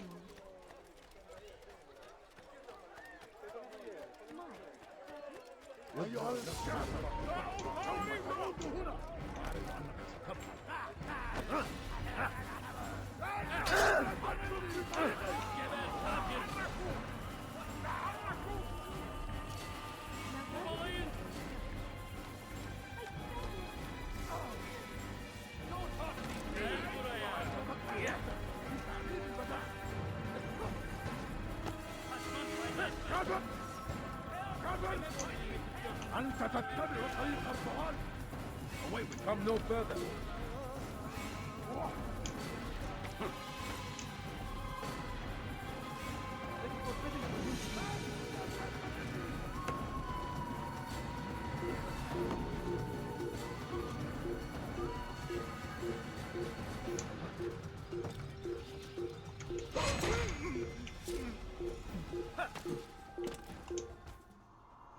Rage, you gotta love the guards who just materialize out of thin air in front of you. Oh yeah, they're very talented like that. In the blink of an eye, they can just appear.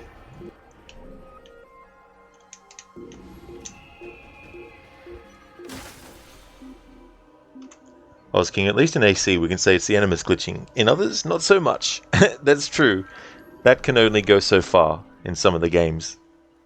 Being able to just chalk it up to, oh yeah, it's just an Animus glitch. But I guess in a way, when you think about any piece of technology, it doesn't matter how advanced something is, there is always going to be something that can go wrong with it. And you would think, naturally, that as things advance, that they would get to a point where there aren't those weaknesses. But you think about all the pieces of technology that is much better than what it was before, but it can still go wrong. And you think about things like, oh, how cool would it be if cars could fly? It's like, well, yeah, that would be cool if cars could fly, but what if in the middle of flying something goes wrong and you crash it? Like, sure, you've made a car fly, but that doesn't make it immune to any things that could go wrong. And I think it's important to keep that in mind. Instead of getting to a state of mind where you're like, oh, everything's going to be fine, this technology is way better than it was before, nothing can go wrong, it's going to be okay.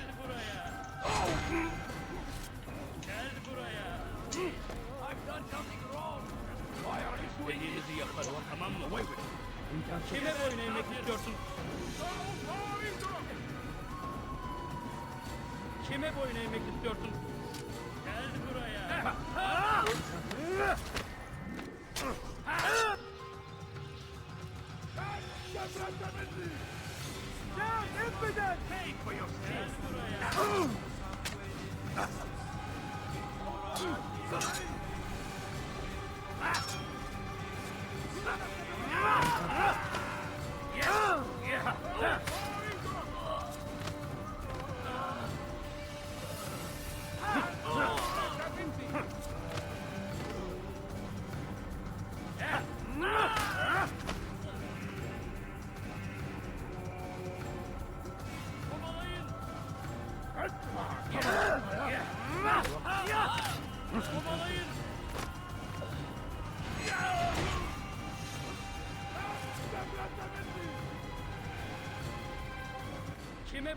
istiyorsun?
this, please. You're hurting me. Hırsızlık yapmanın cezası ölümdür. Don't hurt me, please. زنديق ملعون. Please, I've done nothing wrong. Why are you doing this? Don't hurt me, please. ويحك. جبل سوف تموت هنا.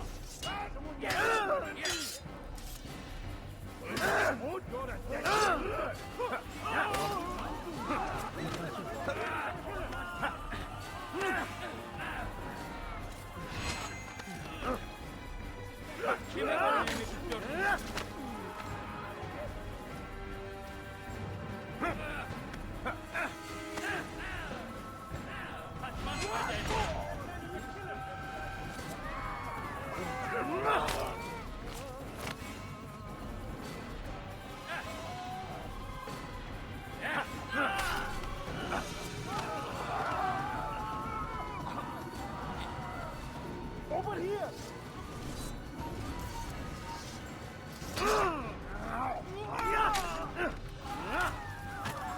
Is that the last of them? I hope so. Still, best not to take any chances. I'll hurry home. Don't think I'll leave it again anytime soon, either. You've done me a kindness, young man. Be assured, I won't forget it. There's a murderer loose. This is an ill omen. Raid? Maybe they know Bassam's teleport ability. Who knows? Yeah.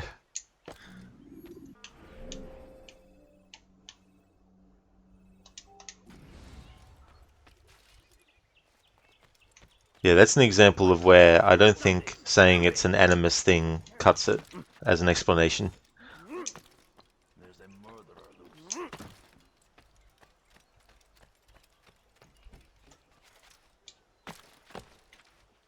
I need food. Look, I'm so this hungry. Your life, baby. Then you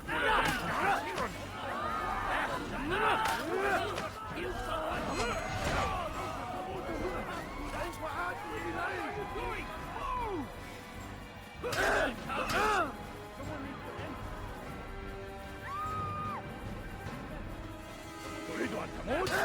فليكن ذلك.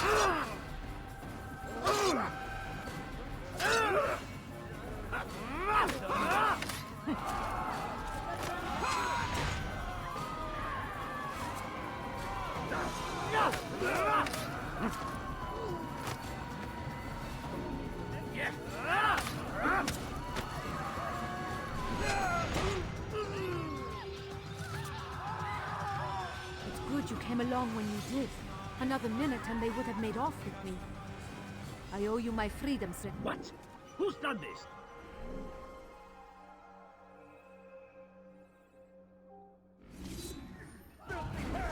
Get away from me! Let me no choice. You must die. Get ready, filthy heretic!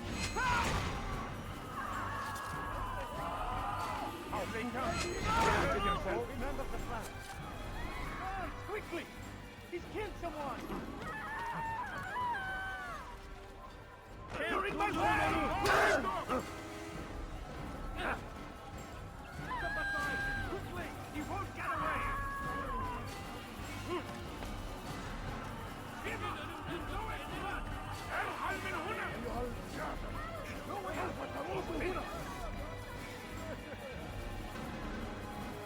Everywhere!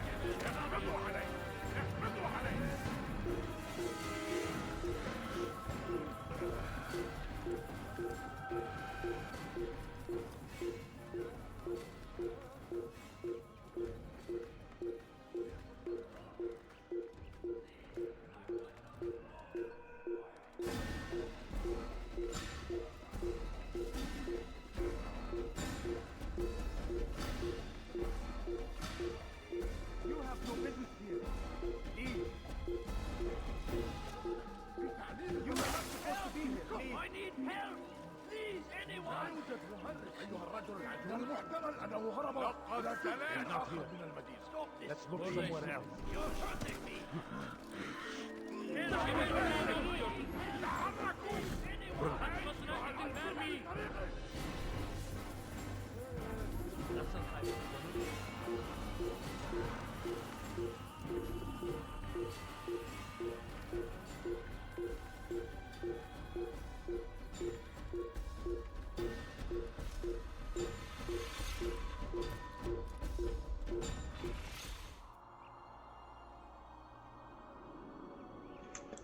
Ray, what do we think is the in-universe explanation for how Basim can teleport? Your guess is that he goes into some kind of trance or something. I mean, if the enemies are within a reasonable distance of him, reasonable being realistic,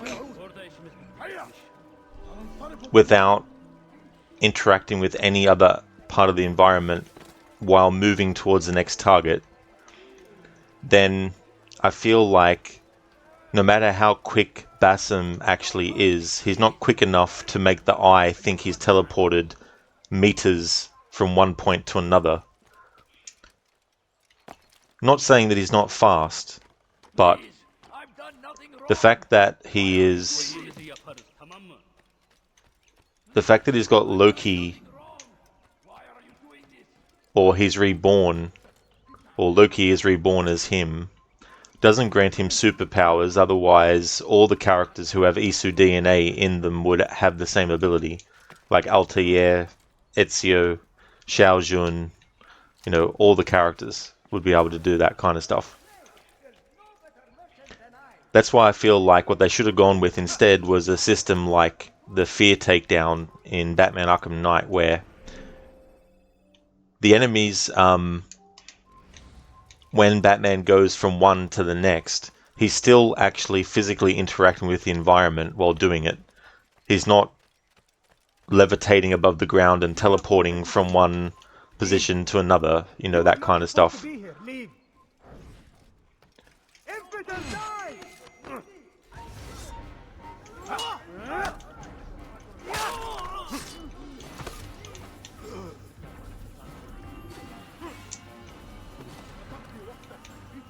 Because that teleport move that Basim can do in the game can reach, you know, pretty far distances, it looks like. And like, I've seen people do it, like they've had Basim jump and in mid-air they've activated the assassin focus and then made him teleport to the thing. It's like, I don't think you can explain that away as an Animus thing. I'd file that under a gameplay thing just for us as the player to be able to utilize, to add a kind of like, you know, fun way of killing enemies. I don't think it naturally translates to something that Basim himself could actually do. I mean, Eivor is Odin reborn, but Eivor can't do a teleport attack move. So it's not about them having superpowers because they just so happen to be an Isu reborn. It's like Bartholomew Roberts being reborn as Aita, or Aita, sorry, being reborn as him. He doesn't have some magical superpowers because he's got Isu within him or anything like that. Because essentially, if you're applying an ability like that to the character, you're essentially putting them on the same level as someone like the Flash, who can run really fast, and someone like Superman, who can fly really fast. And to the natural eye, it might look like they're teleporting, you know.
Thank you, my boy. I only wish my sons were half as brave as you. I'll see to it that they hear this tale and know what it is to be a true hero. Who did this? There's quite a lot of enemies there to deal with. I kept interrupting.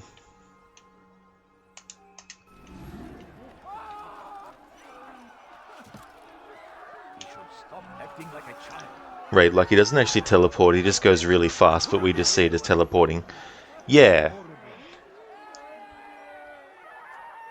It's kind of like, with Assassin's Creed Unity, when you do the disguise move, Arno couldn't literally turn into other people. Skill-wise, he was good enough to infiltrate as an assassin without being noticed.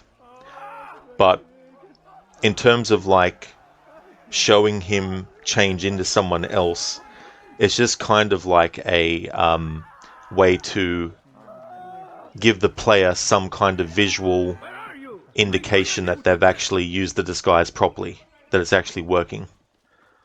Some have attributed it as an animus glitch,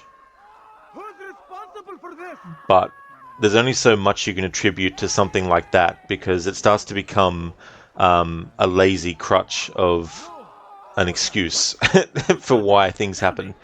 You know, it's kind of like in Star Wars, where it's like, well, the Force is so powerful that anything is possible. Anything can be done with it. You can literally, you know, do what you want. Like, you could use the Force to bake a cake without even having any of the ingredients. You just imagine it and make it happen. You know, it just appears. But that's nonsense, you know, and that starts to go into stupid areas, you know. So, with things like that, it's more that we, the player, are being shown, hey, look, Arno looks like someone else. Oh, it means the disguise is working. Okay, so we'll move around the game world and we'll get him into that area. Oh, cool, we were able to do it. You know, it's not a canon thing. He didn't canonically change into that old woman and walk through, you know, things like that. It's not an animus glitch, because what would be the purpose of glitching something like that? You know what I mean? Like, it's just like a crutch to be like, oh yeah, it can be explained away because it's an animus glitch, you know, which is putting a band-aid over, you know, a giant gash on your forehead that needs more than just a band-aid. You know, it's this idea of coming up with logic and reasoning for something and just falling on, because a wizard did it, you know, that kind of stuff as well. Well, these who weren't gods, they were just a more advanced species. They were only different to humans in that they were smarter, lived longer, and had 6 senses. Exactly, Raid. You know, they couldn't fly. Like, they couldn't click their fingers and make things appear or disappear. They weren't magicians. They weren't wizards. They weren't, you know, superhumans. They weren't, like,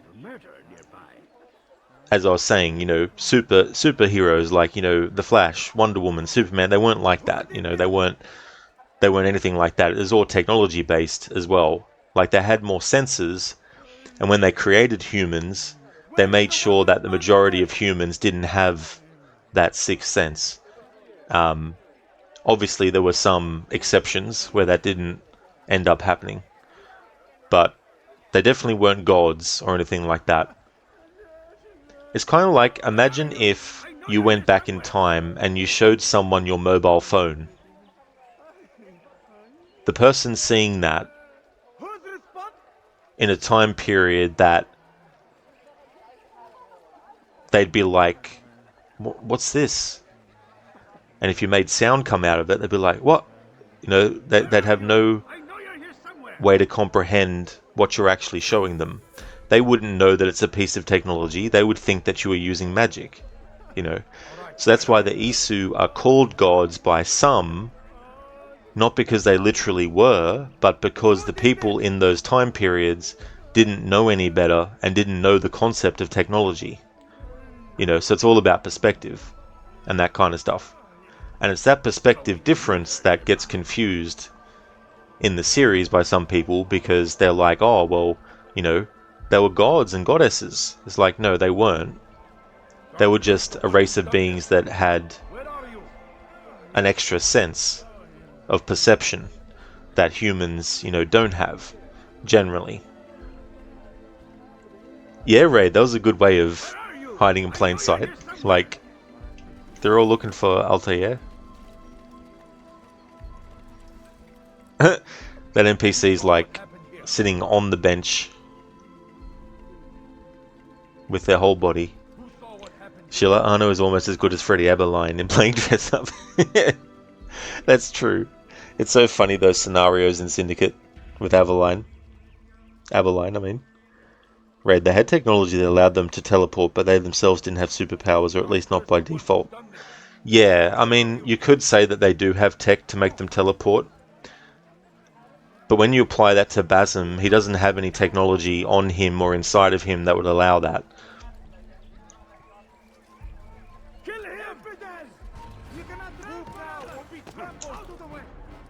Whereas in Odyssey, it's the idea that the spear itself is a piece of technology that has the ability to allow Cassandra to teleport. But if she doesn't have it, she won't be able to do it, kind of thing. Now granted, I still don't like that element, but it's definitely a point of difference between Basim and Cassandra. Cassandra has an object that lets her do that, whereas Basim doesn't have anything like that. He doesn't naturally have it, so it's just something that they did for gameplay for us as the players. But again, Basim is fast, so I'm not saying that he's not a fast, well, he's not fast at moving. But Altair and all the other assassins were good at moving, and they're all fast as well. Gameplay things aside, Altair climbs slower than Ezio does. But that's just a gameplay difference. It's not necessarily a reflection on the character themselves in the universe of the series.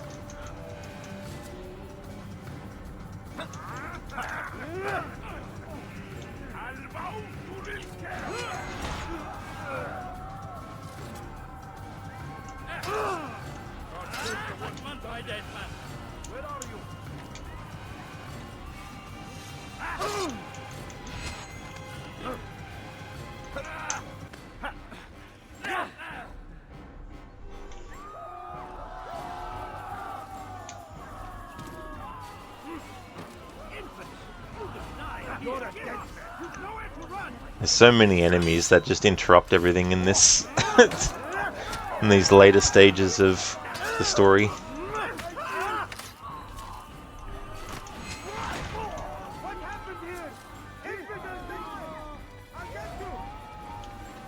If you're already being chased by enemies and then you come across a civilian needing to be saved, even if you start to kill the ones harassing the civilian will actually flee, because you've already entered that area with enemies pursuing you. So that's why this is annoying, trying to get these Save the Citizens done.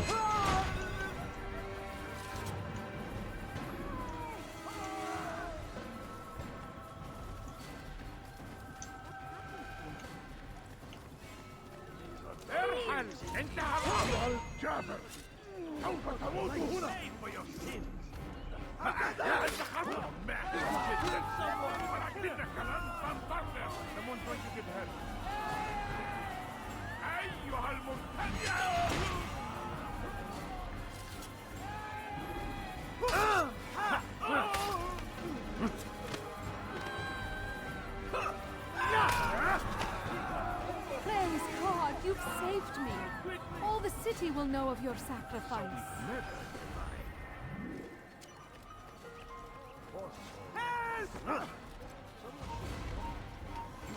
friend. I know this city well.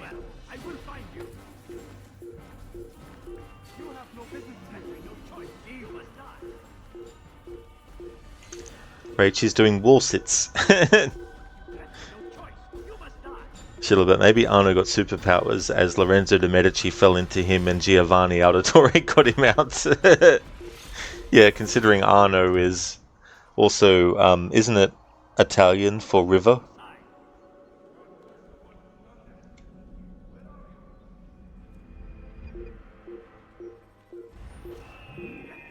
Welcome back, Anemone. Okay, all the viewpoints have been synchronized. And all the citizens have been saved. So let's now go to the Bureau to get some dialogue. That's okay, Anemone, no worries at all. Giuliano is just the river that goes through Florence, is it? Oh, I gotcha. So that's the actual name of the river. Arno doesn't mean river in Italian. Oh, got it. Cool. Thanks for the clarification, Schiller. Because yeah, I thought for some reason that it was what river was in Italian. Because I've seen the spelling for the word, like for the name Arno, spelt different, like Arnaud, for example. Like in A Plague Tale Requiem, there's a character named Arno, but the way it's spelt isn't Arno. Raid, Arno as a name is of Germanic origin. It means eagle. Of course, yes, that makes sense in correlation with Assassin's Creed-y stuff, with Unity and with yeah, that definitely makes sense. Safety and peace, Altair. Upon you as well, brother. Seems fate has a funny way with things. So it's true then. Robert de Sable is in Jerusalem. I've seen the knights myself. Only misfortune follows that man. If he's here, it's because he intends ill. I won't give him the chance to act. Do not let vengeance cloud your thoughts, brother. We both know no good can come of that. I have not forgotten. You have nothing to fear. I do not seek revenge, but knowledge. Truly, you are not the man I once knew. My work has taught me many things, revealed secrets to me. But there are still pieces of this puzzle I do not possess. What do you mean? All the men I've laid to rest have worked together, united by this man. Robert has designs upon the land. This much I know for certain. But how and why, when and where, these things remain out of reach. Crusaders and Saracens working together? They are none of these things, but something else. Templars. The Templars are a part of the Crusader army. Or so they'd like King Richard to believe. No, their only allegiance is to Robert de Sable and some mad idea that they will stop the war. You spin a strange tale. You have no idea, Malik. But tell me where they've been seen. I should be after him before he slips away. 3 places I can say for certain.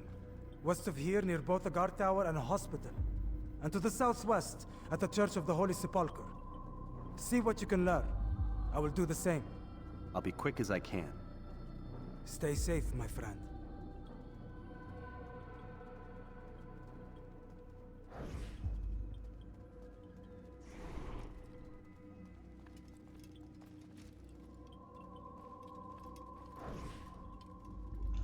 Okay, so no other dialogue from Malik right now. Gonna go and do one investigation and then come back to him and see what else he'll say.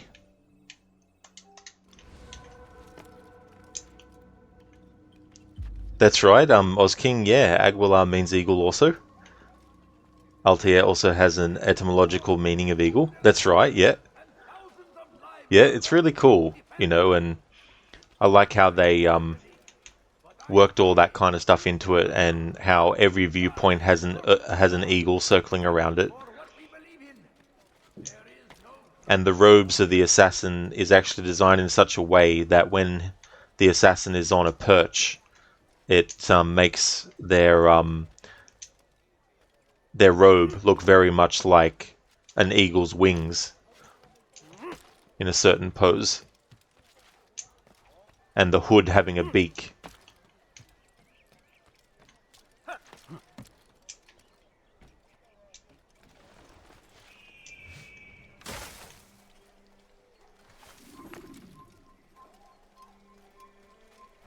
Bring that to your master, then. It contains everything you asked for. Your assistance in this most delicate of matters is greatly appreciated. It is my job to keep the peace. And keep it you will. You'll have no trouble from us. It's not you and yours that concern me, but the citizens. You picked a strange time to visit our city. We've simply come to pay our respects. And stir up trouble for it. It's not my fault your people can't tell enemy from friend. Look, you've got what you came for. I think it's best you were on your way.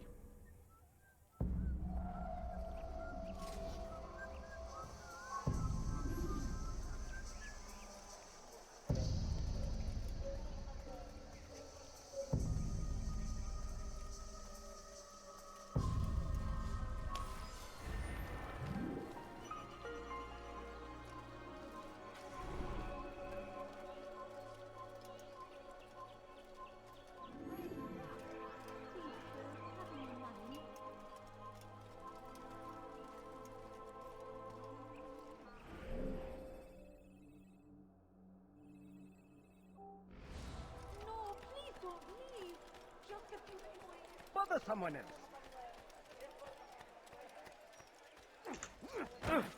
Rage, you've never understood why the latter part of Altair's name is Ibn La'ahad when it should be Ibn Umar.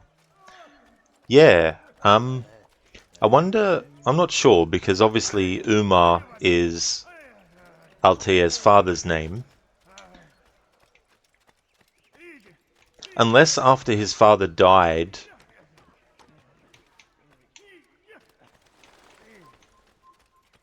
he changed it, or it was changed for him or something. I'm not too sure. I don't know. That was just me just guessing.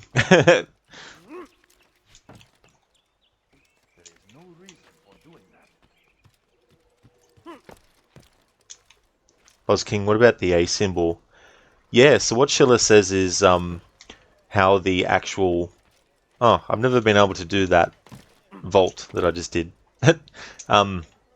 In Origins, on the scene at the beach, the eagle skull that Khemu had been wearing, that Bayek then was wearing, when he basically throws it on the ground, when he walks away, Aya kneels down to pick up the eagle skull, and when she does so, it leaves the imprint. Originally, though, before Origins was a thing, I think the A was supposed to be based on some kind of Arabic symbol or something. I'm not too sure. I'm not 100%. I'm just really sort of guessing on that part. But there must have been something that originally made them think to make that the symbol. Raid, Roshan's full name being Bint Lahad makes sense because she changed her name at some point. That's true, yeah, she changed her name. But yeah, I wonder what happened in the case of Altair then.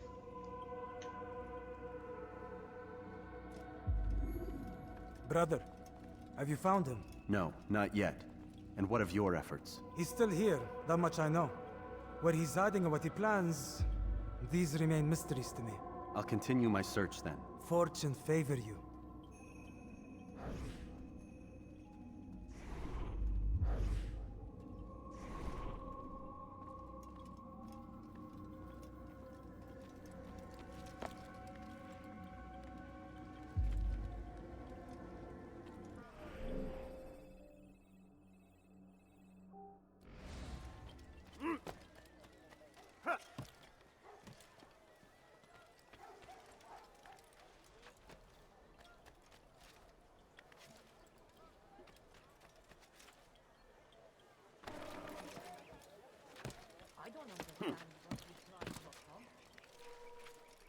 Now comes the English king and his infidel army.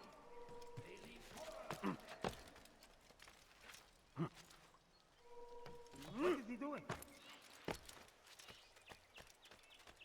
You know, you could have been more careful. Don't do that again, understand?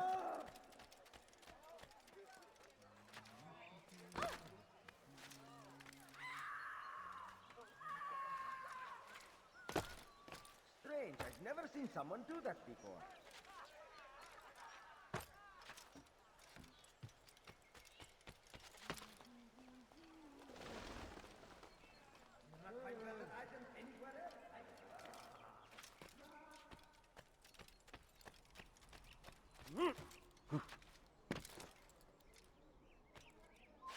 Turn back now.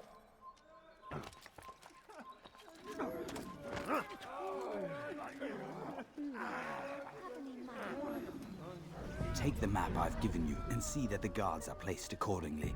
We'll be safe enough during the procession. It's the burial that worries me. Easy for our enemies to hide amongst the crowd. If you're so concerned, why not post your own men? Search the site yourselves. Our presence here has caused enough chaos. I can only imagine how the people would react, seeing Crusader soldiers marching across their holy ground. Then perhaps you should not attend at all. He was our friend and brother, and we will honor him as he passes from this world. You insult me by suggesting otherwise. I'll post the men. I don't want trouble either. Then stop trying to make it, and do as you've been asked.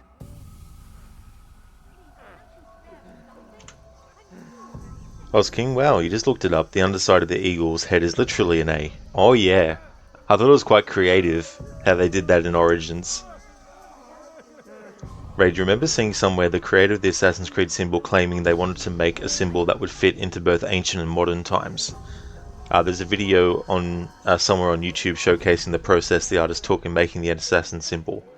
Well, that's really cool that there is. I've never actually seen it myself, but that would be cool to watch. King, well, not literally, but yeah. Oh, exactly. It definitely makes the shape of something very, very reminiscent and similar. Mr. Epic, thank you so very much for the 4 months in a row. Thank you, thank you. I really do appreciate that. And thanks for using your Prime for that too as well. Good morning to you. Hope it's going good. Did you not forget to get your daily dose of praise be to Salahadin? Yeah, I think we've had that. I think we've had that dialogue said.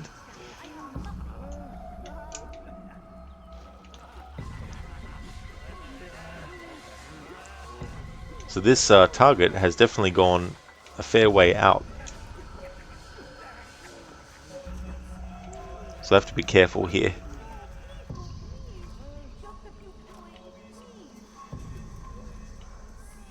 You shouldn't be here. Be gone.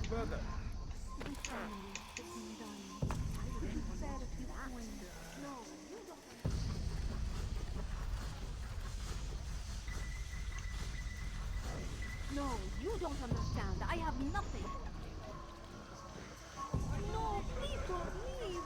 Just a few coins, please. Please, can't you spare something? I'm poor and sick and hungry. A few coins. All I ask is for a few coins.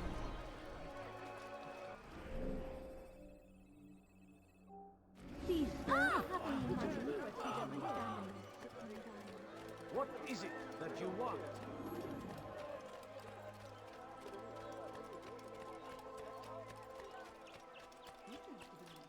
I wonder where he's up to. It's going to hurt him. Why is he doing that?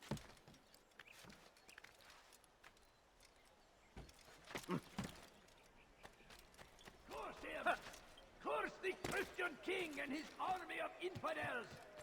They go against the will of God and must be made to pay. Everywhere they ride, they leave only suffering in their wake. Brother, have you found him? No, not yet. And what of your efforts? He's still here. Alright, so this dialogue's the same. Okay, Deciding on what he plans, now to do the rest of the investigations. mysteries to me. I'll continue. It can be sometimes, King, but a lot of other times too. Those beggars can get in the road, especially when you're trying to do like a pickpocket, or you're trying to do a stealth kill on targets as part of the investigations. And then you got the enemies that are sort of like drunk, who will actually literally grab you and throw you around as well. So they definitely put a lot of things as obstacles that can get in the way of your investigations. Mr. Epic, there's one line you think about when thinking about AC1 after the sound of completing objectives or DNA sound or viewpoints. You love that sound. It's really well done. Like the choices of the sounds that they use to signify certain things. They definitely made some great choices. And there's so many things that are repetitive that it's no wonder they stick in the mind long after. Thief, you are filth! Die, thief! I'll have your hand for that. You something to say?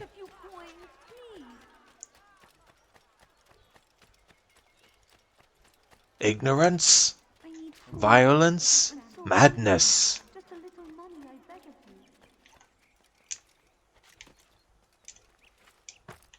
Right, okay, you've just found a Reddit post that showcases the creation process of the Assassin's logo. You'd post it here, but you imagine Twitch will block links, right?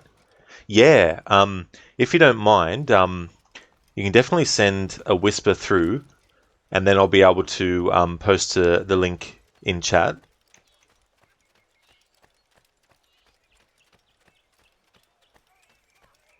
Osking, sounds like that would happen in real life. Depends if he has links blocked. Yeah, well, that's the other thing too. You know, like having like people who try to sell you stuff when you're trying to walk into a shop, and they're not actually employees of the shop. They're not even anything to do with the shop, but they're out the front and they're trying to sell you stuff. You know, things that could get in the way. Oh, thanks, Raid. That'll be cool if you can. Anemone, 17 degrees now, is it? Well, I'd probably rather that, I think, than 30 or 40. Okay, I'll need to come back to that bench because the people that were sitting there aren't sitting there anymore. Just sent it, Raid? Excellent. Cool.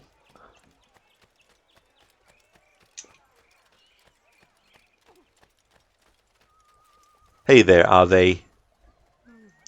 How's things going for you? Oh yeah, Anemone. Yeah, when temperatures get in like the 30 degrees Celsius, it's like, no thanks.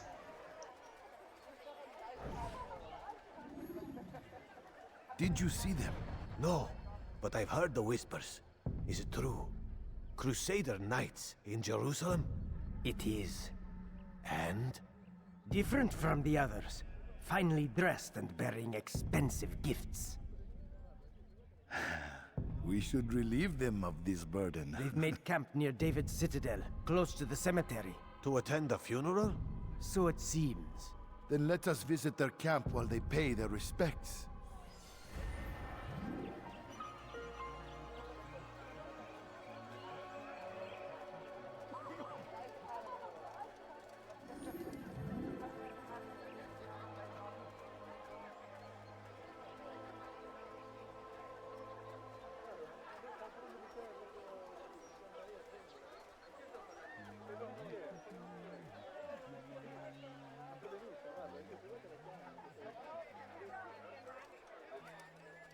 Thanks for linking that.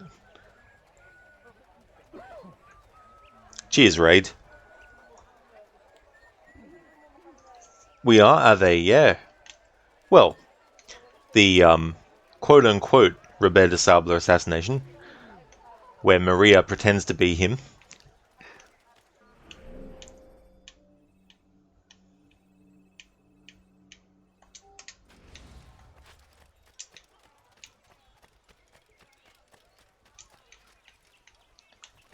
Mr. Epic, can't believe it's so long since this game came out that it can be considered a classic. And the funny thing is, comparing this to AC Mirage, this game just looks better and more fun to you, but maybe you're biased because this is one of your favorite ACs. Well, that's cool that it's one of your favorites. I think it's one of those foundational games in a series that laid a lot of groundwork, and it's always good to come back to this one. I always like replaying it because it regrounds me in the roots of the series, and Mirage is called a return to roots, but that's really not accurate. It's more of a buzzword that Ubisoft coined that other people like YouTubers and that who are big YouTubers branded about and also repeated, you know, but it's more of an homage to the earlier games, not a return to roots, because if it was a return to roots, we wouldn't have an eagle companion in the game. For one, that's one example. Because as you can see, Altair doesn't have any eagle companion that he can, you know, get help from or anything like that. But as an homage, I think they did a good job. But it's definitely not a return to roots, though. Ah, no worries at all, Oz King. That's okay. There you're good. You're going to head to the gym real soon, but you thought you'd drop in and look at how the playthrough is going. Oh, nice. That's cool, Ave. Thanks for doing that. I'm glad to hear that you're going well. I think I'm still going to be starting Bloodlines, but this is taking a little bit to do, given that I'm also doing the citizens and synchronizing viewpoints and also getting all the dialogues with the bureau leaders and stuff. So I may end up not actually starting Bloodlines today. We'll just have to wait and see. Adrian Gendabender Roberta Sabla. That's right. It's like, we'll put Maria in there, and that way we can lure the assassins out thinking it's me. Are they still? AC1 has much better cutscenes than Mirage, but truly is sad. Yeah, it's more like an assembly line approach with the newer games. How they've done the animations in the cutscenes. It's a lot more robotic and stuff. Whereas the other games in the series before Odyssey, I mean, Origins is definitely a game that, you know, has a different engine and everything, like a different approach and all that kind of stuff. But I would dare say that the cutscenes in Origins are far superior than cutscenes in other games that came out since. But there's definitely a feeling of great attention to detail, a lot more thought into where the characters are standing, what they're doing, what their facial expressions are, what kind of gestures are happening, and all that kind of stuff. Whereas in the newer games, it's like, okay, now fold your arms. Now put your hand on your on your cheek. Now put your hands on your hips. Now cross your arms again. Now put your hands on. It's just very bland. Whereas in other games, like for example Black Flag, you have like Edward asleep, and then you have Mary with a little stick waking him up, and then Edward grabs the stick and then throws the stick on the ground, and then Mary Read picks the stick back up. But as all this is happening, they're actually talking and dialogue's going on and all that kind of stuff. So it's a lot more lively, and it doesn't feel as robotic, and it doesn't feel as assembly line manufactured. Just get the cutscene out there and just do, you know, one person says something, the camera's on them. The next person says something else, the camera's on them. The other person talks again, put the camera back on them. The other person talks, you know, bouncing back and forth. Whereas in the other games, you got like the camera's tracking on the ground, you know, the camera's doing like a push in or something like that, you know, for example. There's a lot more sort of filmic in how they actually did it. And it feels like actors in a scene who've memorized where they need to stand and what they need to be doing within the scene at certain points, so it feels more orchestrated and feels more organic. Whereas the newer games, it's kind of like, have the character stand there, fold their arms now, and just give that to every character. Like, regardless of, like, not everyone folds their arms the same way. Like, some people get their left arm, put it under their right armpit first, and then put the left arm. But some people do the other way, you know. We all have different ways of doing gestures. But the way that they do it in the new AC games is to give every single person the exact same gesture at all the times, you know. Whereas if you were to put them side by side and had them do the animations, they would do it in sync at the same time. It's just, yeah, it's just very sort of like manufactured and assembly line processing kind of thing. Altair, my savior, you must help me. I was shadowing my prey, a group of Templars, when they saw me. I took flight, and although I evaded them, I twisted my ankle. I'm pathetic, I know. Please, don't tell Malik. I did overhear them say they were leaving town. Find them and kill them. Then I will reward you.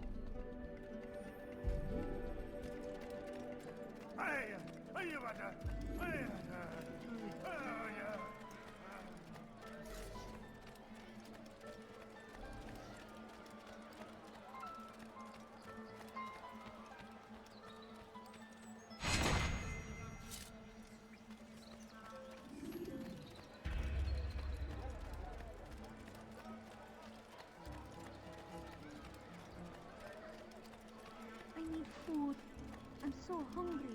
Just a little money, I beg People of Jerusalem, we stand upon a threshold. To cross it is to usher in an age of peace between all men. Embrace these Christian soldiers as you would a brother. Welcome them with open arms. In this way, we might forgive the sins of the past and bring about a better tomorrow.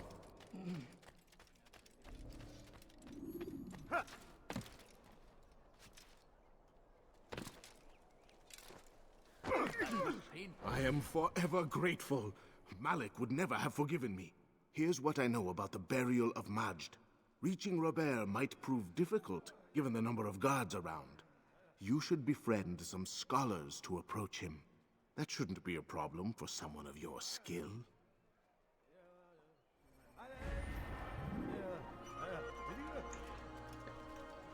Adrian, guess they were like, there, we removed enemy levels, return to roots. There you feel the return to roots statement was interpreted different by almost everyone. Yeah, Adrian, that's all that it was needed, that completely does it. And I've heard a counter argument where it's like, oh, so you want all the glitches and all the terrible sort of like, things that the older games might have had. It's like, no. You can still return to the roots of a series without also repeating the same technological or graphical sort of issues. You can still make it feel like that. And in some ways they do in Mirage, but not the overall complete picture. And so it's not really a return to the roots, it's more like an homage. It's like if you really liked a certain movie and you were like, right, I'm going to do an homage to that movie. I'm not going to copy the same storyline, but I'm going to take things from it and I'm going to put it into a completely new story, unrelated to anything from what I'm actually homaging, but I'm putting little things here and there that people who've seen that other thing would be like, this reminds me of such and such, So the investigations in Mirage, they're very reminiscent of the kind of ones that you do in this game. Sit on a bench, eavesdrop on people talking, But the way that they did it in that game, of course, it's more into the narrative, whereas in this game, it's more like, go to this spot, get this information, do this activity, and then move on. There is story stuff that you get given, of course, when you do that, but it's not interweaved into the actual narrative of what you're going through in that part. Where it's like, Basim will go and investigate someone, and then it's like, so there's a merchant that I need to kill now, and so you'll go over and you'll kill the merchant, Whereas in this, it's more like, go and eavesdrop here, pickpocket this person. They had a letter on them. This is what the letter said. Okay, cool. And given all that information, then go and do the assassination. So just the structuring of it in Mirage is different. So that kind of stuff is definitely similar to AC1 in the respect of the process of investigating, but they've just structured it differently. But yeah, the Eagle Companion is definitely something that's not an example of returning to the roots, And when someone says something's returning to the roots, I feel like the way it should be taken is for them to say, so they've strayed so far from the original way of doing things that they want to go back to that again and have it be still fresh, but still reminiscent of the things in the earlier stuff as well. Another example of the return to roots statement being used incorrectly was by Capcom Vancouver when they were doing Dead Rising 4. Dead Rising 1, 2, and 3 had psychopaths in it, and that was one of the major key elements of the series. But Dead Rising 4, they said, we're going to return to the roots of the series. But what's the one thing they didn't keep from the first 3 games? The psychopaths. They completely took them out. So that's not returning to the roots, because you're taking something out that was integral to the other games and helped give it its own sort of like identity, and you've stripped that away and you're claiming that you're returning to the roots. It's like, no. So I feel that's something that can be used in a way that's actually true and in a way that's more let's get people saying that so that we get more hype about it, and then hopefully the people will be so excited that they will overlook the fact that it's not actually returning to the roots. We're just using that as a marketing tool to get people interested.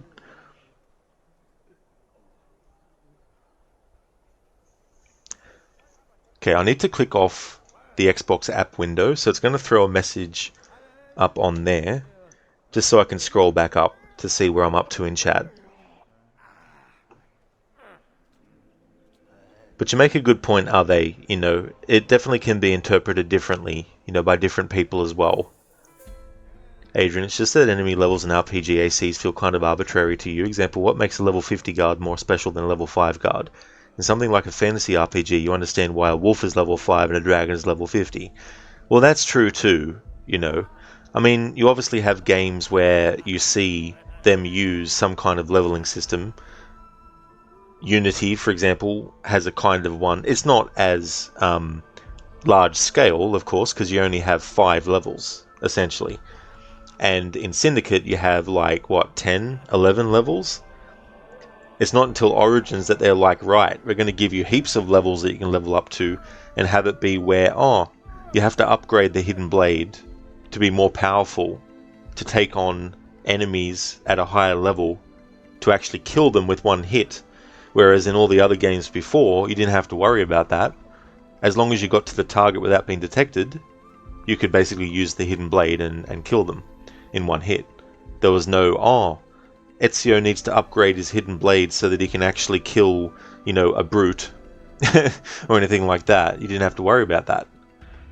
Obviously they had different fighting techniques and you had to learn what was the best approach to take out certain enemies and all that kind of stuff.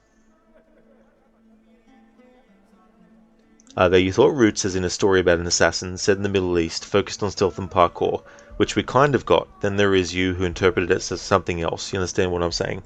Exactly, are they? You know? But at the same time, the element of the Eagle Companion, I feel, is something that doesn't need to be in every game. You know, just because we've had it in 3 games and 4 games now, I don't think it should be a staple of the series forever. You know, so I feel like if you're going to return to the roots of Assassin's Creed, you don't need the Eagle Companion. You take that out completely and don't have that. And plus there's no like teleport move that Altair or Ezio or any other character who actually has Isu DNA is able to do, or anything like that, you know.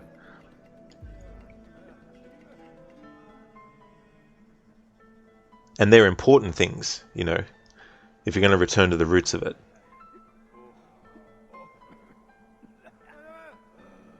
Wolfie31, thank you so very much for the follow.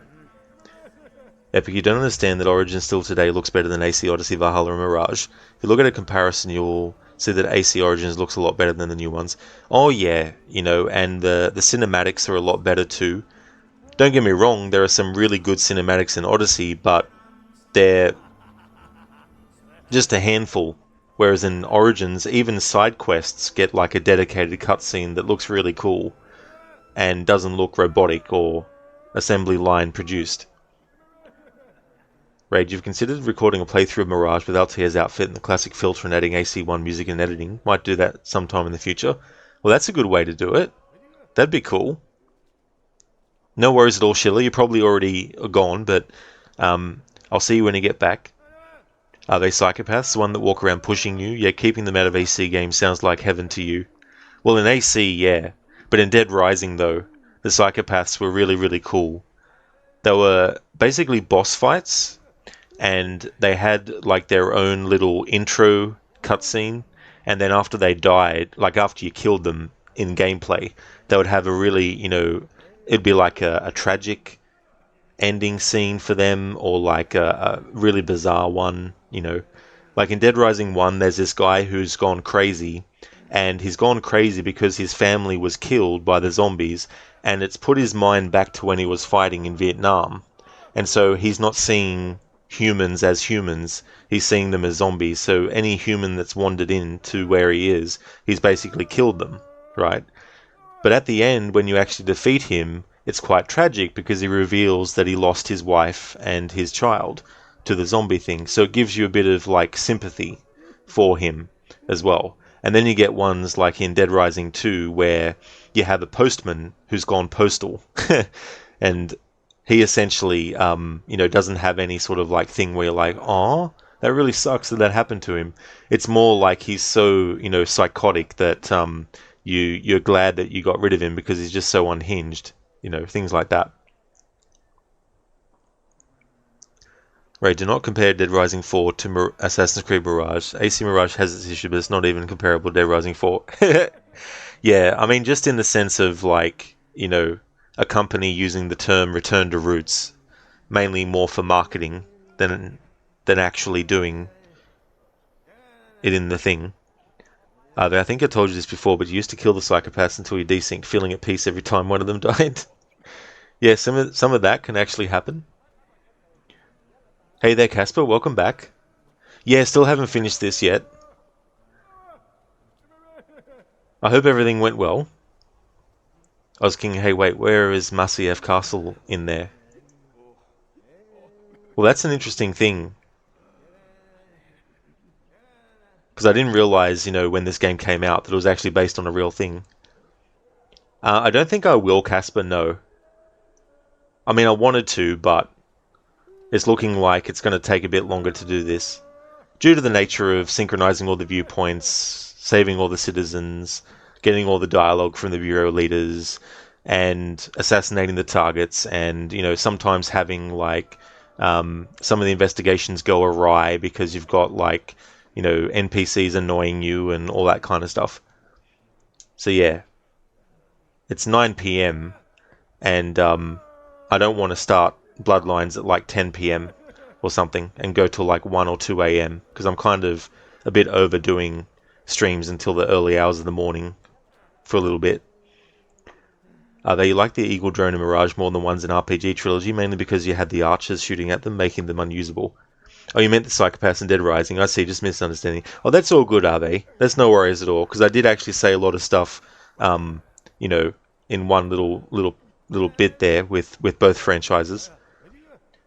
Mr. Epic, you never understood why they never made dual assassination like Arno with one hidden blade again. Instead, you make one assassination and a throw knife that felt so lame. How fast Arno could perform dual assassinations always felt awesome. Oh yeah, Mr. Epic.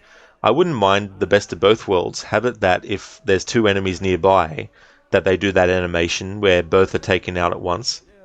Or, if there's a third enemy, have them do the two and then do a throwing thing for the third. I wouldn't mind that. Kind of like Ghost of Tsushima, how you can do like a chain assassination between three different characters.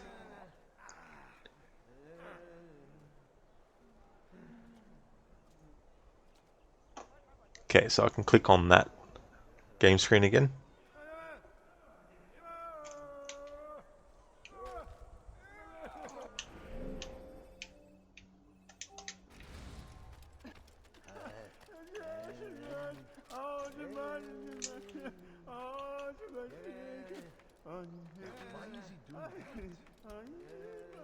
Thank you, Ave, for redeeming the random Assassin's Creed quote. People of Jerusalem, we stand upon a threshold. To cross it is to usher in an age of peace between all men. Embrace these Christian soldiers as you would a brother. Welcome them with open arms. In this way, we might forgive the sins of the past and bring about a better tomorrow. People of Jerusalem, we stand upon a threshold. To cross it is to usher in an age of peace between all men. Embrace these Christian soldiers as you would a brother. Welcome them with open arms. In this way, we might forgive the sins of the past and bring about a better tomorrow. I need food. We must be strong, we must be brave, and we must find the courage to face those we once called our enemies and now instead call them friends. The Crusaders come to Jerusalem, bringing with them an opportunity to end the fighting, to stop the war. That we may stand as one, we must not turn them away.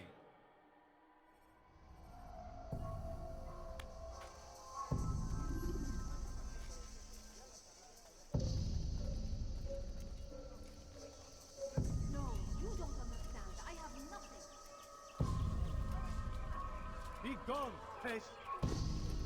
You need to be taught a lesson. You better grave.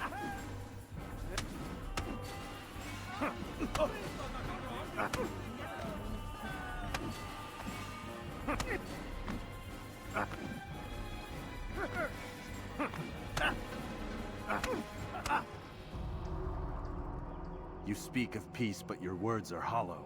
No, I speak the truth. Why would you say other? You're a Templar. So I am? Then you are also a liar and a fraud, just like your master. Where is he? What does he intend? It's peace he seeks, I swear it. And the proof is in his actions. A Christian at a Muslim's funeral. We want an end to all of this. Only because it serves your needs.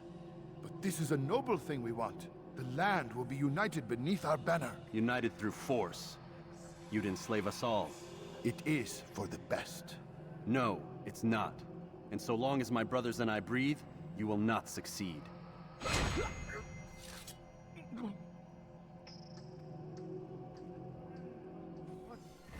happened?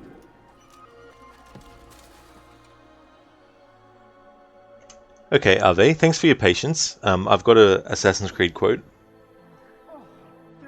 We kill, thinking it's best for us, do we not, Messer Ezio? I do this not for myself. Compio questo sacrificio per il bene superiore, requiescat in pace. And that is from Assassin's Creed 2. That's when Ezio assassinates Carlo. Who did this? How? God Almighty. This is an ill omen. Rage, you'd love to go see Masyaf Castle in real life. Unfortunately, it's not exactly safe there. In your early college days, you took some courses on Islam, and at one point you got into the history of the Hassassin, who the assassins are based on.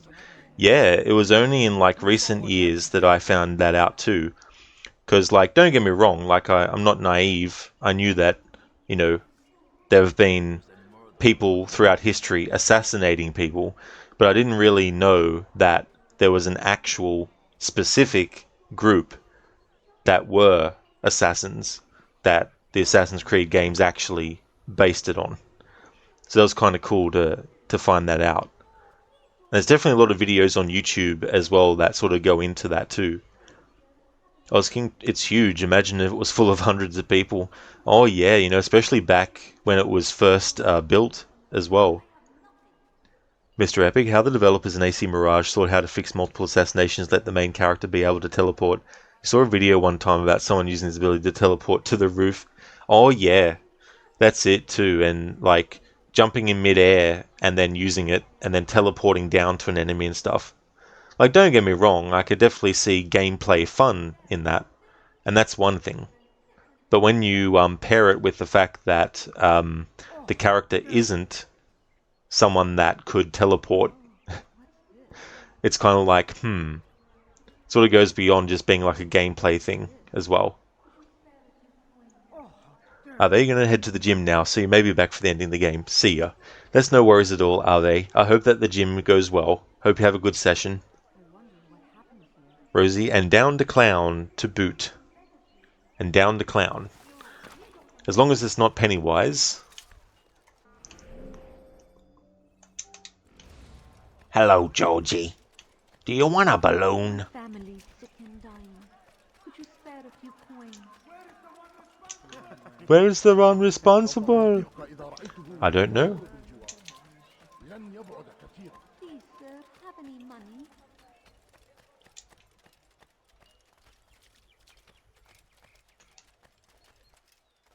Safety and peace, Master. Have you seen all the vile Templars in town? I have been ordered to kill as many as I can before the burial of your latest victim, Majd Udin. I am sure if it were your mission, it would be done in no time. I have learned much while looking for those Templars. I will share valuable information with you when you get back.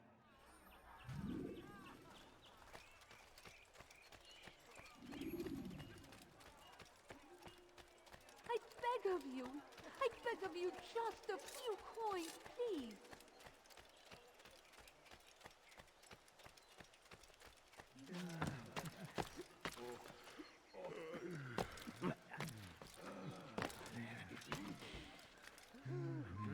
forbidden for you to be here. He should stop acting like a child.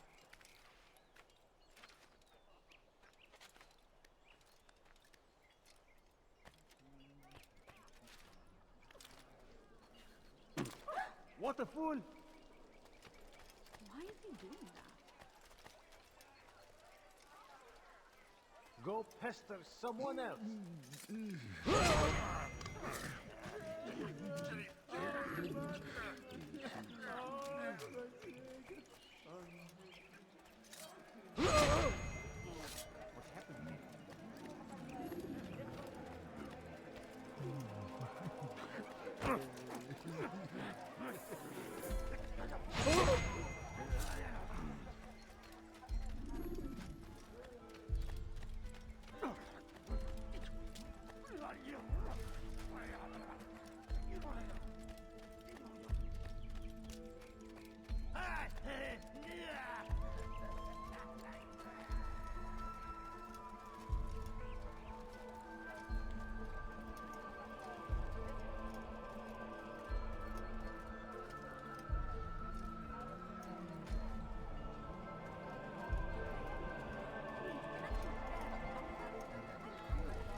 Evvelki sefer elimizden kurtulduk.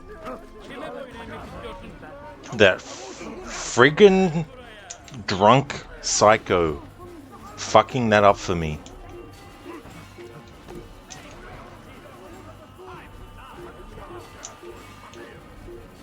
Karışmaya cesaret mi ediyor? Run back now. Your life ends now. Running! You cannot escape!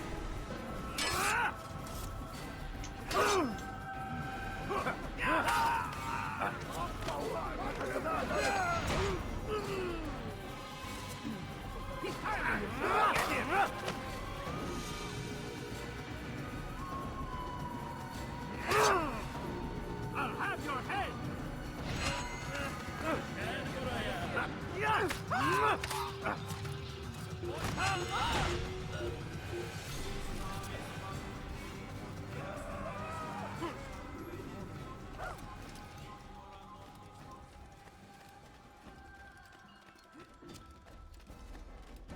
Safety and peace, Master. Hey there, Hypnotic. Welcome on in. Going to find the Templars and we're going to go kill them. Absolutely, Hypnotic. That's the plan. How's things? Raid the word assassin is actually an anglicized version of the word assassin. Yeah, it's interesting how they came up with that. I will share valuable information with you when you get back.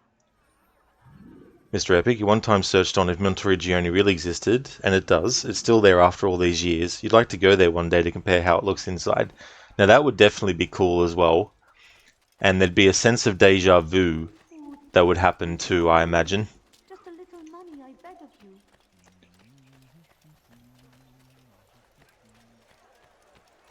That's right, I was king, yeah. It's funny. You gave me quite the fright.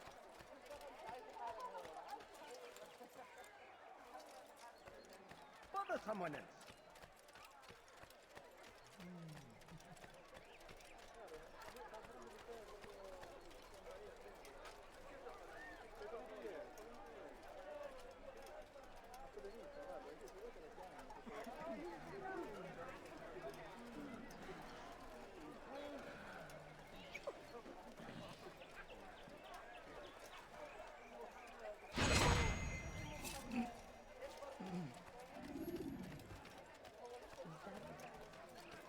No, please don't leave.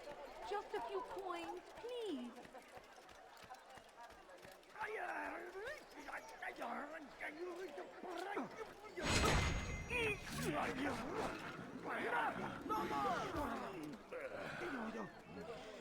هذا؟ من الذي فعل هذا؟ أخبرني!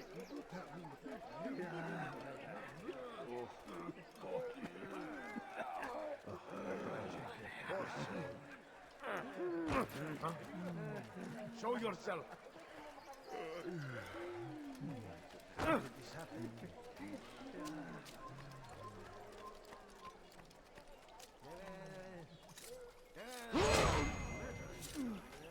What is it that you want? Poor soul, how did this happen? Such a shame. Who did this? What happened to this poor soul? Such a shame. God Almighty. God Almighty. Poor soul.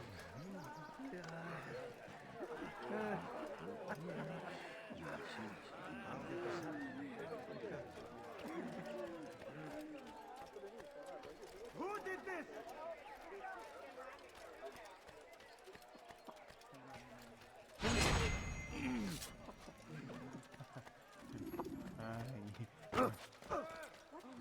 How about you turn around and go away?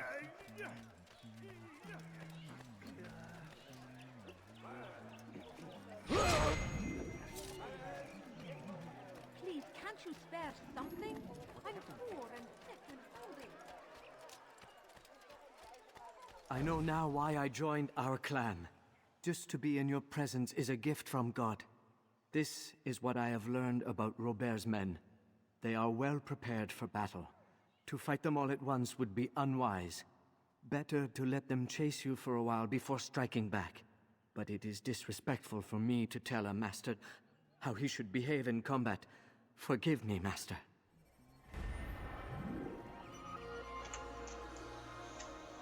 King, yeah, you think going to any of the places in this AC series would be like deja vu for most of us. So true. Like, I've never been to Italy, but whenever I see movies or anything that takes place there and I look at the rooftops, I can't help but get deja vu from Assassin's Creed 2. Oh, that's okay, Casper. Yeah, I definitely did see your messages, and I don't think I'm gonna start Bloodlines today now. There's just been too much stuff that I've had to do in the game that's taken longer than I expected.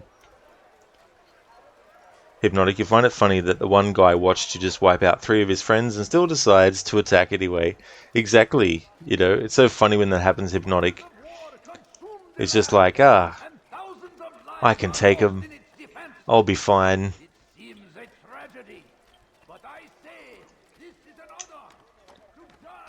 Mr. Epic, true, you think it would kind of be deja vu, like if you play GTA 5 a lot and then going to Los Angeles. That's it, yeah. You know, like the familiarity, you know, and things like that. Ray, too long didn't read. The Hassashin were a group trained by a guy named Hassan I Sabah to kill his political opponents. They were wiped out in the 13th century when the Mongols showed up in Syria. As for the real-life Templars, they were wiped out in 1307 by King Philip IV of France and other European monarchs. The survivors fled to Portugal, where they were granted asylum, where they reformed into the Military Order of Christ, and they still exist today. Ah, okay. Yeah, I didn't know that part, because I thought they just completely disbanded and never formed under anything else again. That's interesting. King, and so do the assassins. Wink, wink. And Ubisoft has become Abstergo.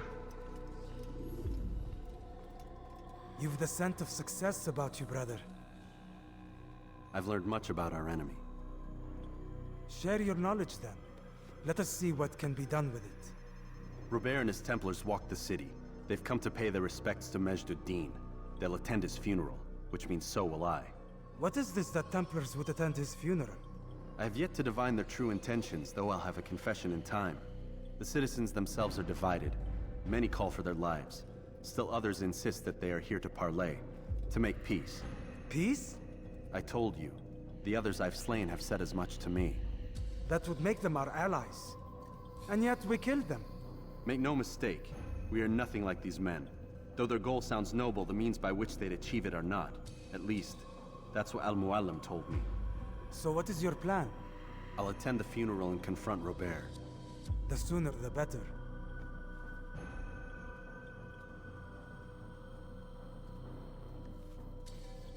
Fortune favor your blade, brother. Malik, before I go, there's something I should say. Be out with it. I've been a fool. Normally I'd make no argument, but what is this? What are you talking about? All this time, I never told you I was sorry. Too damn proud. You lost your arm because of me. Lost Qadar. You had every right to be angry. I do not accept your apology. I understand. No, you don't. I do not accept your apology because you are not the same man who went with me into Solomon's temple. And so you have nothing to apologize for. Malik. Perhaps if I had not been so envious of you, I would not have been so careless myself. I'm just as much to blame. Don't say such things. We are one. As we share the glory of our victories, so too should we share the pain of our defeat. In this way, we grow closer. We grow stronger. Thank you, brother. Rest if you need to, Altair, that you might be ready for what lies ahead. Still such a powerful conversation between Malik and Altair.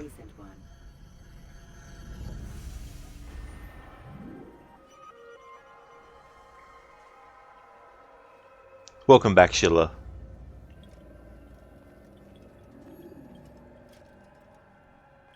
Is everything all right, brother? Yes. Everything is fine. Then be about your mission. Every moment Robert lives is a moment longer than he deserves.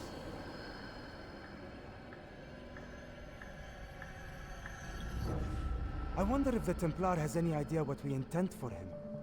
It should be interesting to see how he reacts to your arrival. Only time will tell. This much is certain. The Holy Land is a better place because of you. You've done well determining Robert's location. Now comes the hard part.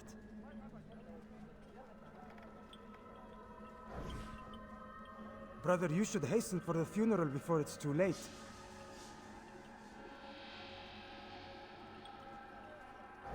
I wonder what Al-Mawlem has planned for you once Robert is dead. I suppose we'll have to deal with his remaining forces. Brother, you should hasten for the funeral before it's too late. Alright, so his dialogue is looping now. Mr. Epic, now Rod, don't go comparing Ubisoft to Abstergo. At least they have a plan for what they want to do. Yeah, they've got their eye on a plan, just like their logo is an all-seeing eye. Casper, they couldn't repair your headphones, so they gave you credit to buy a new one. Oh, really?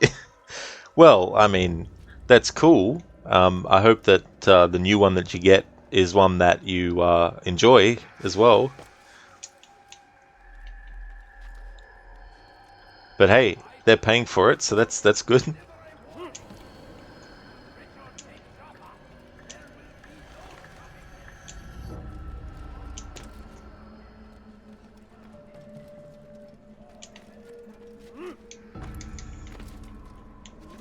Come no further.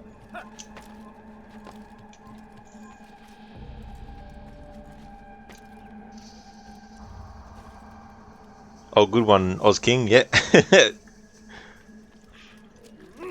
It's interesting, the first Tomb Raider movie dealt with the Illuminati.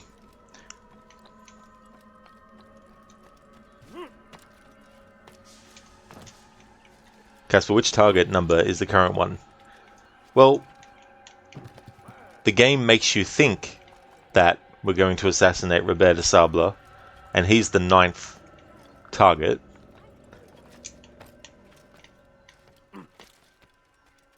And then Al-Mualim is the 10th. Leave now! You shouldn't be here. Be gone.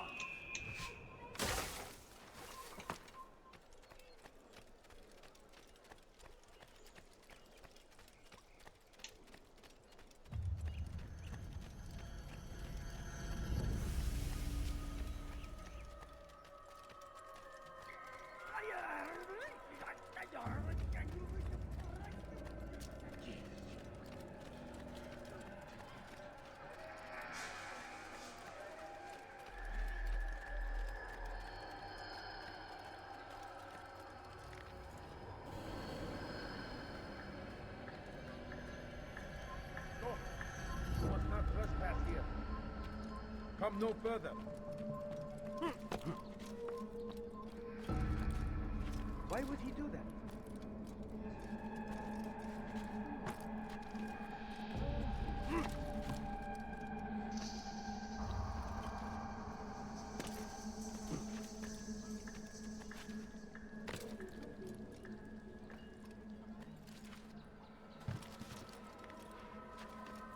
Away with you.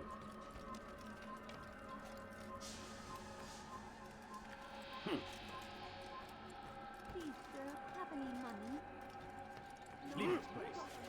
I have nothing. Someone.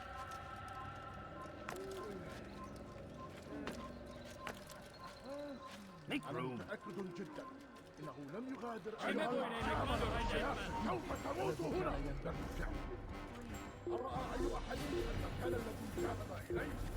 جبل كافر.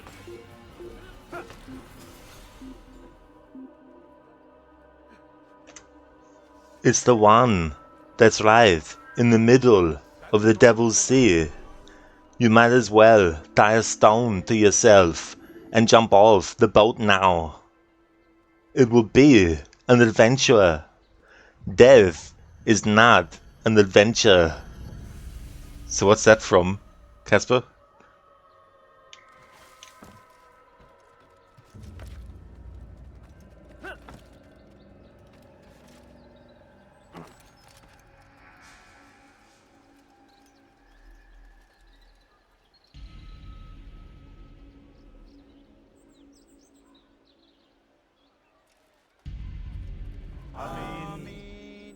We gather here to mourn the loss of our beloved Majd ad-Din.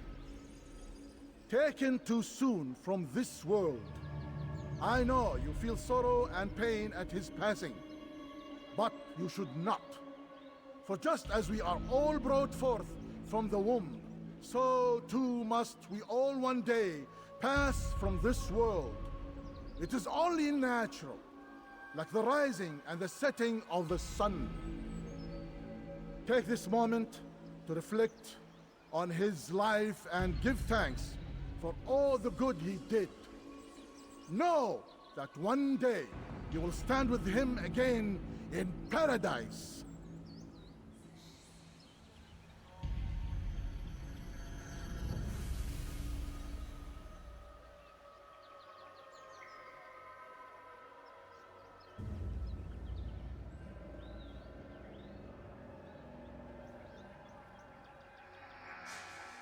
Amen.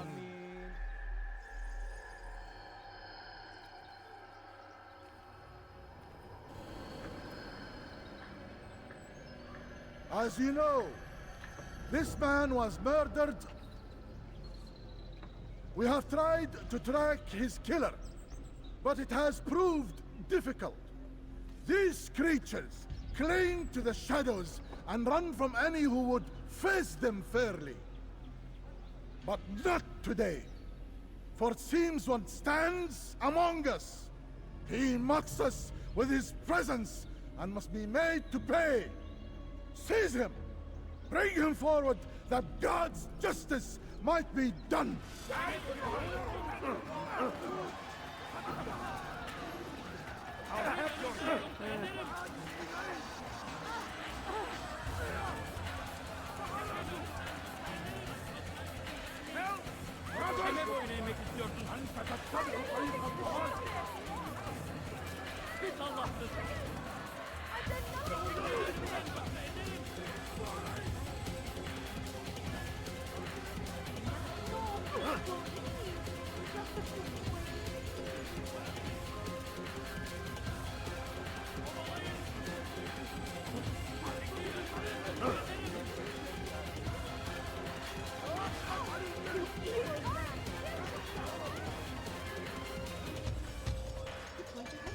Kaybetmeyin onu!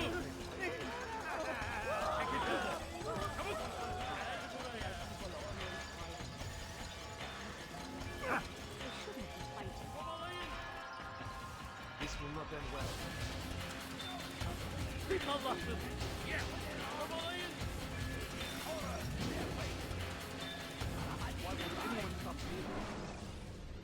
Damn it, I was trying to find a tower that I could throw people into. But I obviously went too far away.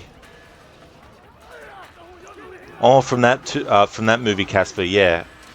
Yeah, I've only seen that one once. Yeah, Babs. Yeah, that was based on the 2013 reboot game. But it's a good Tomb Raider movie, but it's not a good adaptation of that particular game, though. It really guts a lot out of it out.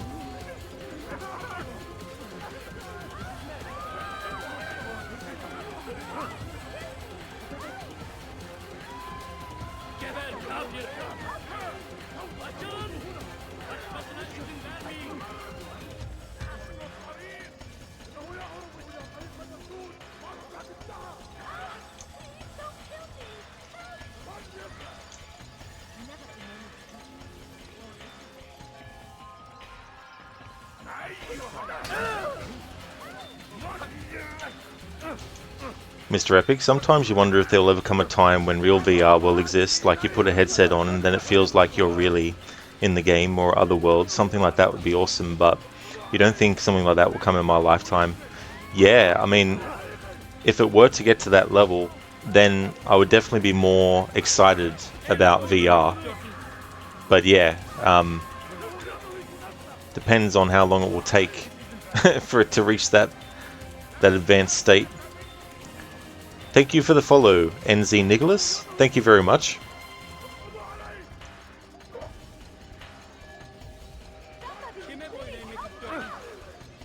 Hey there, Snakes. You just started Resident Evil 1. Should you play as Jill or Chris? Well, I played as Jill. Like the very first time I played Resident Evil 1, I chose Jill. Jill has more inventory spaces than Chris does. So in some ways, Chris is a bit more difficult of a campaign. So if you're not really familiar with the game, it's probably better to play as Jill first. But there are major differences between the two, though. So the layout of the place is the same, but there's certain things that only Jill gets access to, and same with Chris. And there's also a different placement of items and stuff like that. But yeah, I'd probably recommend playing as Jill, I would say. So I can't really find what I wanted to find, because I wanted to throw the main target into something to take care of them. But it's taking too long for me to find something like that. Because those ones there, they're not breakable.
I would see your eyes before you die. I sense you expected someone else. What sorcery is this? No sorcery. We knew you'd come. Robert needed to be sure he'd have time to get away. So he flees. We cannot deny your success. You have laid waste to our plans. First the treasure, then our men. Control of the Holy Land slipped away. But then he saw an opportunity to reclaim what has been stolen, to turn your victories to our advantage. Al-Muallim still holds your treasure, and we've routed your army before. Whatever Robert plans, he'll fail again. Ah, but it's not just Templars you'll contend with now. Speak sense. Robert rides for Arthur to plead his case that Saracen and Crusader unite against the Assassins. That will never happen. They have no reason to. Had, perhaps. But now you've given them one. 9, in fact. The bodies you've left behind, victims on both sides. You've made the Assassins an enemy in common and ensured the annihilation of your entire order. Well done. Not 9. 8. What do you mean? You are not my target. I will not take your life. You're free to go, but do not follow me. I don't need to. You're already too late. We'll see.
Perfect. Right, funny thing is, you watched the 2018 Tomb Raider movie before playing the 2013 game, so when you played it, you kept thinking that there had to be a logical explanation for everything that was happening. Oh yeah, it's definitely understandable too, because, as you know, like with the game itself, everything that's happening is actually because of some supernatural power that Himiko actually has. Whereas in the movie version, they made it that she doesn't have anything like that, because they sent Matthias, Trinity sent Matthias to the island in the movie version, and the only reason he's not getting off the island is not because there's some supernatural force stopping him. It's just because, well, he's there to stay there until he gets done what he needs to for Trinity. And then Himiko herself, it's just a situation where her dead body in the movie version is so riddled with some virus or something that when it gets exposed to people, it kills them. You know, so it really undermines the whole idea of the game story, which is someone like Lara who didn't believe that these supernatural things were actually real, actually learning that they are. Whereas in the movie version, they completely throw that out.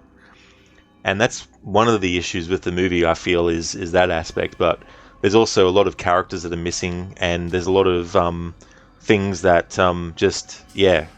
That's why I don't really think it's a great adaptation, but I do think it's a really cool Tomb Raider movie, like the action sequences, the puzzles, the traps that she has to dodge and all that kind of stuff.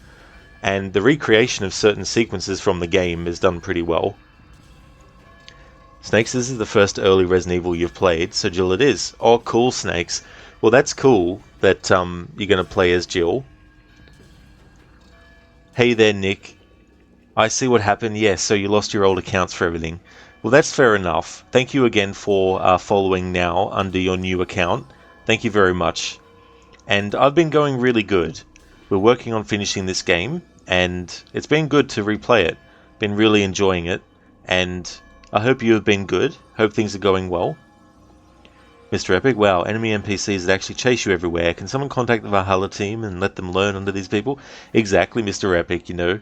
They're very dedicated. They'll just keep running and chasing you until they either get you or they die trying. Hey there, Doug. How's things going? You'll be going back to Origins soon, and you just bought the wonderful DLCs as well. Excellent. I love the DLCs for Assassin's Creed Origins. They're really, really cool. But that's good. I'm glad that you're going back to Origins soon. And it really is Oz King. It's definitely a great, great game. I'm looking forward to replaying that one as well. Hey, Maxi. It's going really good, thanks, dude. How's things going with you, man? That's right, Mr. Epic. Yeah, so that's Maria. In Bloodlines, Maria appears again. And then in Assassin's Creed 2, we see that sequence where Altair is chasing her. And then they basically make love. And then in Revelations, she's also there too. In Bloodlines, she's voiced by someone else. But in AC1 and Revelations, she's actually played by the same person. Raid, and that, kids, is how I met your mother. That's a good call on that, Raid. That works out well. Snakes, oh my fucking god, you're in the dining room at the start. Why are the controls so unbearable? They keep going from inverted then uninverted. So, Snakes, are you playing the remake of Resident Evil 1? Or are you playing the 1996 original version?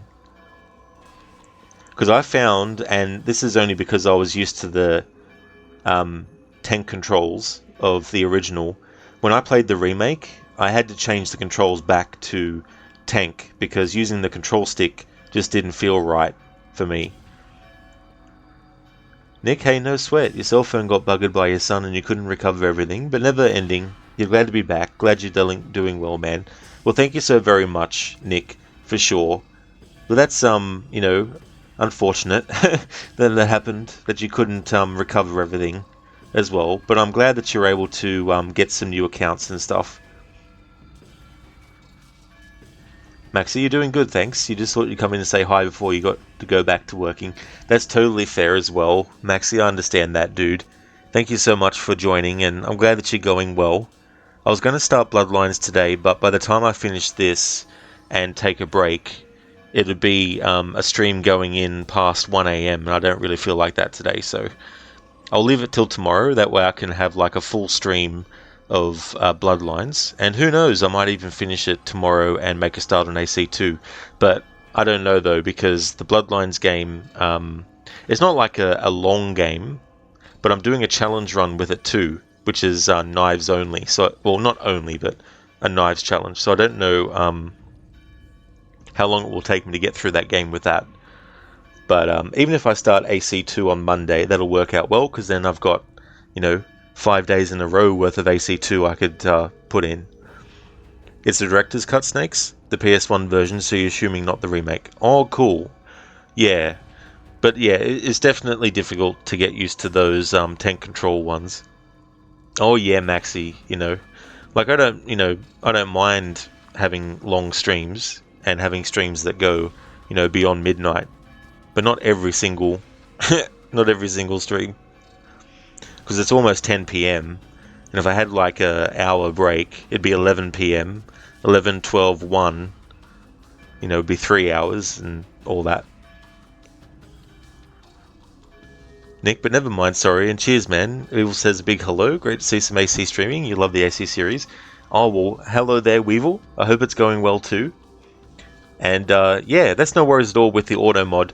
I'm just letting it go because I need to click off the game screen to do so, and I don't want the message to appear on the screen of you know, the app, because when I actually click off the Xbox app screen, it throws up a message and it makes the screen go dark as well. But that's all good about what auto mod picked up. I was gonna, normally I would, you know, approve it, but yeah, with the screen changing when I switch to different things is just a bit, you know, annoying. Mr. Epic, AC1 NPCs keep chasing and feels realistic. Valhalla runs 2 steps in the bush, NPCs was just the wind. That's right. Exactly. Snake's Bloodlines is set in your country, funnily enough. In your specific city too. Oh yeah. That's right, yeah, because it's in Cyprus. Sheila, what are you focusing on for AC2? Just a vanilla playthrough, so doing the story and just doing the tombs. And getting the, you know, the codex pages, of course. But for the Ezio games and for AC3, I just want to do a vanilla playthrough, basically. Nick, adjusting to a new phone. That would be annoying too. Especially if you're so used to the other one that you've been doing, or that you've been using. It was a trap. I had heard the funeral turned to chaos. What happened? Robert de Sable was never here. He sent another in his stead. He was expecting me. You must go to Al-Mu'alim. There's no time. She told me where he's gone, what he plans. If I return to Masyaf, he might succeed. And then, I fear we'll be destroyed. We have killed most of his men. He cannot hope to mount a proper attack. Wait, did you say she? Yes, it was a woman. Strange, I know. But that's for another time. For now, we must focus on Robert. We may have thinned his ranks, but the man is clever. He goes to plead his case to Richard and Salah ad-Din, to unite them against the common enemy. Against us. Surely you're mistaken. This makes no sense. These 2 men would never... Oh, but they would. And we have ourselves to blame. The men I've killed, men on both sides of the conflict. Men important to both leaders. Robert's plan may be ambitious, but it makes sense. And it could work. Look, brother. Things have changed. You must return to Masyaf. We cannot act without our master's permission. It could compromise the Brotherhood. I thought you had learned this. Stop hiding behind words, Malik. You wield the Creed and its tenets like some shield. He's keeping things from us. Important things. You were the one told me we could never know anything, only suspect. Well, I suspect this business with the Templars goes deeper. When I'm done with Robert, I will ride for Masyaf that we may have answers. But perhaps you could go now. I cannot leave the city. Then walk amongst its people. Seek out those who served the ones I slew. Learn what you can. You call yourself perceptive. Perhaps you'll see something I could not. I don't know. I must think on this. Do as you must, my friend. But it's time I ride for Arsuf. Every moment I delay, our enemy gets 1 step ahead of me. Be careful, brother. I will be. I promise.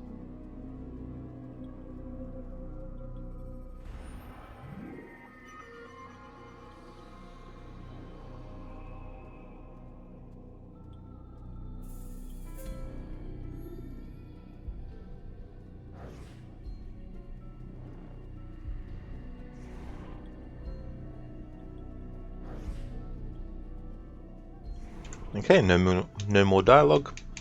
Snakes, you're getting bitten by a zombie, and somehow you survived. Good old gameplay logic armor.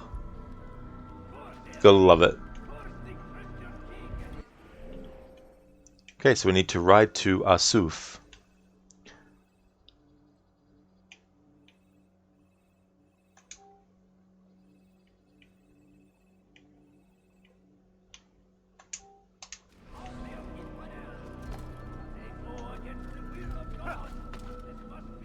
It is a fair distance, but if you go to the city that is nearest to it, which isn't this one, which isn't Jerusalem that we're in now, but if you go to the city that is closest to it and then exit the city and go back to the kingdom area, you don't have to travel as far to get to Arsuf then.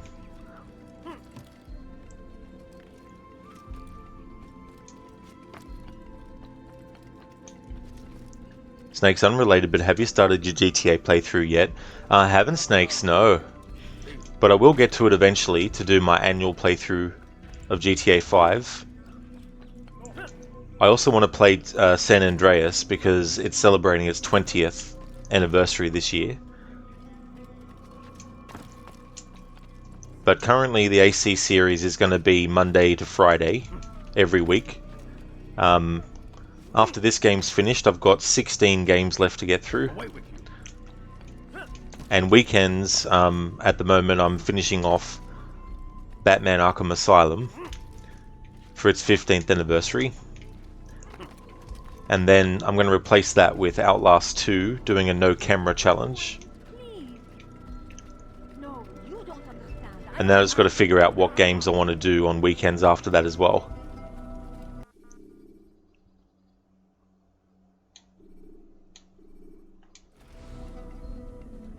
Yeah, Snakes. Yeah, that's how many games I've got left after this one's finished in the series. Clear the area of origin.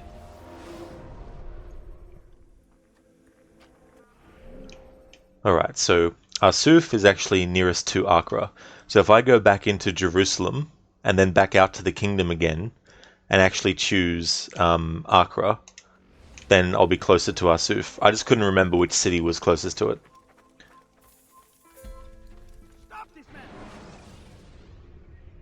Snakes, wait, is that 16 games AC included? Oh yeah, that's just 16 AC games. Then there's 12 Tomb Raider games I'll have to do in a marathon as well before the year ends. And then there's all these anniversary playthroughs for different games I want to do as well. So we fast travel to Acre, and then that'll put us really close to Arsuf. Selecting the hidden blade during fight will allow you to... Ozking, non-stop content. Is that going to be possible before the year ends? It will be, Ozking, yeah. Yeah, that's why some of the playthroughs for this series will be just vanilla ones, and not doing any really in-depth stuff. But I also wanted to have some that were challenge runs. And there'll be a few 100% playthroughs in there too. Which will be Syndicate and the Chronicles trilogy. Snake's Lord, Valhalla's only going to take 3 months. Nah, with Valhalla, I've created my own New Game Plus for that game. So, essentially what I'm going to do is start a new save from scratch, play up till a certain point in the story, and then switch to another save that is at that part of the story where I've already leveled up, where I've already synchronized all the viewpoints and, you know, all that kind of stuff.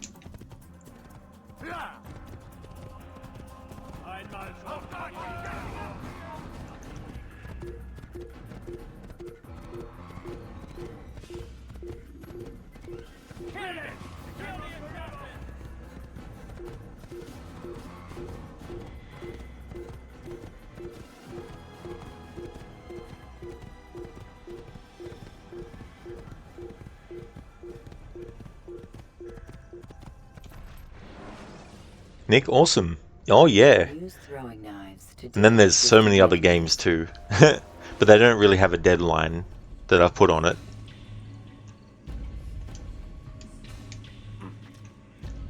Snake, so far this year you've only finished The Witcher 3 and you're planning to play through Persona 5 and GTA in the summer. So New Game Plus sort of. Oh, well that's cool that you finished Witcher 3. That's such a great game, Snakes. I really like that one a lot. Miss Rappy, you always laugh because Eivor sounded like someone who had way too many cigarettes in her life. Yeah.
Pay for your sins!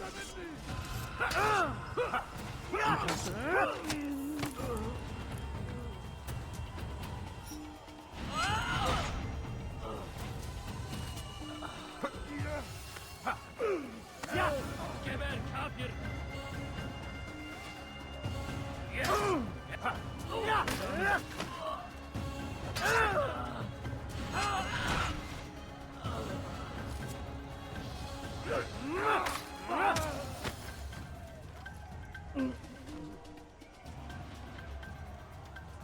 Kime boyun eğmek istiyorsun?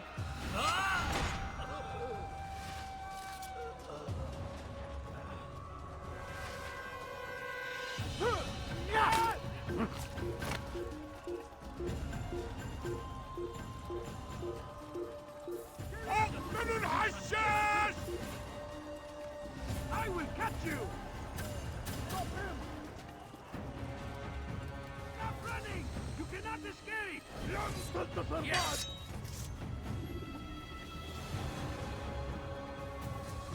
Yes!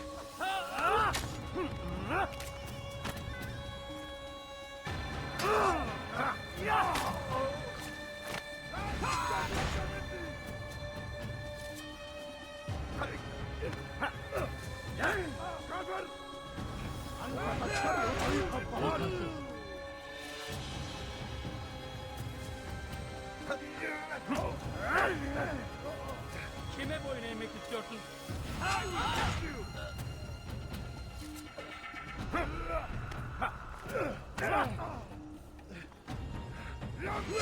Get away from me!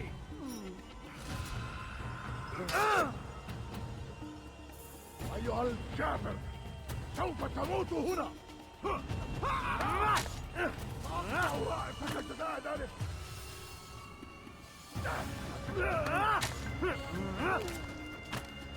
Stop running!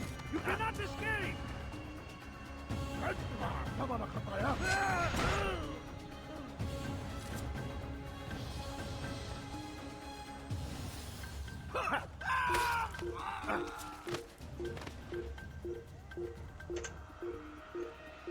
Snake, so a new game plus, sort of.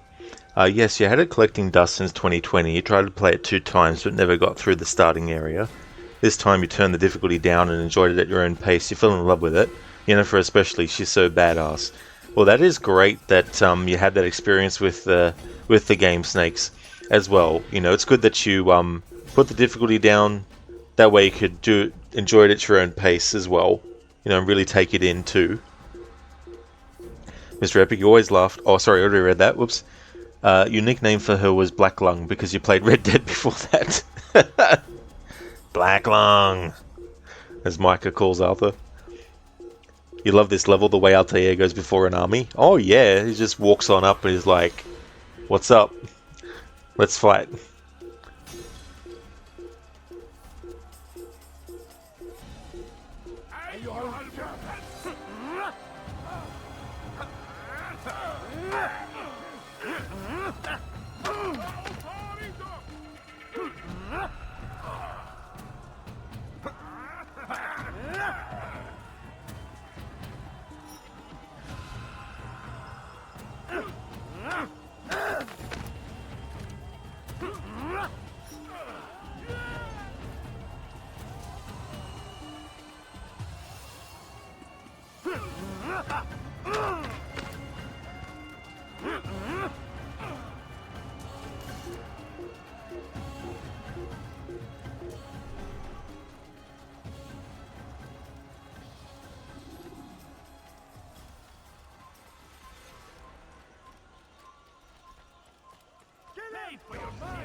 Give up! You've nowhere to run!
ادفع ثمن خطاياك إن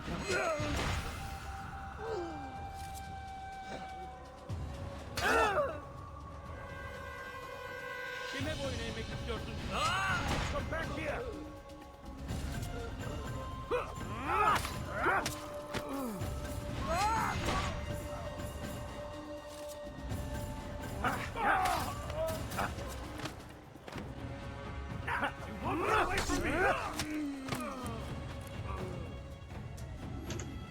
Mr. Epic, you love The Witcher 3, one of the best games ever made. You're one in the minority, you think, who like Triss more. Oh yeah.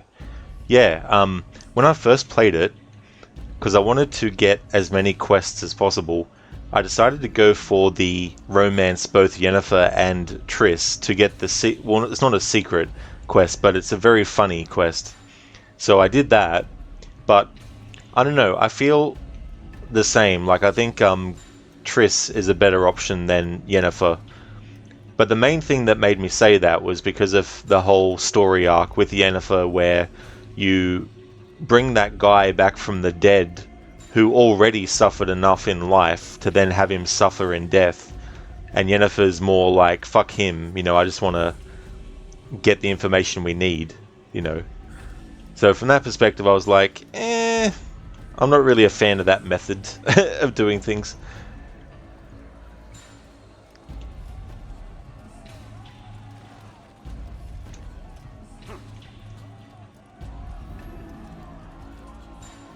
Just try.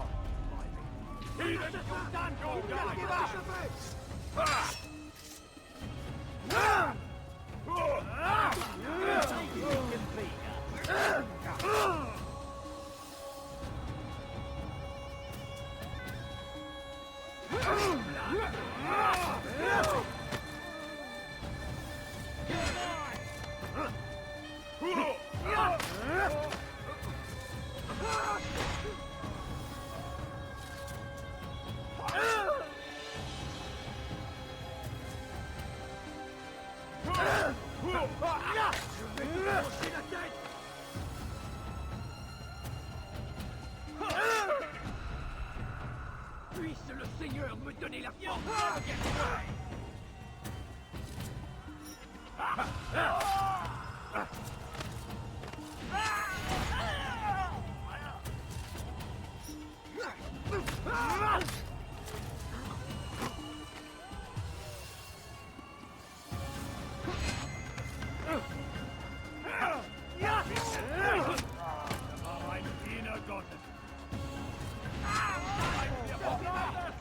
I always find it funny, the enemies that are in the middle of a battle and they'll look down at their feet. It's like, are you even paying attention?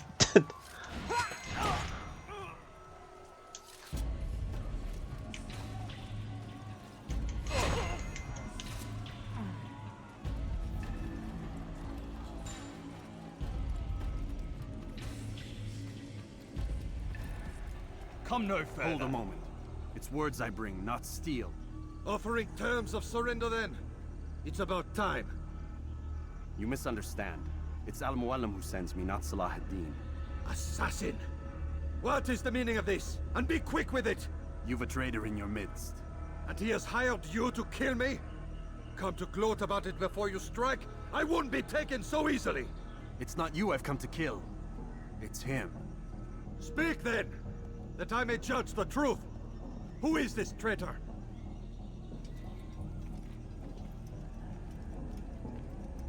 Robert de Sable. My lieutenant! He aims to betray. That's not the way he tells it. He seeks revenge against your people for the havoc you've wrought in Acre. And I am inclined to support him. Some of my best men were murdered by some of yours.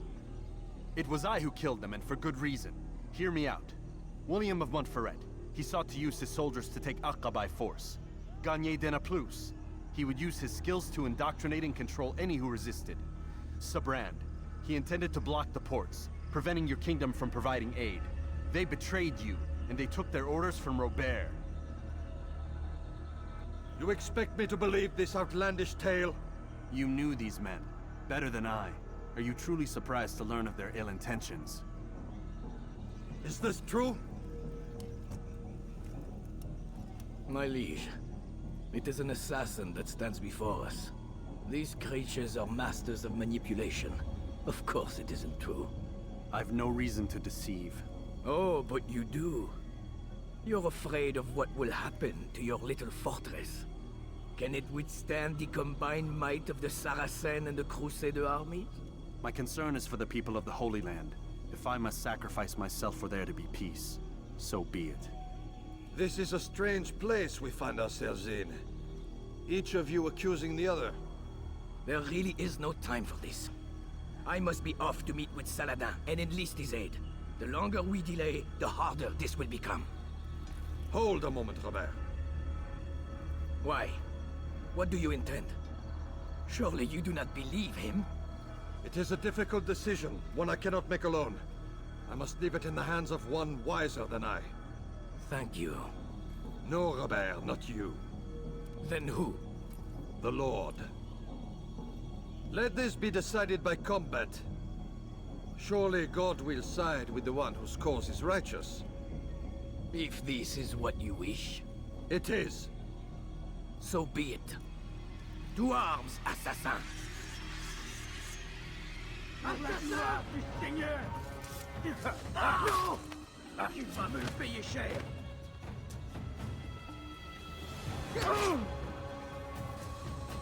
Puisse le Seigneur me donner la force dont j'ai besoin!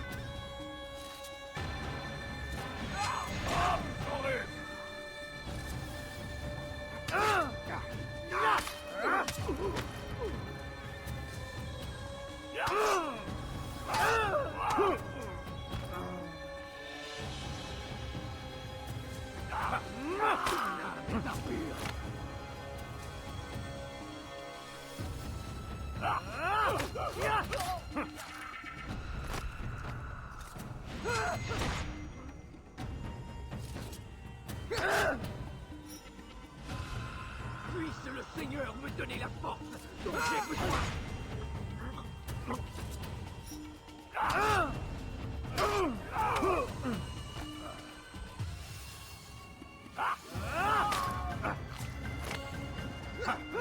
The time for games is ended.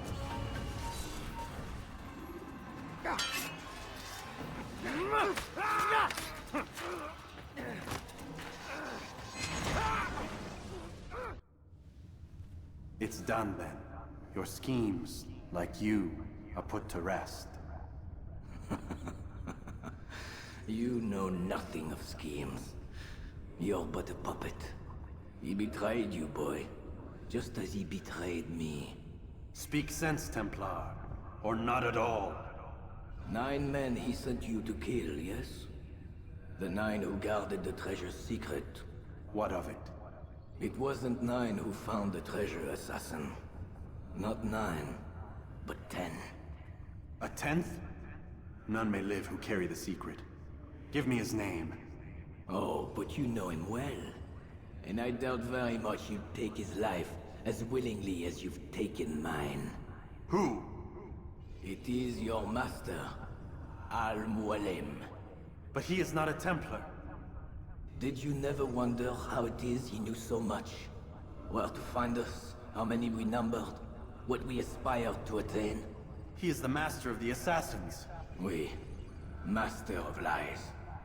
You and I just 2 more pawns in his grand game. And now, with my death, only you remain. Do you think he'll let you live, knowing what you do? I've no interest in the treasure. Ah, but he does.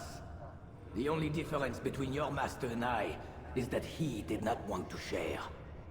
No. Ironic, isn't it? That I, your greatest enemy, kept you safe from harm.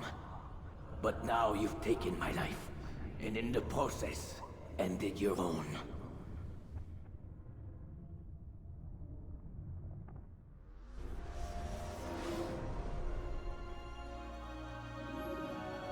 Well fought, assassin! It seems God favors your cause this day. God had nothing to do with it. I was the better fighter. Ah, you may not believe in him, but it seems he believes in you. Before you go, I have a question. Ask it then. Why? Why travel all this way?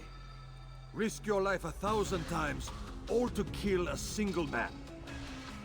He threatened my brothers and what we stand for. Ah, vengeance then? No, not vengeance. Justice, that there might be peace. This is what you fight for? Peace? Do you see the contradiction? Some men cannot be reasoned with. Like that madman, Saladin.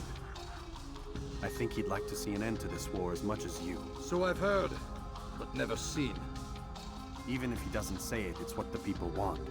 Saracen and Crusader alike. The people know not what they want. It's why they turn to men like us. Then it falls to men like you to do what is right. Nonsense. We come into the world kicking and screaming, violent and unstable. It is what we are. We cannot help ourselves. No. We are what we choose to be. You're kind. Always playing with words. I speak the truth. There's no trick to be found here. We'll know soon enough. But I fear you cannot have what you desire this day. Even now, that heathen Saladin cuts through my men and I must attend to them. But perhaps, having seen how vulnerable he is, he will reconsider his actions. Yes, in time, what you seek may be possible. You were no more secure than him. Do not forget that. The men you left behind to rule in your stead did not intend to serve you for longer than they had to. Yes. I am well aware. Then I'll take my leave. My master and I have much to discuss. It seems that even he is not without fault. He is only human, as are we all.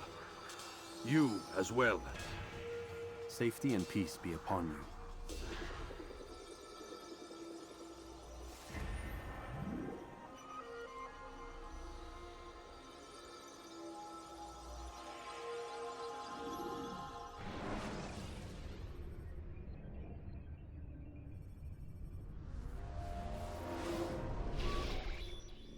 I said get up, goddammit! Listen! Oh no. Seems your assassin friends found us. What? How'd you do it, Desmond? Hey, look, I don't know what you're talking about, but whatever's going on down there has got nothing to do with me. They're here for you, and I sure as shit didn't invite them. What's the situation down there? We're taking heavy fire. Can you contain it? Or do I need to evacuate the prisoner? Only 5 or 6. We've got them outnumbered. Couple of wounded, but we'll pull through. We'll get it under control. God damn you, Desmond. You couldn't leave well enough alone. I told you I had nothing to do with this. How would I even contact them? Telepathy? Come on. Doesn't matter. They'll be dead soon enough. Here, have a listen. That's been neutralized. Looks like the cavalry won't be coming. Dunno, Doc. We're freaking out a minute ago. Your little research facility not as secure as you thought it was? Worried they'll be back with more? I don't think so, Desmond. What Lucy here is trying to say is that there aren't any assassins left to come for you. We've been very busy this past year, hunting down your little enclaves, your desert communes and whatnot. I'm afraid you're on your own. Rest up, Mr. Miles. Tomorrow, we finish this.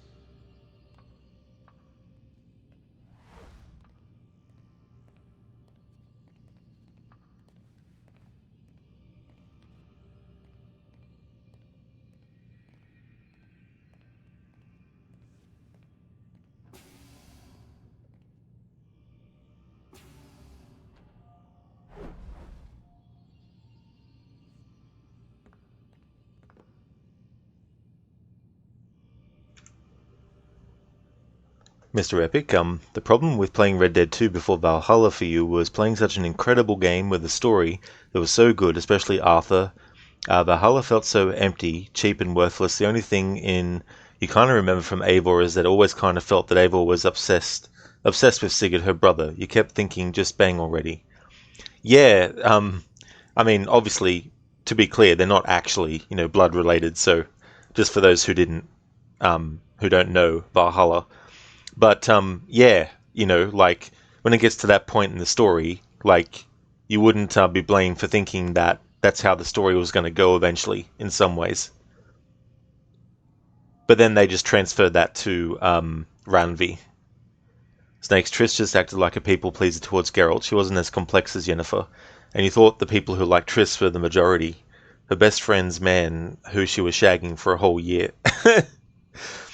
Yeah, I don't remember that part of the story. But then again, it was a couple of years ago now. I think it was 2021 or 2022 when I actually played it last. Mr. Epic, yeah. Hey there, Yowie. Welcome on in. God damn it. I can't tell you how much you want to kick Warren in the balls. Oh, yeah. Warren the dickhead. I like to call Vidic the dickhead. Welcome on in, Yowie. Lizzie, what an effing jerk. I know, right? It's a shame that it took until Assassin's Creed 3 for us to be able to deal with him. Yeah, he walks off very slowly. You like Valhalla for the record, especially the soundtrack. The soundtrack was amazing. Really, really well done. It was good to have Jesper Kyd return after all those years since his work on Revelations. He wasn't the sole composer on Revelations, but that was the last game before Valhalla that he had done the music for in the series. So it was cool for him to return. And Sarah Schachner is a great composer as well. I loved her soundtrack for Origins. Just absolutely amazing as well.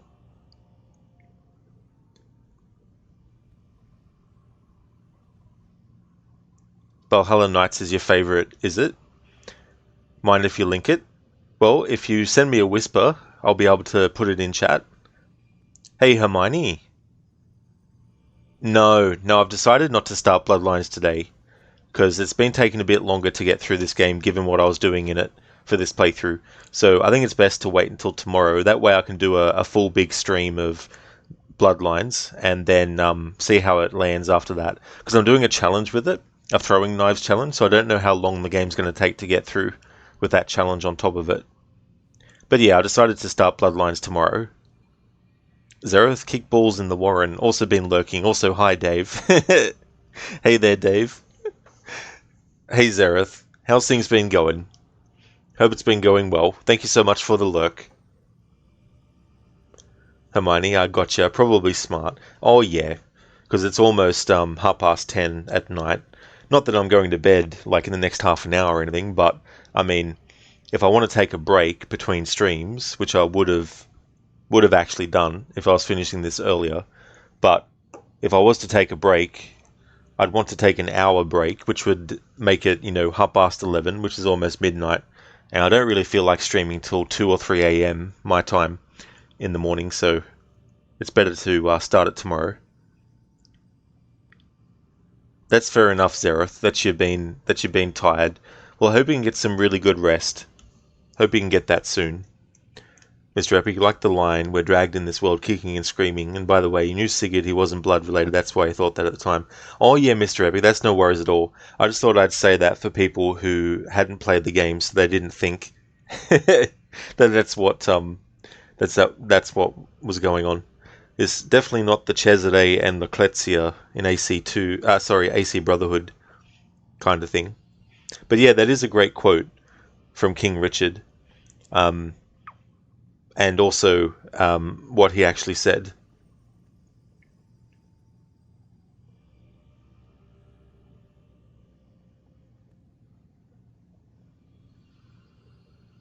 Yeah, why can't I whisper you? So depressed. It won't really? Well, I don't have anything to stop people from doing so. So I don't know why it wouldn't go through. What's the name of the thing? Might be able to do it that way.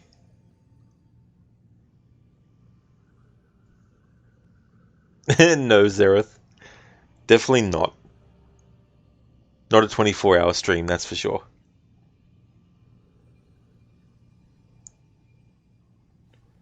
Okay, so Valhalla Knights.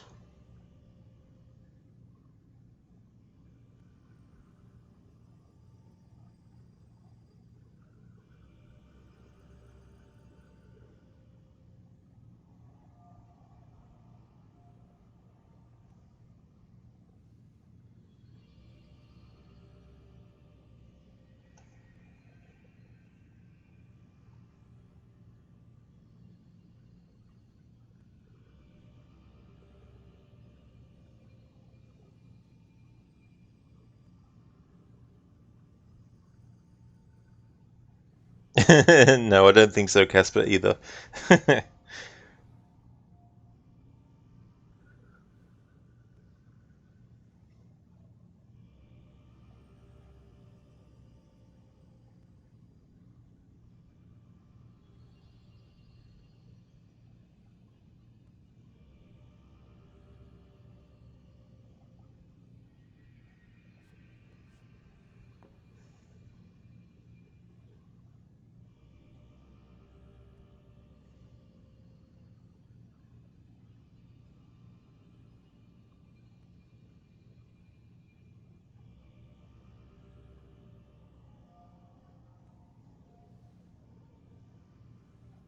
There we go.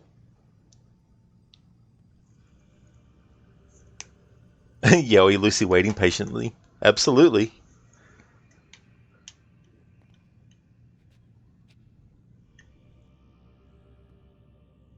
I'm sorry, Desmond. You mentioned the desert. Do you think... They sent a team there, but the place was deserted. I don't know where your parents are, and I can't promise they're still alive. But I think they got away. Thanks. Thanks for checking. It's not as bad as it seems. What are you talking about? They just killed, literally killed, my only chance of getting out of here. And then I find out the assassins are all but destroyed, and Christ, I still don't know what these people are planning. But I do know they plan to kill me when they're done. I am screwed, okay? What do you want me to do? Just try and have a little faith.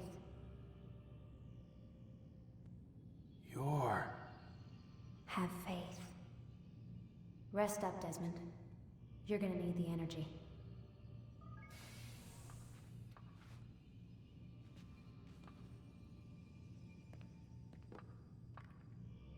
Aren't you tired?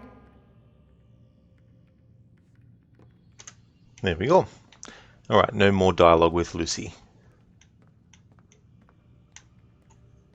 Yeah, we buzzing. Oh, that's good. Yeah, Hermione, plot twist. What a plot twist, huh?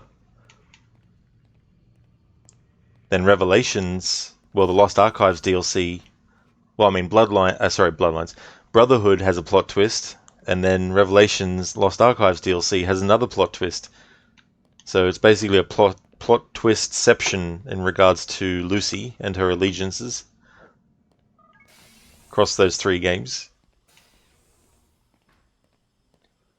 Oz King, wait a minute, what? She was part of it? Yeah.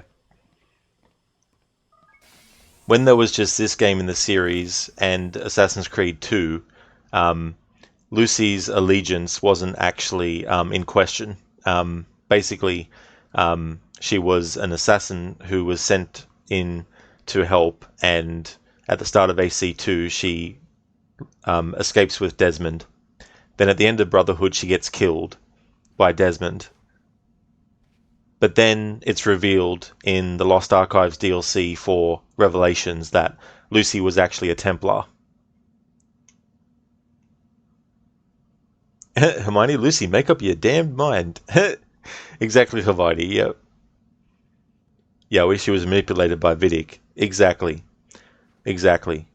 And the fact that she was sent there by the assassins to go deep undercover for them was also something that he used against her to poison her against the assassins by saying, how come they haven't sent someone to rescue you? You know, how come all this and all that kind of stuff?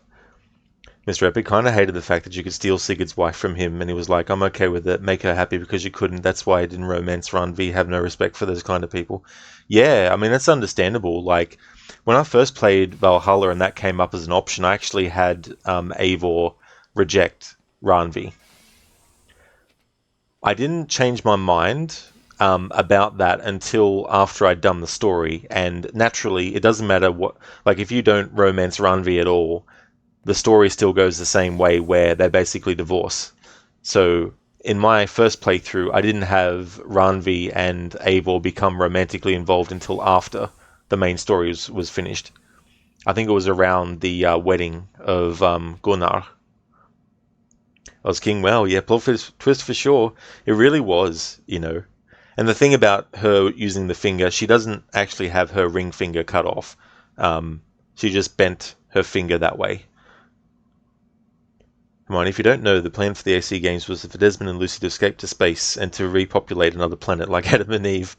Yeah, I'm kind of glad they didn't actually go that way, Hermione. I think that would have been a bit ridiculous. I much preferred their other plan, which was to have Desmond not even need the Animus by the third game, so he could literally just experience memories of any ancestor he wanted at will without needing to be connected to the Animus. I definitely would have preferred that alternate way of things than the whole outer space thing. Yeah, we awaken the 6th. Exactly. Yeah, same Sigurd was too much of a bro to have a thing with Ranvi.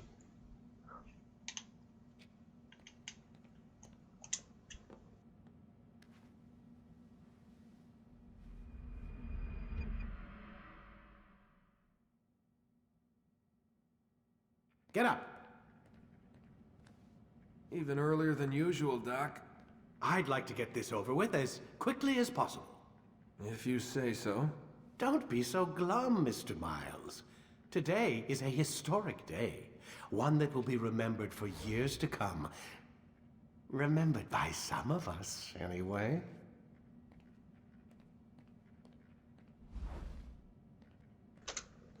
Yeah, well, you had your doubts with Sigurd, but by the end he was awesome. Yeah, like I can understand people not liking him as a character, but I actually do still like him as a character, because I know that a lot of the things that he got angry at Eivor about wasn't fully him, you know. I mean, imagine this. You've lived your whole life, and then all of a sudden you start to realize that you're actually having memories of a whole previous life that you actually had. And in that previous life, you were sort of like regarded as this sort of like very kind of like, you know, powerful individual. And the ways in which that could mess with someone's mind, you know, and all that kind of stuff. So that's why I don't really feel as harshly against Sigurd as some players of the game do as well. Because he was overwhelmed by everything that had happened, plus the pain that he went through, you know, being tortured and all that kind of stuff as well.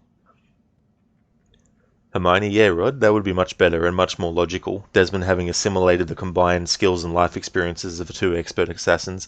Exactly, Hermione. And that would have been really cool, you know, to have a third game that explored that. But, as we know, that's not how it went. Yowie big bro vibes, and he wasn't lying, it was all true. Everyone thought he was chatting shit the whole time. Exactly, that's the thing, you know, he was right about all that. About, you know, a life from before and all that kind of stuff. Mr. Epic, you probably would have preferred the timeline in AC3 where the asteroids destroy most of the world and Desmond becomes a new kind of figure for a new religion. You'll make a whole new franchise with that. That is true. And the other thing is too, like when Juno shows Desmond and everyone that vision, is it exactly the way it would happen? Because there has to be some kind of like room for error, right? Like I know the Isu were so highly intelligent and advanced that they had technology that could literally look at millions and billions of little differences in decision making to see what could possibly happen, you know, that surely they're not 100% accurate. You know, so I've always kept at the back of my mind a bit of a doubt that things would have exactly gone the way that Juno would have said. Even though Minerva kind of confirms what Juno is saying is true, Minerva could also be wrong as well, you know, and that's the thing. Yowie Bassam and Roshan are low-key your favourite duo behind Ezio and Leonardo, Millennia and Miquela. Oh, that's good. Yeah, I like Bassam and Roshan as well.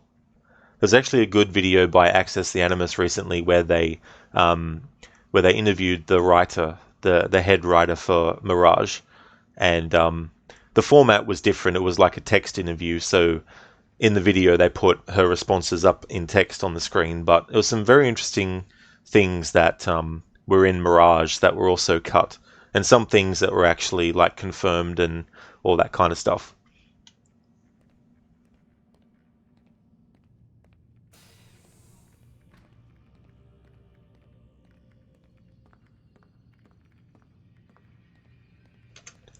Alright, the dickhead? Let's see if we can get him angry. Again, he doesn't have his coffee with him.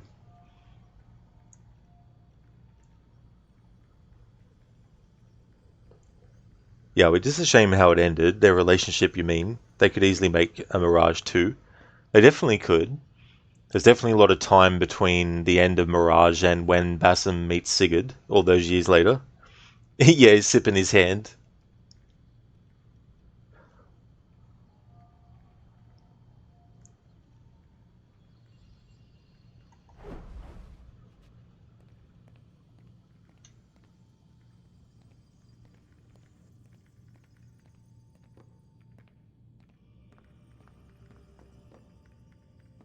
Lay back. We'll take care of the rest.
Lie down, please.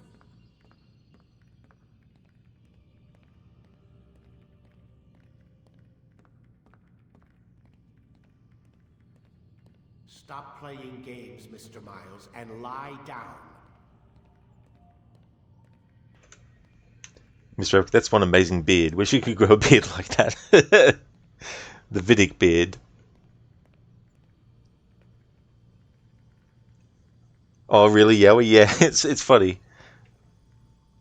Yeah, you're right.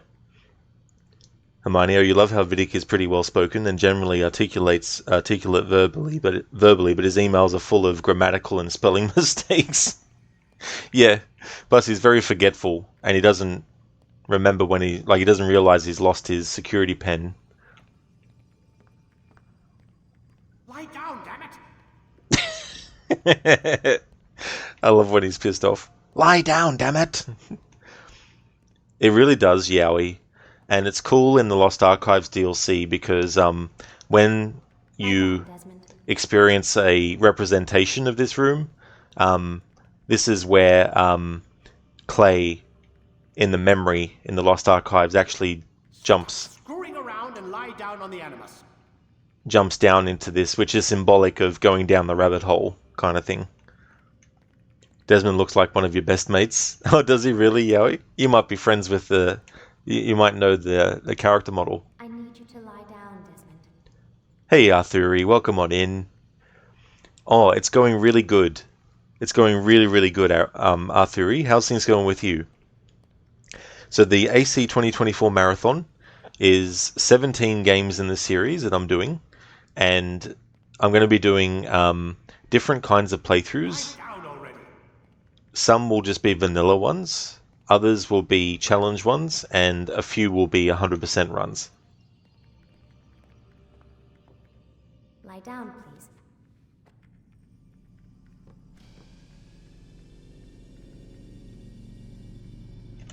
And I hate Rogue, so that's why that's not part of the marathon. I've already played it once, that's enough for me. Babs, is that John Lithgow's voice?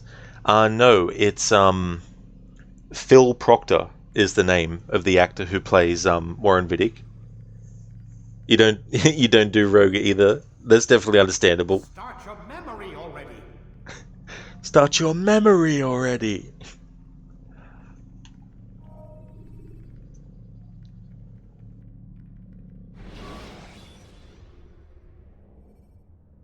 Countering a strong attack will leave your enemy vulnerable. Finish him, Riley. What happened here? Where is everyone? Gone to see the Master. Was it the Templars? Did they attack again? They walk the path. What path? What are you talking about? Towards the light. Speak sense. There is only what the Master shows us. This is the truth. You've lost your mind. You too will walk the path, or you will perish. So the Master commands. It was Al-Mualim, wasn't it? What's he done to you? Praise be to the Master, for he has led us to the light.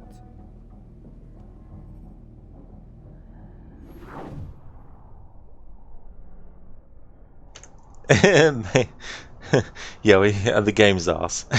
That's fair enough to think. Yeah, I mean, you know, I feel like a broken record at this point, but it's cool if other people like it. But I don't feel like if there's anything in a franchise you don't like, I don't feel you have to just play it because it's part of the series. You know what I mean? Same with movies. If there's a movie in a series you hate, just, you know, you don't have to watch it. You know, if you don't like it. Like, don't put yourself through that. If it's going to be boring, or if it's going to be annoying, or it's going to be time consuming, you don't want to waste time, you know. Arthuri, huge. That was well and nice to following that marathon, and glad to hear you're fine. You're okay. You're driving today back home. You're with your parents a couple of days. Oh, excellent. That's cool. Well, I hope that things are going great. I hope you're all having a great time as well, and definitely hope that you've been having a good driving trip as well. And yeah, there's definitely a lot of games that I'm covering, so a pretty decent amount. And there's a few that are not necessarily main entries, like you've got Bloodlines and you've got Liberation and you've got the Chronicles trilogy, but I'm doing all those as well as part of the marathon. Babs, Cool Beans, they have similar voices, and I knew you'd know. No worries, Babs. Yeah, there's definitely a lot of similarities between certain. Like, sometimes I think there's a character in a game voiced by Troy Baker, but it's not actually him. But there's some people that, you know, have very similar kind of voices to certain actors. Exactly, Yowie. Yeah, if you like Rogue, then just play Black Flag. Lucinda, welcome on in. Good morning to you. Indeed, we're still playing AC1. Yeah. You know how it is, streaming a game. Plus I'm doing, you know, a lot of stuff. Plus a lot of time-consuming things, a lot of investigations that went awry because I was killing enemies and I had one more target left, and oh, one of those drunk people grabbed me and then had to restart it again. So there's been that kind of stuff going on as well. And I was actually not as far into the game as I thought I was at the end of yesterday's stream. So yeah, we won't be starting Bloodlines today. How's things going with you? Now, when we fight Al-Mualim, I'm going to try and do the one-hit kill on him with the Hidden Blade. Mr. Epic, then you should try getting all the achievements to the Jack the Ripper DLC. Now, that was bad, Rod. Oh, I actually like that. I like that DLC. I think it's a good one. Rosie, so there's a related streamer streaming something called Lara and the Four Shafts right now. What? I've never heard of that Tomb Raider game. Yes, yeah, I'm like, I've never heard that. Oh, it's a I see, Rosie. Yeah, so it's a Tomb Raider level editor game. I see. Yeah. Well, that makes sense then. Listen, you're doing alright. Had a nice night off work last night. Slept until 8 a.m. this morning. Now enjoying your stream day off. That is excellent, Lucinda. That's cool that you had a night off work as well. That would have been a relief. And I'm glad that you're able to sleep in a bit. Because I know that, you know, you get up at 6 a.m. So it's good that you were able to get a couple of extra hours.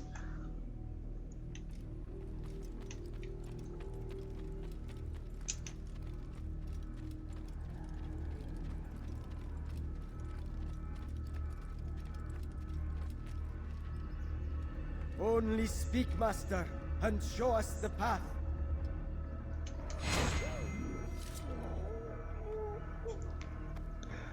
Altair didn't do that, but I just felt like doing that. Yeah, we humans never cease to amaze you, coming up with shit like that. That's true. You know, sometimes the human mind. Lucinda, then today is your last day of work for 4 whole days. Oh, excellent. That's cool. That's great that you're getting that many in a row.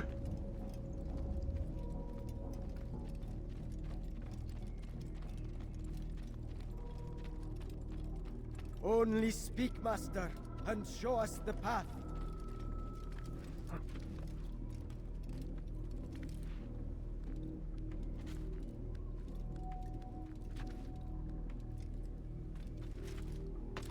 He is the light. He is the way.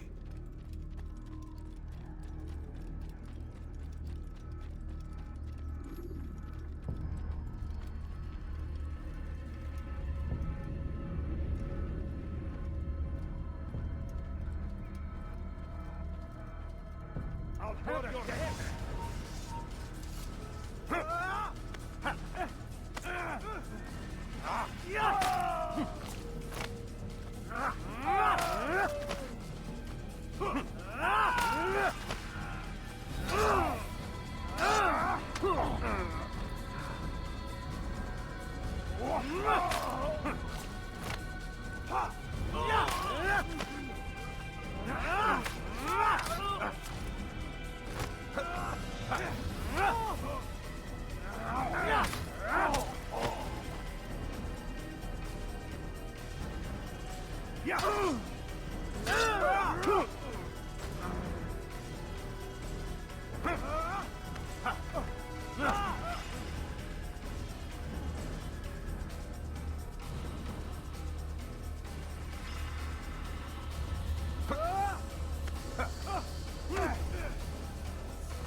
As the Master commands. For the light! Kill the traitor! For the Master! He does not walk the path. Destroy him!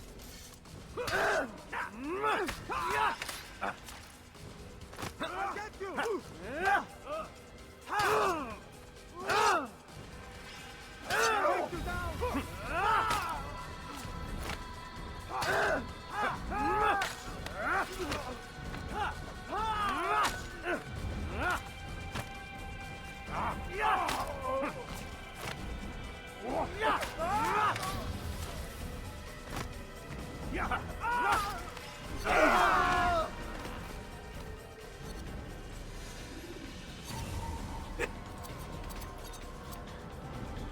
Altair! Up here!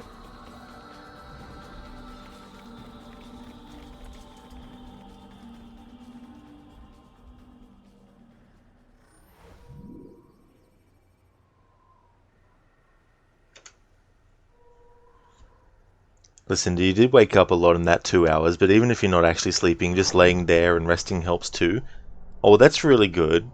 That despite all of that, that you still were able to, you know, get some good rest for those 2 hours. Yeah, we can unlink a song, can't get it out of your head, it won't go away. Help you! Yeah, I don't know how linking it to someone else will... It's not like the Ring video. In that movie The Ring, where to save yourself you have to record a copy of the tape and then give the... and then watch that and then give the other person the real tape. Listen, I'm glad you're not going to miss the end of AC1 though. Absolutely not, no. Yeah, we're definitely on the cusp of finishing. Hey there, Grail. I'm doing really good, thank you, dude. I hope things are going well. Welcome on in, good morning to you. Yahweh Almulim has the best robe swag in any AC game, fight you. He does, yeah. Yeah, his outfit is really cool. It's interesting how different it looks in the memory in Revelations. The first memory that you experience of Altair in that game. Yeah, well, you have 7 days to get this out of your head before you die.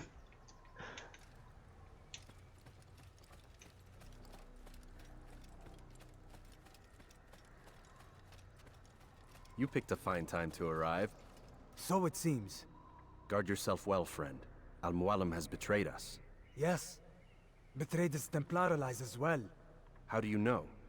After we spoke, I returned to the ruins beneath Solomon's temple. Robert had kept a journal, filled its pages with revelations.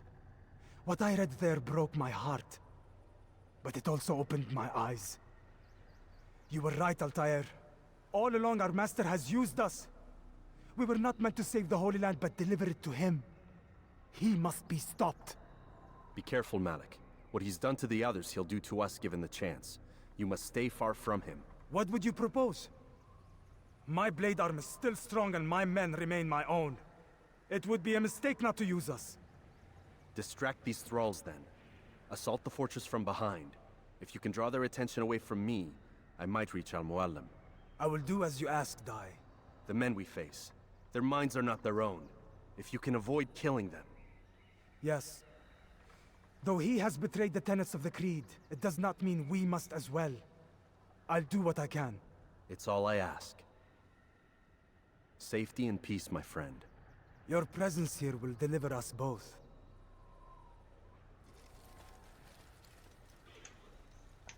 Your presence here will deliver us both. Which mirrors earlier in the story when Malik said that your presence here will deprive us of both, because Malik, of course, was understandably still angry at Altair for what had happened at the start.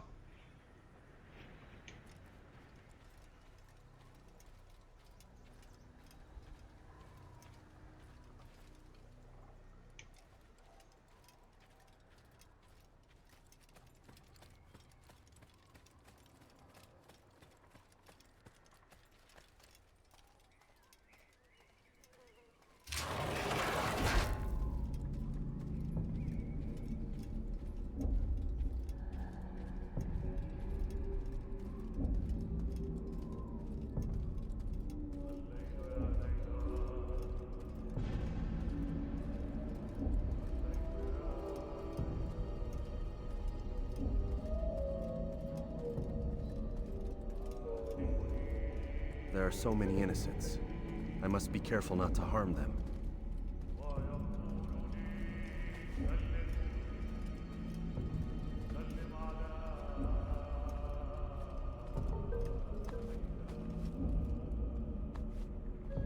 Oh yeah, Hermione, it really is a good callback.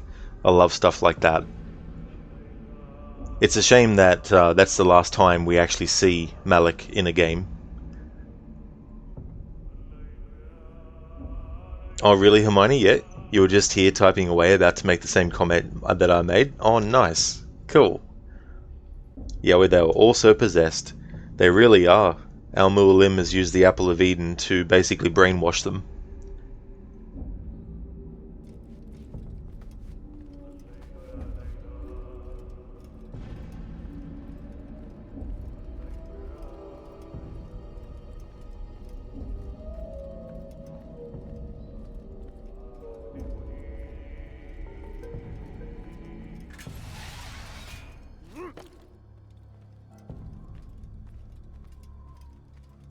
No! What's happening?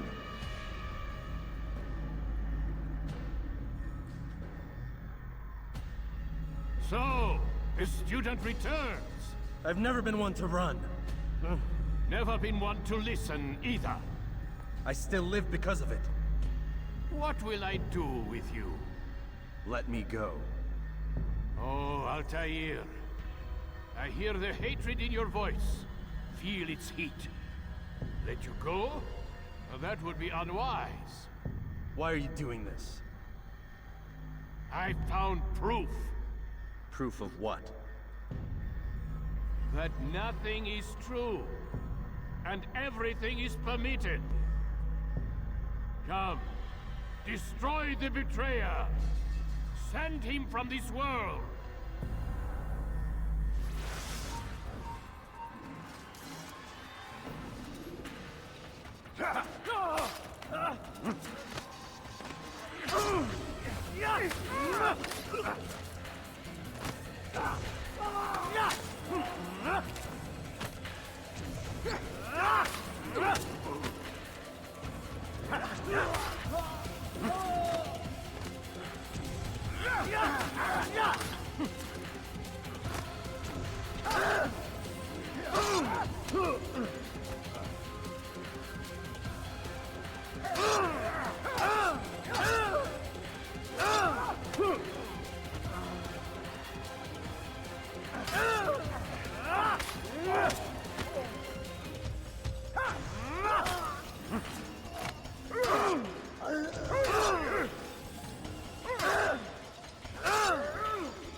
Face me, or are you afraid? I have stood before 1,000 men, all of them superior to you, and all of them dead, by my hand. I am not afraid. Prove it. What could I possibly fear? Look at the power I command.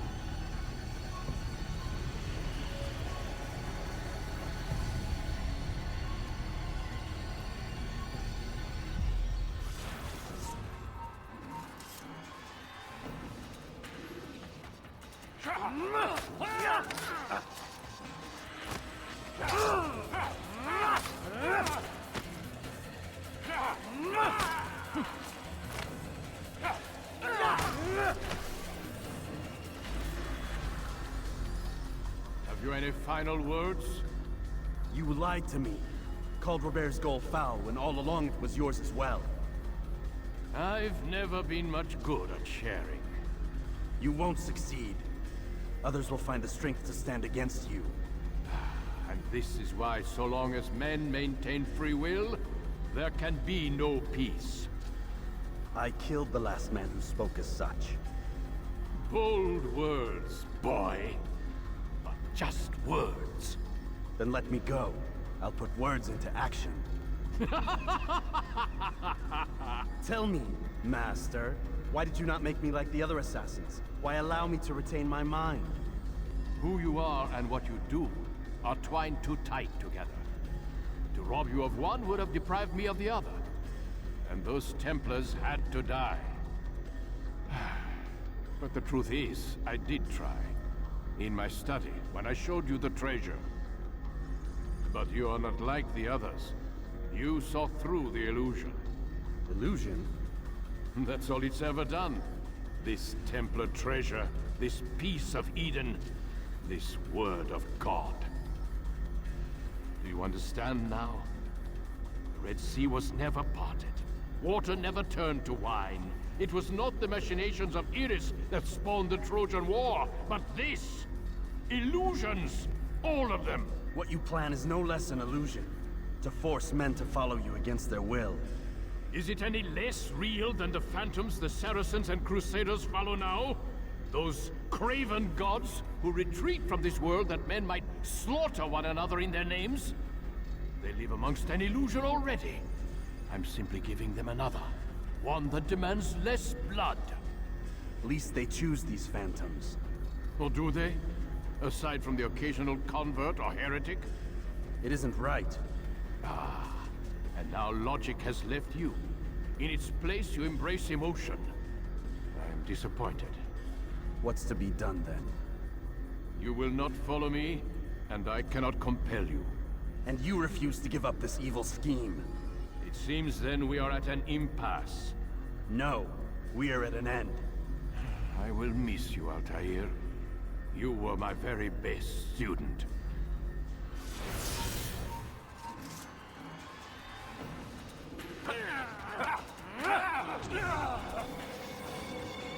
Blind, Altair. Blind is all you've ever been. All you'll ever be.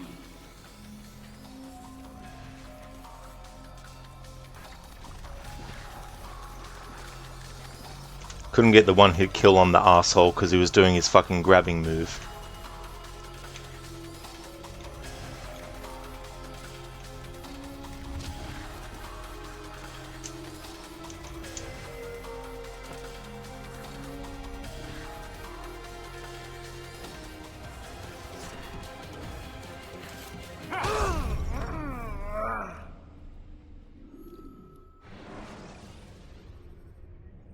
Should you enter a fistfight, guards will not interfere.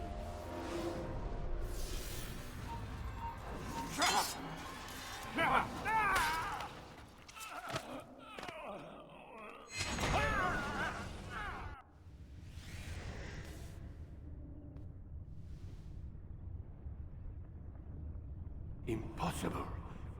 The student does not defeat the teacher. الشيء واقع مطلق بل كل ممكن. So it seems. You have won then. Go and claim your prize. You held fire in your hand, old man. It should have been destroyed. Destroy the only thing capable of ending the Crusades and creating true peace? Never. Then I will. We'll see about that. I applied my heart to know wisdom, and to know madness and folly. I perceived that this also was a chasing after wind, for in much wisdom is much grief. And he that increaseth knowledge, increaseth sorrow.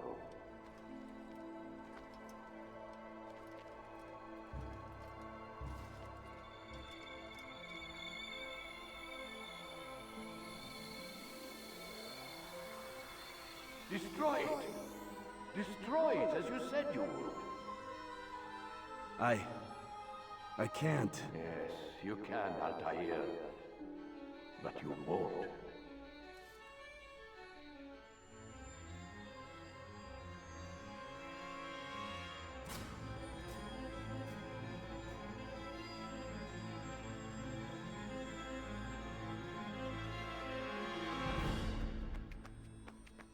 We've got it.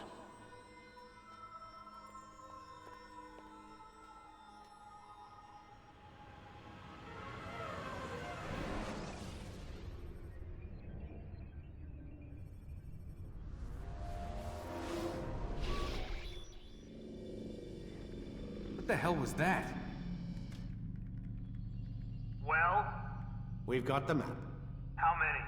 At least half a dozen. We don't need them all. We should assume some amount of decay. I can't imagine they'll all still be functioning. At least 2 appear to reside on land masses that no longer exist. We'll dispatch teams to each site and determine viability. We only need 1, after all. What about the rest? Collect them. Let's not leave anything to chance. Last thing we need is some damn survivor making trouble for us in the new world. And the assassin? We have what we need. Kill him. Wait. You know how these things work. I doubt we'll be able to walk right in. What's your point? We might need him. His memories. I'd recommend we hold him until we have confirmation that there aren't any surprises waiting for us at the sites. This is a waste of time. You said it yourself. We shouldn't leave anything to chance. Very well. Ensure we have no further need of him, then kill him. Fine. Stop undermining my authority! I just saved your ass. Let's go. We've got a lot of work to do. Don't get too comfortable, Mr. Miles. We'll be back for you soon enough.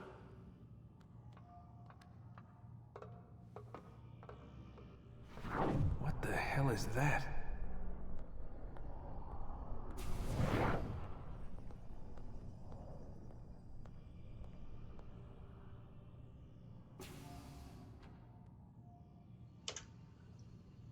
Through the bleeding effect, Desmond has now attained eagle vision.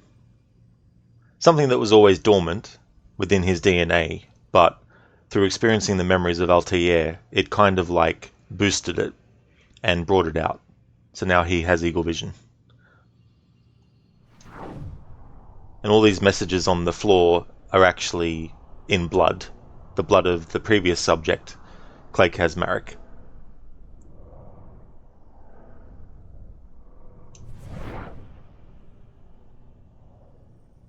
Before I have a look around at stuff and start the credits, I want to catch up with chat.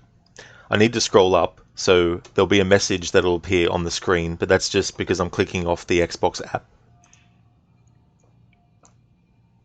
Microsoft decided that when people click off the window, they wanted to see click or tap here to continue playing. I mean, we all do, right? We always want to see that. It'd be like if you changed tabs on your browser and then a message came up and saying, go back to the other tab to continue the other tab. And it wouldn't go off the screen until you went back to the other tab. Anyway, let me scroll back up. Yowie, why didn't he just offer them a spliff? Zom, these men, their mind are not their own. If you could, avoid killing them. So like you did a little while ago, you saw nothing? Hey there, Zom, welcome on in. That is true, yep. Yeah, we goated quote coming up. Hermione, Assassin's Creed. Exactly. Yeah, holy shit, that was close. Yeah, it was funny when fighting the illusions of the previous targets. The last one there almost died. All of them dead by my hand. Yeah, it's interesting that he said he's killed 1,000 people. Lucinda, we are not at an impasse, we are at an end. I always like how he says that. I just love the delivery on that. Casper, oh, a flag, let's grab it first. We have to grab that first, Casper. No exceptions. Yowie, Elden Ring when? Now that is a good question. Not even I know the answer to that. We'll have to wait and see. When I get through the other 50 games I've got lined up. Thanks for the GGs, Hermione. Thank you so very much. And thank you, Arthuri, for the speedrun killer GGs. Thank you, yeah. I was hoping to get that in the first encounter, but because he was doing the grab move, it meant that I couldn't do the counter-attack with the hidden blade to kill him. So I'm glad that I desynchronized and was able to try again. But yeah, if you want to forego having to do the whole running around and finding where he is and then attacking him and then fighting him again and etc., if you do the counter kill while having the hidden blade open, you can kill him in one hit and then skip to the part where he talks. Yeah, we impossible. Lucinda, thank you so very much for the GGs. Yeah, we are corrupted heart. Absolutely. Yeah, you're not wrong there. You know, somewhere along the line, Al-Mualim became corrupted, you know, by the Apple of Eden, and he was willing to sacrifice the assassins and compromise them, you know, in order to attain that power. It really is, Hermione, yeah. I mean, I'm not really, like, a Bible aficionado or have a lot of knowledge of it, but I do remember that being something from the Bible. But it's cool how at the start of the game, that particular memory is what they were trying to access, but because they couldn't and they had to go to an earlier memory. But it's finally cool that they reveal what was actually happening or was supposed to be happening. Thank you for the GG, Schiller, and thank you as well for those as for the GGs, Babs. Listen, the PC games do similar dumb shit. Some games will literally stop audio and minimize to the taskbar when you tab out of them. I absolutely hate when that kind of stuff happens, you know. It's just ridiculous. That's why I haven't, like, when I've been streaming this game, it's only every so often that I've clicked off the game app window. Zom, just 50? Yeah, just 50.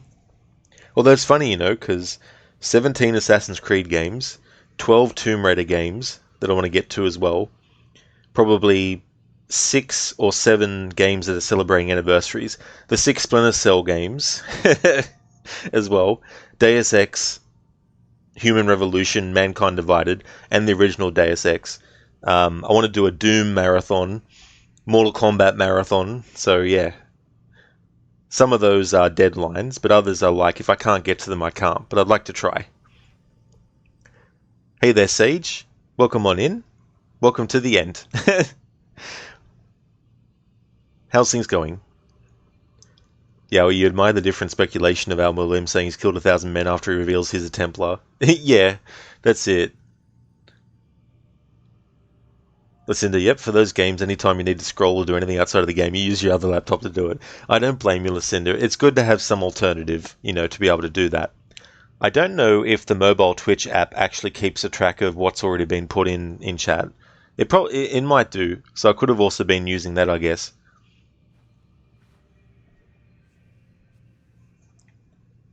I'm not going to read all the emails, but once we go and activate the end credits, this room will become available to actually access, and there's a laptop in there which has some extra information on it. but we can't do that yet until we trigger the credits. But what I want to do show is the symbols and everything that are on the ground. Some of these show up in other Assassin's Creed games as well.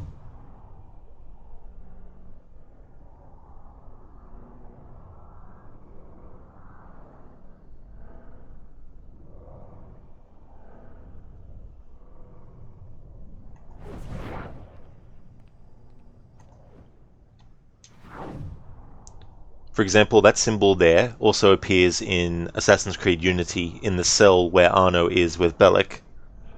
Just as an example, there's a whole lot of other symbols that get reused in the series.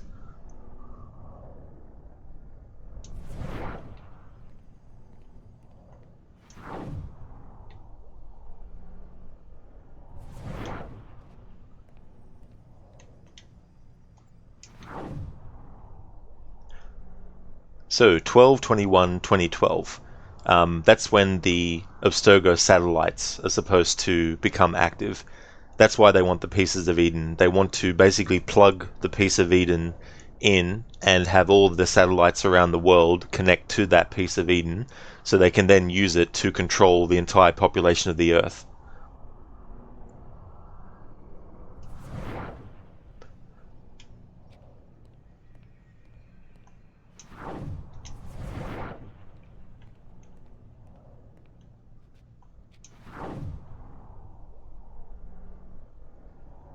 Yeah, we're like, how many did he order, and how many did he do by hand, you know? Oh yeah, well that is true. Yeah, that's a good point when you think about it. Not up next, no. What I've got up next is Bloodlines, the PSP game with Altair, and then I'll be doing AC2.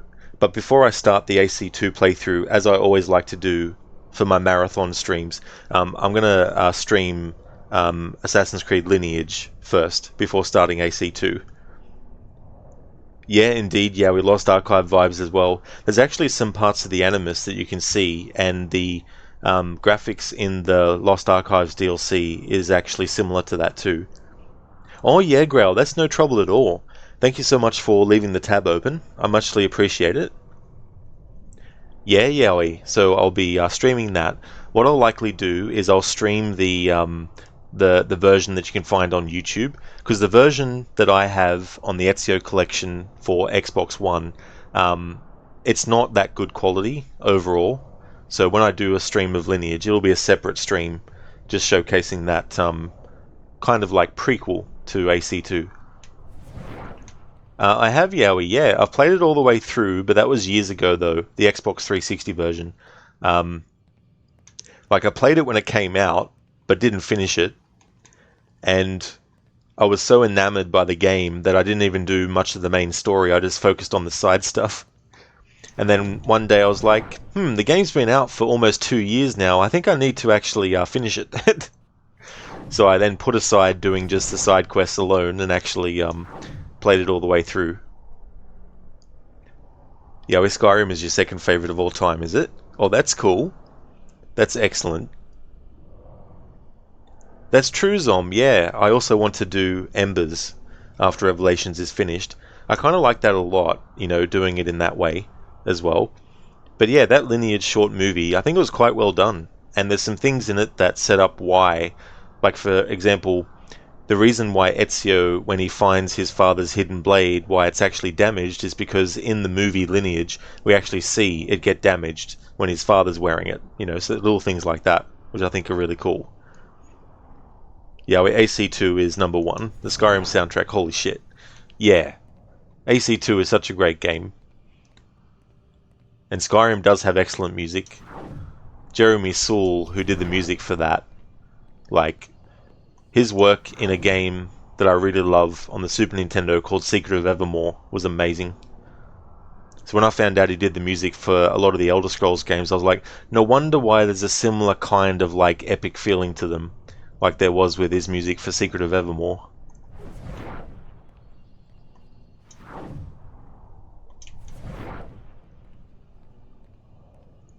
Yeah, we're watching Embers on stream is the vibe. That's true. It's such a great animated movie as well. It's short, but I think they did a great job, and it's a great introduction to Xiao Jun as a character as well. Listen, what happens if you try to use Eagle Vision before this part of the story is Desmond? It won't actually work. The button that you hold down to use Eagle Vision is the same button to go into first-person mode as Desmond. So beforehand, he'll just go into a first-person view, but without the Eagle Vision. But once you get to this point in the story and the Eagle Vision unlocks, you can't have him go into first-person mode without it active. But in AC2, if you push in the left control stick, you can make Ezio go into first-person mode but without using Eagle Vision. Yeah, Ezio dying is just, it really, really is, you know. It's good, though, that he gets to have a peaceful last few years. I mean, yeah, obviously he has a big fight towards the end. But, I mean, he gets to live a really good life with Sophia.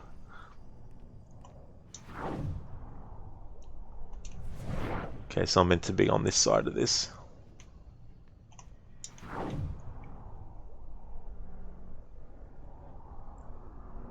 Mr. Hey Rod, you have a theory. What if the normal world in AC is a Sims game and the gods are players and the reason Juno knows the future is because she's on a third playthrough? They'll make AC game within a game within a game, a gameception. Just a joke, but that would be dumb. Well, I mean, they really did actually go into the game within a game thing because in Assassin's Creed Liberation, the experience that you are going through is actually an interactive game that Abstergo have created using the memories of Aveline for the public to actually play. So you're not too far off with that whole game within a game thing.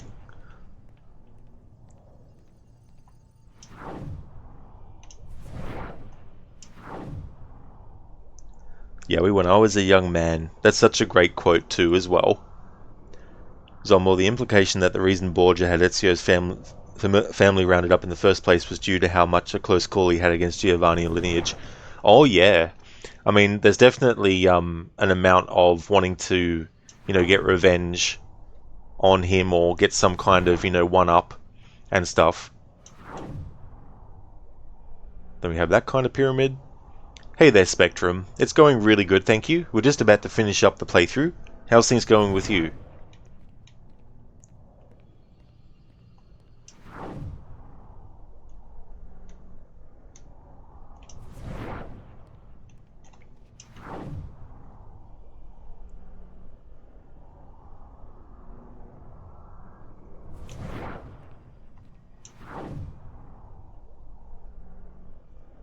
Oz King, you just got introduced to Xiao Jun earlier today when you started. She seems pretty cool. Oh, nice. Xiao Jun is such a great character, but very, very much given the finger by Ubisoft, really. Because what they do with her is put her in non-canon story stuff. So she's been relegated as like a, you know, sort of like a small-scale character. Which is a shame, because there's a lot of her life that could be covered in a 3D game.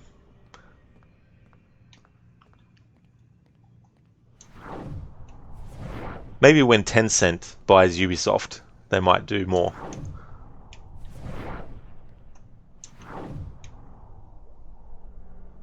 You doing well, Spectrum? Oh, that's excellent. I'm glad to hear that you're doing well. That you're having a good day.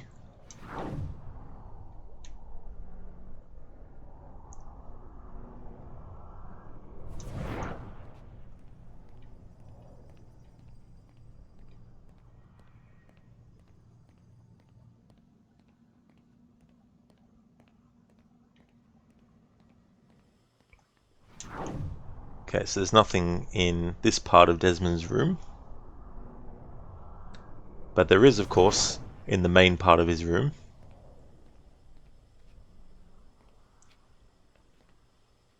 Oh. Mr. Epic, jokes aside, if it really was something like a Sims game, that would ruin the franchise and every AC game would be meaningless, so hope they won't pull such a thing. Yeah, I mean, I wouldn't be surprised if they do. Or if they do a thing where, oh yeah, by the way, all this present day stuff you've been playing, it's actually someone in the future experiencing those memories. So I'm thinking more he didn't realize how big of a thorn in his side Giovanni could be until then, and Borgia realized it as he became a bigger threat than he anticipated. He had to wipe him off the board before he could get to him again. Absolutely, that definitely fits the reasoning why he did what he did.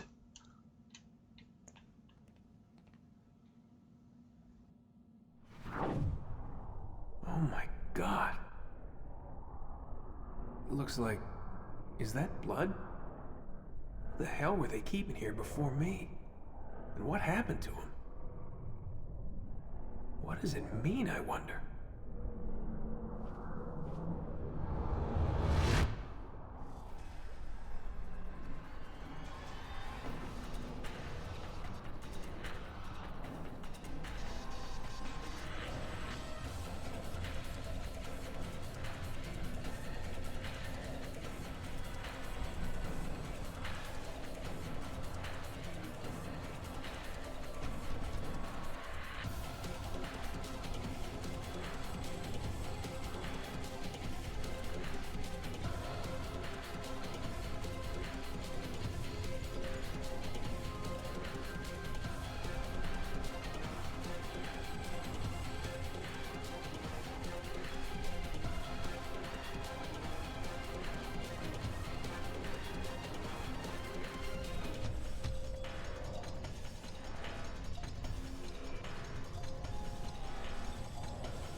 That's okay, Yowie.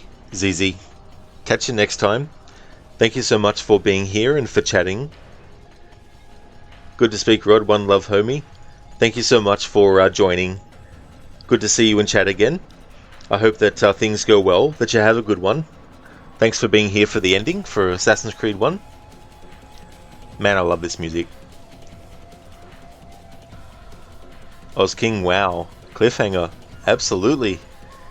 Yeah, when this game came out, people had to wait 2 years to find out what was going to happen next. But I had to wait 1, because I didn't play this game until 2008. So, luckily, I didn't have to wait as long to find out what was going to happen.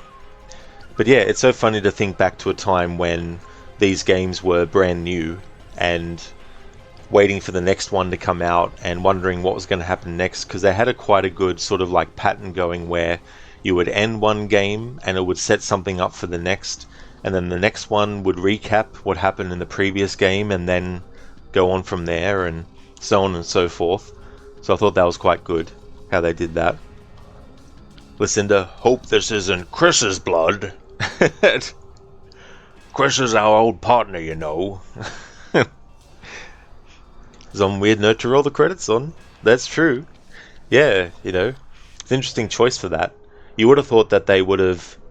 Well, I guess in one way it's understandable they didn't wait until the credits were finished to show that Desmond had eagle vision. But it would have been interesting if they did.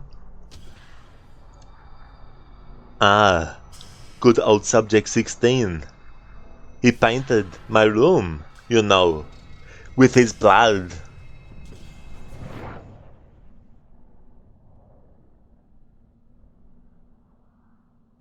There are some things that I want to show, of course, before we actually finish out. Thanks for redeeming that, Casper. Mr. Epic, you always kind of hoped that the cutscene you saw about the futuristic past, that you would someday go there via the memories of Isu Descendant, like the one in Black Flag. Yeah. Well, that's the thing, right? Like, a lot of fans have wanted to see an AC game set in the Isu time period. Some have wanted to see one set in the future. But I'd rather one set back in the Isu time period, because having an Assassin's Creed game where your assassin could use laser weaponry, for example, is something that I'm like, eh. So if you want that kind of thing, but in a way that actually feels better for the series, I think it would be better to go back in time, all the way to the Isu time period, to when they were at the height of their hubris and the height of their technological advancements, and all that kind of stuff. So imagine if sequels weren't greenlit, and is that blood? Who are they keeping here before me? Was the last dialogue in the franchise. Pretty ridiculous. Yeah, I guess that's it. Maybe they were hoping that they'd do a sequel, but they weren't sure, so they thought they'd put that in there and then, hope for the best. But it can be annoying. Like, there's been movies where that's happened, where the end sets up a sequel that never comes along. That's okay, Babs. No worries at all. I'm glad that you enjoyed the stream. Listen, when you played this the first time, you're like, what now? Exactly, what to do now? Sheila, thanks for redeeming that Bane impression. Ah, I can't wait to see you again, Lucy. Soon your blood will be spilled, because the cross darkens the path. Nice one, Sheila, that's really good. That is true. The cross. Guard against the cross. Welcome back, RV. This is the game over. But there's some little things I just want to showcase. Thanks for the GGs. Muchly appreciated. So the game will let you actually have a better look at what was on the screen, because it kind of doesn't give you much time to take it all in. We are all books containing thousands of pages, and within each of them lies an irreparable truth.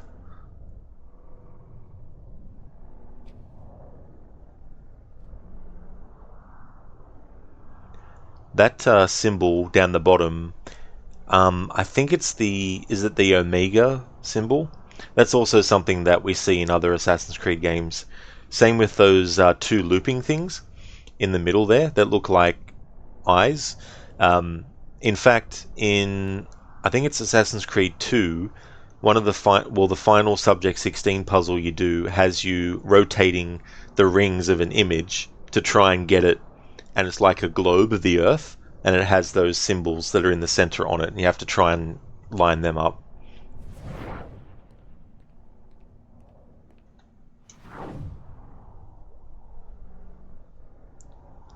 Quetzalcoatl's hunger lies the answers.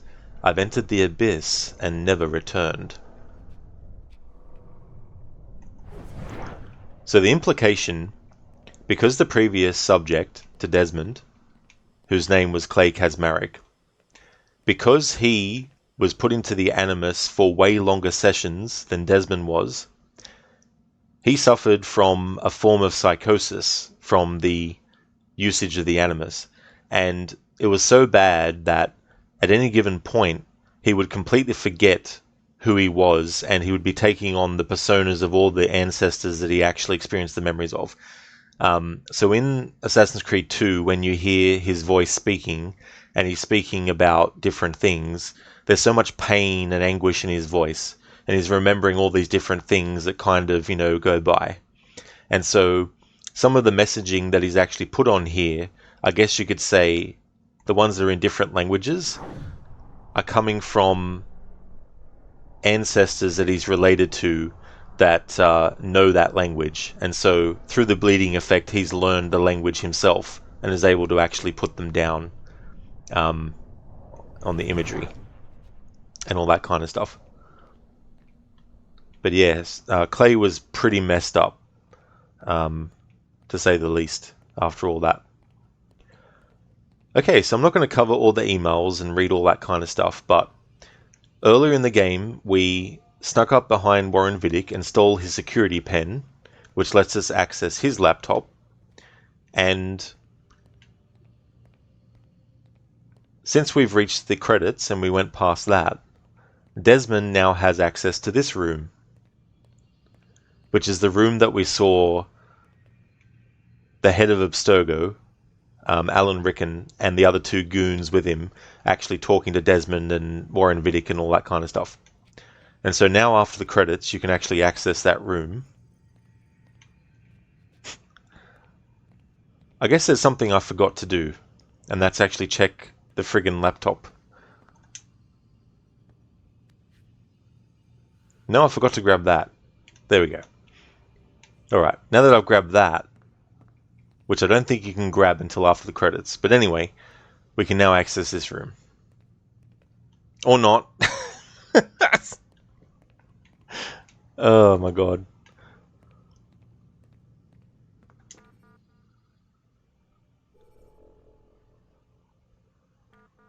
That's right, I've got to read the conference room thing, or whatever it is.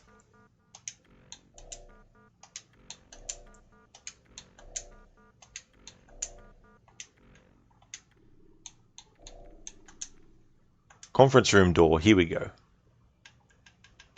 The passcode. There we go, okay. Now can enter it. There we go.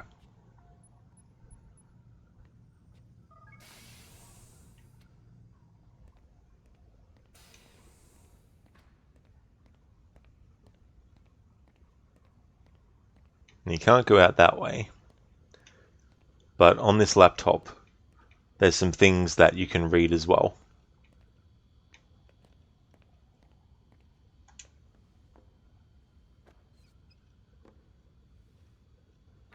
Hermione, game over, man. Game over. We're in some real pretty shit now, man. Why don't you put her in charge? Game over, man. Game over. No gameplay video. Sorry, that was only for you apparently. Restarted Twitch chat works now. Ah, I gotcha, Hermione. Well, that's good that it's resolved. There should never have been an Isu AC game, never. You would fully support a game called Isu something set in the AC universe. I don't think an AC game would work in the age of the Isu. That's fair enough, yeah. Sometimes it's how you do something. So it also depends on how the approach is as well. Yeah, King, that's right. Yes, it's some different languages that that Clay had actually written on the walls. So that was Omega, cool. Because it looked familiar and I thought, is that the Omega symbol? King, Hebrew, Chinese, Japanese, and English. Quetzalcoatl, what? Yeah. I mean, it would be interesting to explore some of the things that you know, like obviously we've had a game set in China already, but we haven't really had a game set in like Spain or, you know, anywhere like South America or anything like that. Hermione, you also see some fractals there, either Mandelbrot or Julia set, and also a phase diagram in the form of a butterfly, often used to illustrate the butterfly effect on chaos theory. Ah. Cool. You're fairly sure we can't enter the conference room. Might be wrong, though. I was wrong. I didn't know we could. Yeah, this was something that I found out much later in my experience playing this game. After many years, many years, I was like, oh, never even thought to go in there. I was thinking either that or like a magnetic field, kind of like Earth's magnetic aura. Well, that's true, yeah. You know, I mean, there's something about, I don't know about the solar flare, but I think there is something about like the Earth's magnetic field being affected by the shielding or something that's been put around the Earth that Desmond activates in AC3. Ta-da! Hacker! Hermione, look at you, her hacker, pathetic creature of meat and bone. The Isu game should be about war and not stealth, and stealth is what every AC game should be about. Yeah, well that's true, there's definitely a lot of war going on in the Isu time period. Not just between human and Isu, but also Isu and Isu as well. Different factions and stuff. Hermione, Alpha, A, Omega. You have a Greek keyboard on your phone, mainly for physics. You don't speak Greek. Well, that's cool that you do. That's excellent. That'd come in handy.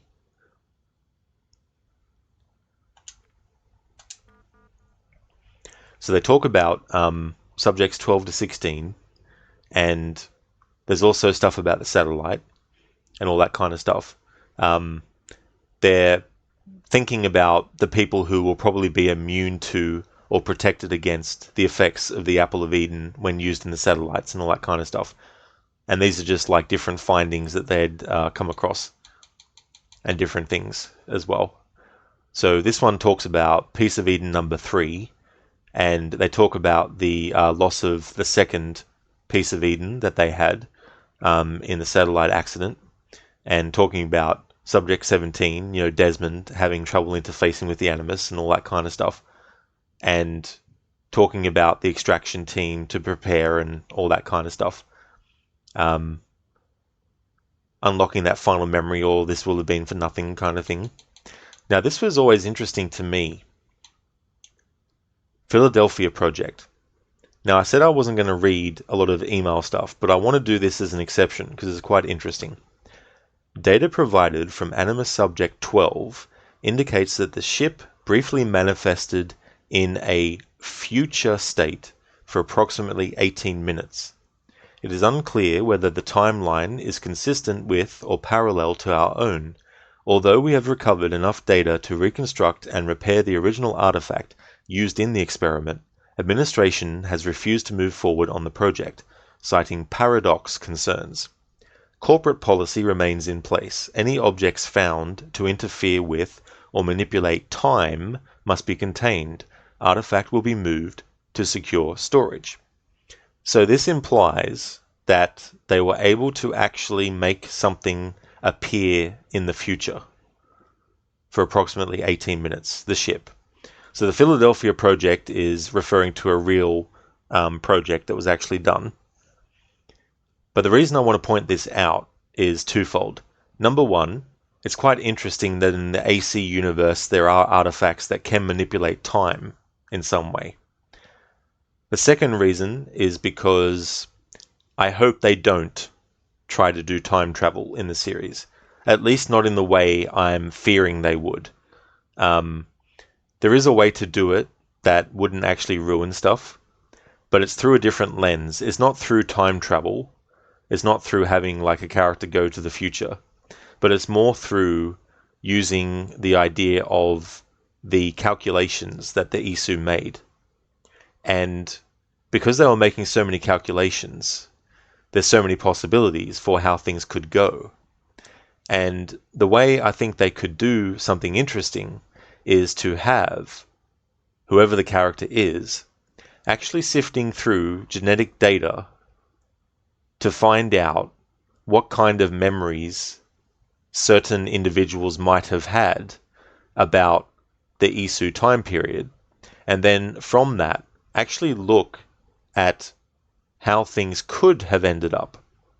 And Abstergo could be trying to find a point within the calculation to then go, hey, what if we pick a point where we could actually make things go the way that we want and not the way that this calculation goes, and the person who is in the story would then be sifting through the calculations and trying to ascertain what would actually happen. And the way that they experience that is through memories, and they could actually make it as like a puzzle and have a different time period where you're playing as an assassin in the past and doing whatever in the past story.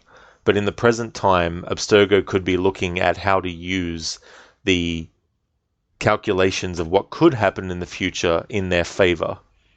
Because at the moment, where it leaves Layla and essentially Desmond are sifting through all the different calculations, but they're looking at different calculations. The Reader, which is the new form of Desmond in Valhalla, was actually looking at trajectories from the point at which Desmond activated the device in AC3.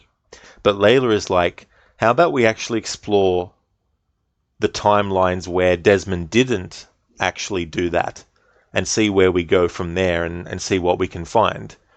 So they already have that kind of thing going on where there's sort of like an exploration of the calculations. Except what I'm talking about is more outside of Layla and the reader, where Abstergo actually cottons on to this kind of thing. They might intercept the recording that Basim actually sent to, Layla, Sean, and Rebecca. They might have intercepted the message between, or the conversations about sending Layla back to the site. Maybe there could be a team waiting there, or a team that arrives there to do whatever. But anyway, that's how I would rather they explore different timelines in the future. So you wouldn't have the character literally go into the future, but you would have them experience the calculations of what could happen to determine the best course of action for Abstergo to take to get what they want to have happen. And then they talk about the Tunguska incident, and putting a team to push the research in that area and stuff. Now I'm trying to remember, there's something related to that incident and I think Nikola Tesla, but I can't exactly remember because I'm a bit fuzzy on that. But there is another game in the series that actually looks at that or mentions that further as well. And then we talk about like the Grail. They talk about how they're removing it from their list of objectives, and they're looking at other kind of like religious artifacts that actually exist, and figuring out about what could they be. In Assassin's Creed Syndicate, you have the Shroud of Eden. So that's like an artifact that if you wear it and someone stabs you, for example, when you're wearing it, you'll instantly heal the wound. If someone shoots you while you're wearing it, you won't die, even if they shot you in the head. As long as you're wearing it and they shoot you in the head, you're going to survive. So they haven't explicitly looked at going after the Holy Grail, at least not in any of the games as far as I know, but maybe in comic books they have since then or something like that. And Mitchell Hedges communicators, I don't really know much about that as well.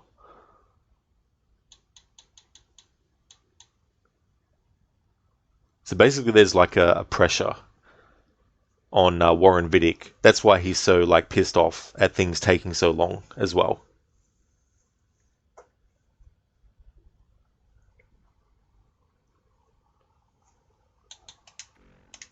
So there we go. That's the laptop in the conference room.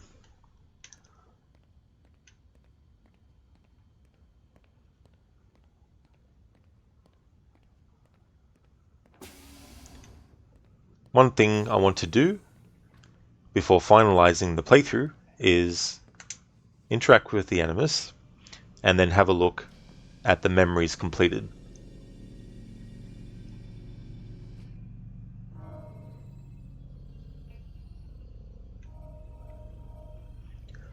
Okay, so the ones that are in blue mean that we've done all the syncing of viewpoints and saving all the citizens in the memories. So I did that with memory block 2, memory block 3, 4, 5, 6, and then we have this, which is the 7th memory, and then we have this, which is additional memories.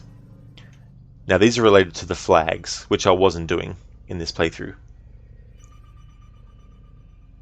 And I also did all the viewpoints in the kingdom as well. That was something else as part of the playthrough.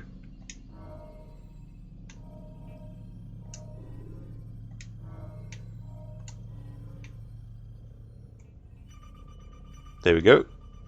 All viewpoints done. All citizens saved. I won't go into each individual one. You can tell just by looking at the overview that I've done all of that. So that was the only real extra thing I was doing for this playthrough, as well as getting all the conversations with Lucy, and also triggering all the glitches throughout the game in cutscenes, you'll see like a glitch appear on the screen, and if you press any button at that time, it switches the camera angle in the cutscene to something more prominent. Like, for example, when the poor dude gets his legs broken, if you don't press the button when the glitch happens, you still see his legs getting broken, but from a distance. But if you press the button when the glitch appears, it actually zooms in and shows a close-up of his legs being broken, for example. So there we go. That is where I'm going to end not only the playthrough, but also the stream. So we'll go to the main menu, and I'll catch up on chat in a moment.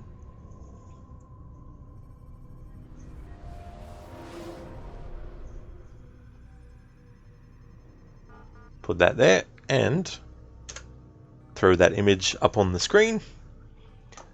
That way also when I click off the Xbox Game App window, it doesn't have that message appear. Except for me, on my end.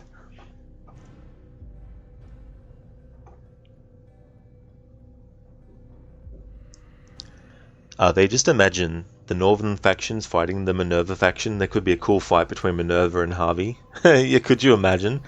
I mean, given what Odin/Harvey actually did to Minerva, I guess depending on your choices though.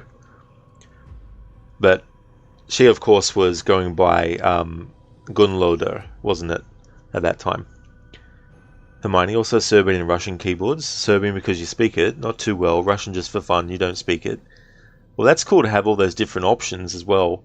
Instead of having to, you know, like go to Google Translate, type it in, and then get the translated version and copy and paste.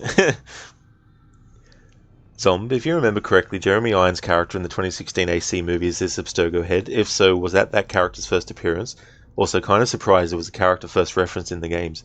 That's true, Zomb, yeah. Yeah, so Alan Rickon we saw in AC1, and as far as I know, there's no other games that we see him in. I'm not sure about comics, whether we see him in any of those, but yeah, it's definitely the same character that Jeremy Irons plays and everything. And also, as you know, if you know what Jeremy Irons looks like, he looks nothing like the version of the character we see in this game, of course, which I have no issues with. It's just one of those things, you know. But yeah, that's the same character, except a few years on in that movie, because yeah, the present day of that movie takes place in 2016 as well, the same year the movie came out. Oz King, wow. Oh yeah, like the whole thing on that laptop with, you know, time travel, the Philadelphia experiment and all that kind of stuff. I love time travel stuff, so that was definitely another reason why that one piques my interest the most. Wasn't Desmond going to be able to time travel because of the bleeding effect like the original plan for his story? I don't think it was literally time traveling, but it was being able to go and experience the memories of his ancestors without even needing the animus. So instead of sitting down or lying down, he could basically, at his own will, go into a memory. So I guess it would be kind of like what happens with Clay Kazmarek and Desmond and Daniel Cross, except he has complete and total control over it. Just like we have control over whether or not we close our eyes when we want to, you know.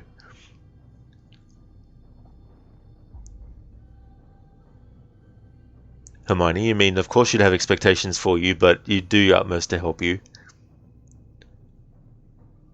Hermione, interesting thoughts regarding time travel and sifting through timelines. Yeah, like I wouldn't mind if we actually got to play those projected, you know, calculated timelines, but as long as it's not literally having the character travel to a different time period, because then that creates a problem where they could just go, well, how about we just have a character go all the way back to the start of time and make things change, which I don't want them to do, because I feel like that would undermine every solid foundation that the earlier games set up and characters and all that kind of stuff. I'd rather they not mess with that, you know. Like, I don't want them to reboot the entire series and change characters that, you know, have already been done, but make them completely different, you know. Are they the Holy Grail? Same thing as in Monty Python? Exactly. That's the same one. Hey there, Ronnie. How's it going, dude? Welcome on in. Ozking, very cool email. Thanks for sharing that one. No trouble at all, Ozking. Yeah. Like, in the past I've done more in-depth playthroughs where I've actually read everything and that, but I kind of want to save my reading voice for Assassin's Creed Syndicate, because I want to read everything in that, because I'm doing 100% for that. Hey there, Grail. Welcome back, dude. Ozking, Solomon's Temple. That's right, yeah. I think that's where the start of the game takes place. When are you planning to start AC2? After I finish Bloodlines. So the next game that I've got lined up isn't AC2, but it's Bloodlines. Oh, well, thank you so much, Ozking. I'm glad that you enjoyed the playthrough. Thank you so very much. And Shilla, no problem at all for the stream. I'm glad that you enjoyed it too. And same to you as well, Hermione and Lucinda and Grail. Thank you so very much. Though you found it ironic how fans of Valhalla has the guts to call this game repetitive. You know they do this because a friend of yours is that way. Oh, really? Yeah. I mean, I guess there's things that are repetitive objectively, because you're doing the same thing over and over again. But obviously, each person decides whether or not that repetitive aspect is good or bad. You know, like some people like repetition, and so they wouldn't mind it, but others are like, yeah, I already get it. Why do I have to keep doing the same things over and over again? So I get it, you know. Grail, you personally don't like the time travel trope, but it does make things entertaining, lol. Yeah, Grail, that's the thing, like... things that use time travel that didn't have it to start with, there's some that don't do it too badly. Like Men in Black 3, I thought the time travel used in that was pretty cool. But then again, maybe if you're a purist of Men in Black, you might not think that's a good idea to have time travel in that. But I kind of liked Men in Black 3. I thought it was kind of interesting with the time travel aspect. But I think it's better if a series begins with time travel as a thing first, and then it's already baked into its existence already. Thanks for the stream, Rod. Really looking forward to AC2, and Bloodlines will also be a lot of fun. That's no worries at all for the stream either, Ave. And I am too, so it'll be Bloodlines, and then watching Assassin's Creed Lineage, and then starting Assassin's Creed 2. But I'm going to start Bloodlines tomorrow, and because I'm doing a challenge with it, a throwing knife one, I don't know how long it's going to take me to get through. So it could even take 2 streams. I wouldn't be surprised if it does. So if so, that would mean that potentially I'd be starting AC2 next Monday. So Thursday and Friday would be Bloodlines, and then Monday would be watching Lineage, which is about half an hour, and then starting AC2. And then that way, I've got Monday, Tuesday, Wednesday, Thursday, and Friday next week to go through AC2. But it won't take me that long to go through it. But I mean to say, I'd rather start AC2 when I have multiple days to work on it, instead of starting it on a Friday and not finishing it until like Monday or Tuesday as well. Not that I'm going to rush through it, but I'm not doing like every single thing in it. For AC2, I'm going to do, of course, the main story. Of course, getting all the codex pages, because you can't finish the game without it. But I'm also going to do all the tombs, so I can get Altair's armor as well. Things are going well, Ronnie. Excellent. I'm glad to hear that, dude. You're just chilling this morning? Awesome. That's really cool. Glad to hear that, dude. I will, Zomb. You too as well. I hope you have a good one. And Arthur, no problem at all for the stream either. I hope that you have a good one today. But like, he's a fan of Valhalla. That game is the definition of insanity, non-stop repetitive. This game is both shorter and has much better story than Valhalla, so it doesn't feel as repetitive. Only redeeming part of Valhalla is the Alliance map.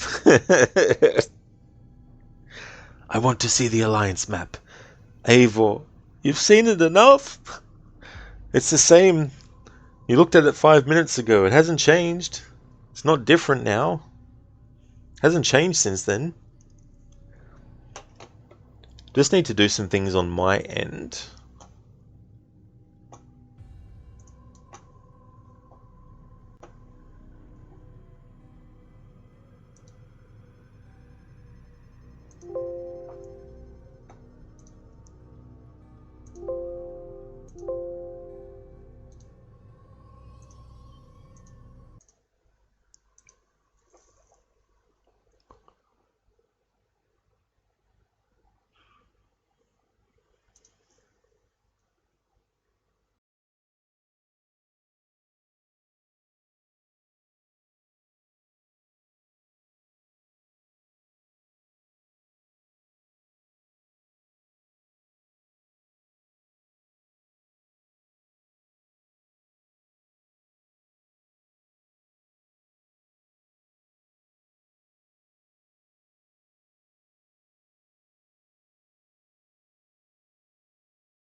Alrighty then.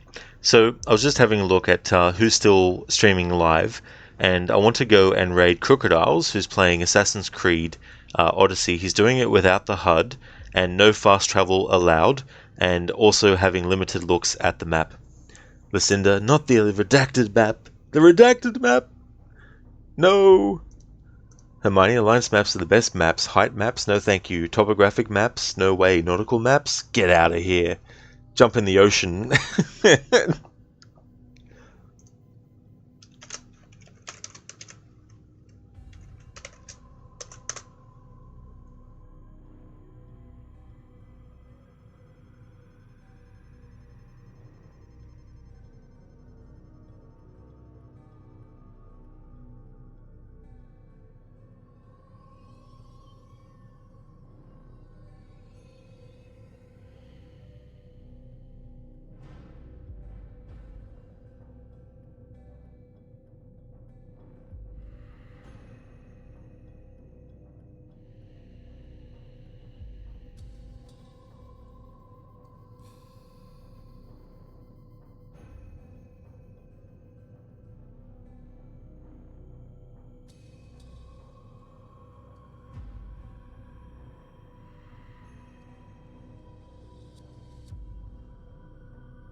Zomb, don't you mean AC Malacca?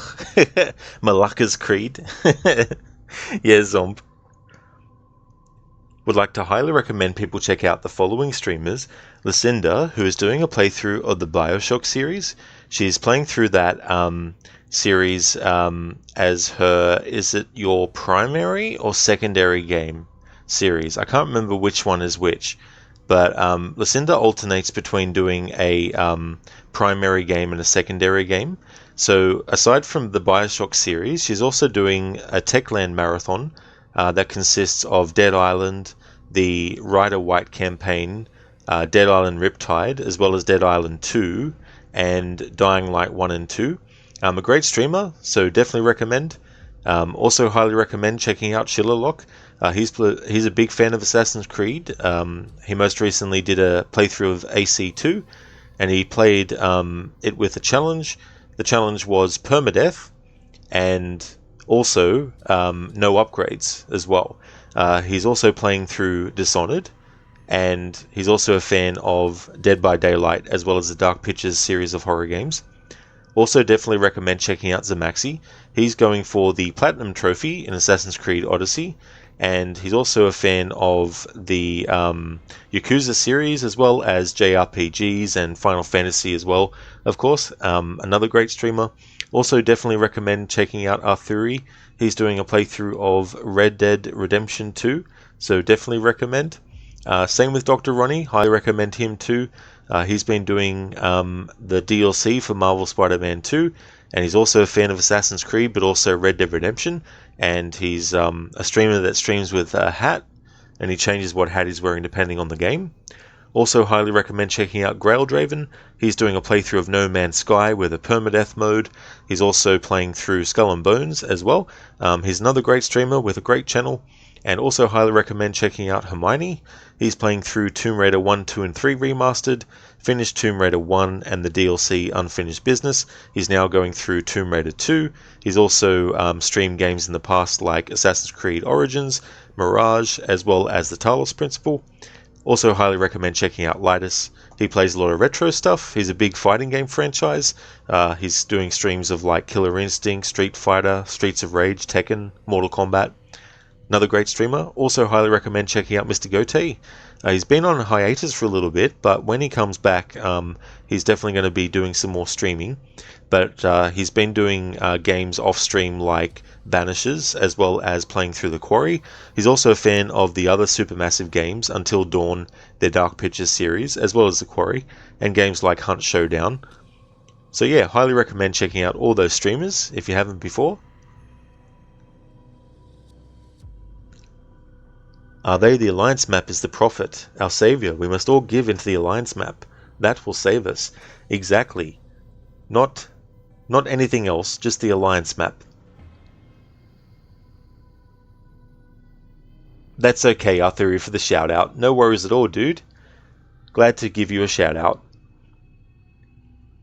Zom, that joke is easy to pull. Malaka, Malaka, Malaka. Lucinda, it's secondary because they are linear games. Oh, cool. Well, that's good. So the linear ones are the ones that are secondary. Nice. And Sheila, that's no worries at all for the shout out, dude. More than happy to give you one. And same to you as well, Lucinda. More than happy to give you a shout out also. No worries. You try to only do one open world game at a time, so those are queued in primary games. Well, I don't blame you because there's so much to do in so many, games that are large scale. And the marathon you did of Assassin's Creed and all that, it's understandable not to want to take on something, really big. Zom, you being as ridiculously dense as you are, can confirm that gifting a streamer a sub to themselves isn't possible. Yeah, I guess you can't really gift it to yourself. Grail, no worries at all, dude, for the shout out either. More than happy to give you one too. And same to you as well, Hermione. No problemo for the shout out. Here's a general raid message that people can feel free to copy and paste when we go and raid crocodiles. I'll also put in one for subscribers to be able to use. Because I'm going to be playing another game that has Altair in it, I'm still going to have the Altair emote available. But once I get to AC2, I'll be changing it to Ezio, the AC2 version of it.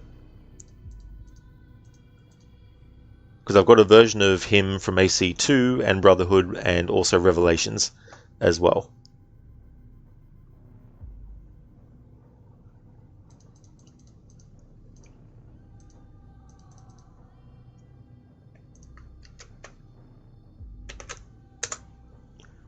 There we go. Zomb, yet another Paradox Twitch prep for. Exactly, they certainly did. They certainly prepped for that. Indeed, Lucinda, yeah. Yeah, you get the Ezio emotes back.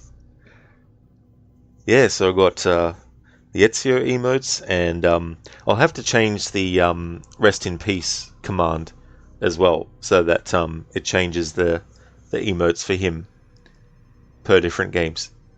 Thank you, Zomb. I definitely will. Take care. You too as well, dude. Thank you so much, everyone, for watching this stream. Really do appreciate it. The next stream that you'll see from me will be Assassin's Creed Bloodlines, which was a PlayStation Portable game, and I'm doing a knife challenge with it, and you play as Altair again, and it takes place about a month after him killing Al-Mualim that we saw at the end of Assassin's Creed 1. And he meets up again with Maria, who is the Templar that pretended to be Robert de Sable at that funeral. But if you see me streaming that, then you know it's become Thursday. Thanks everyone. See you in the next stream, for sure, Ave. Babs, this was fun. You're glad you got to see so much of AC1. That's excellent, Babs. I'm glad that you did as well, and that you enjoyed it too. That's awesome. No worries at all, Arthuri. Thank you for being here as well.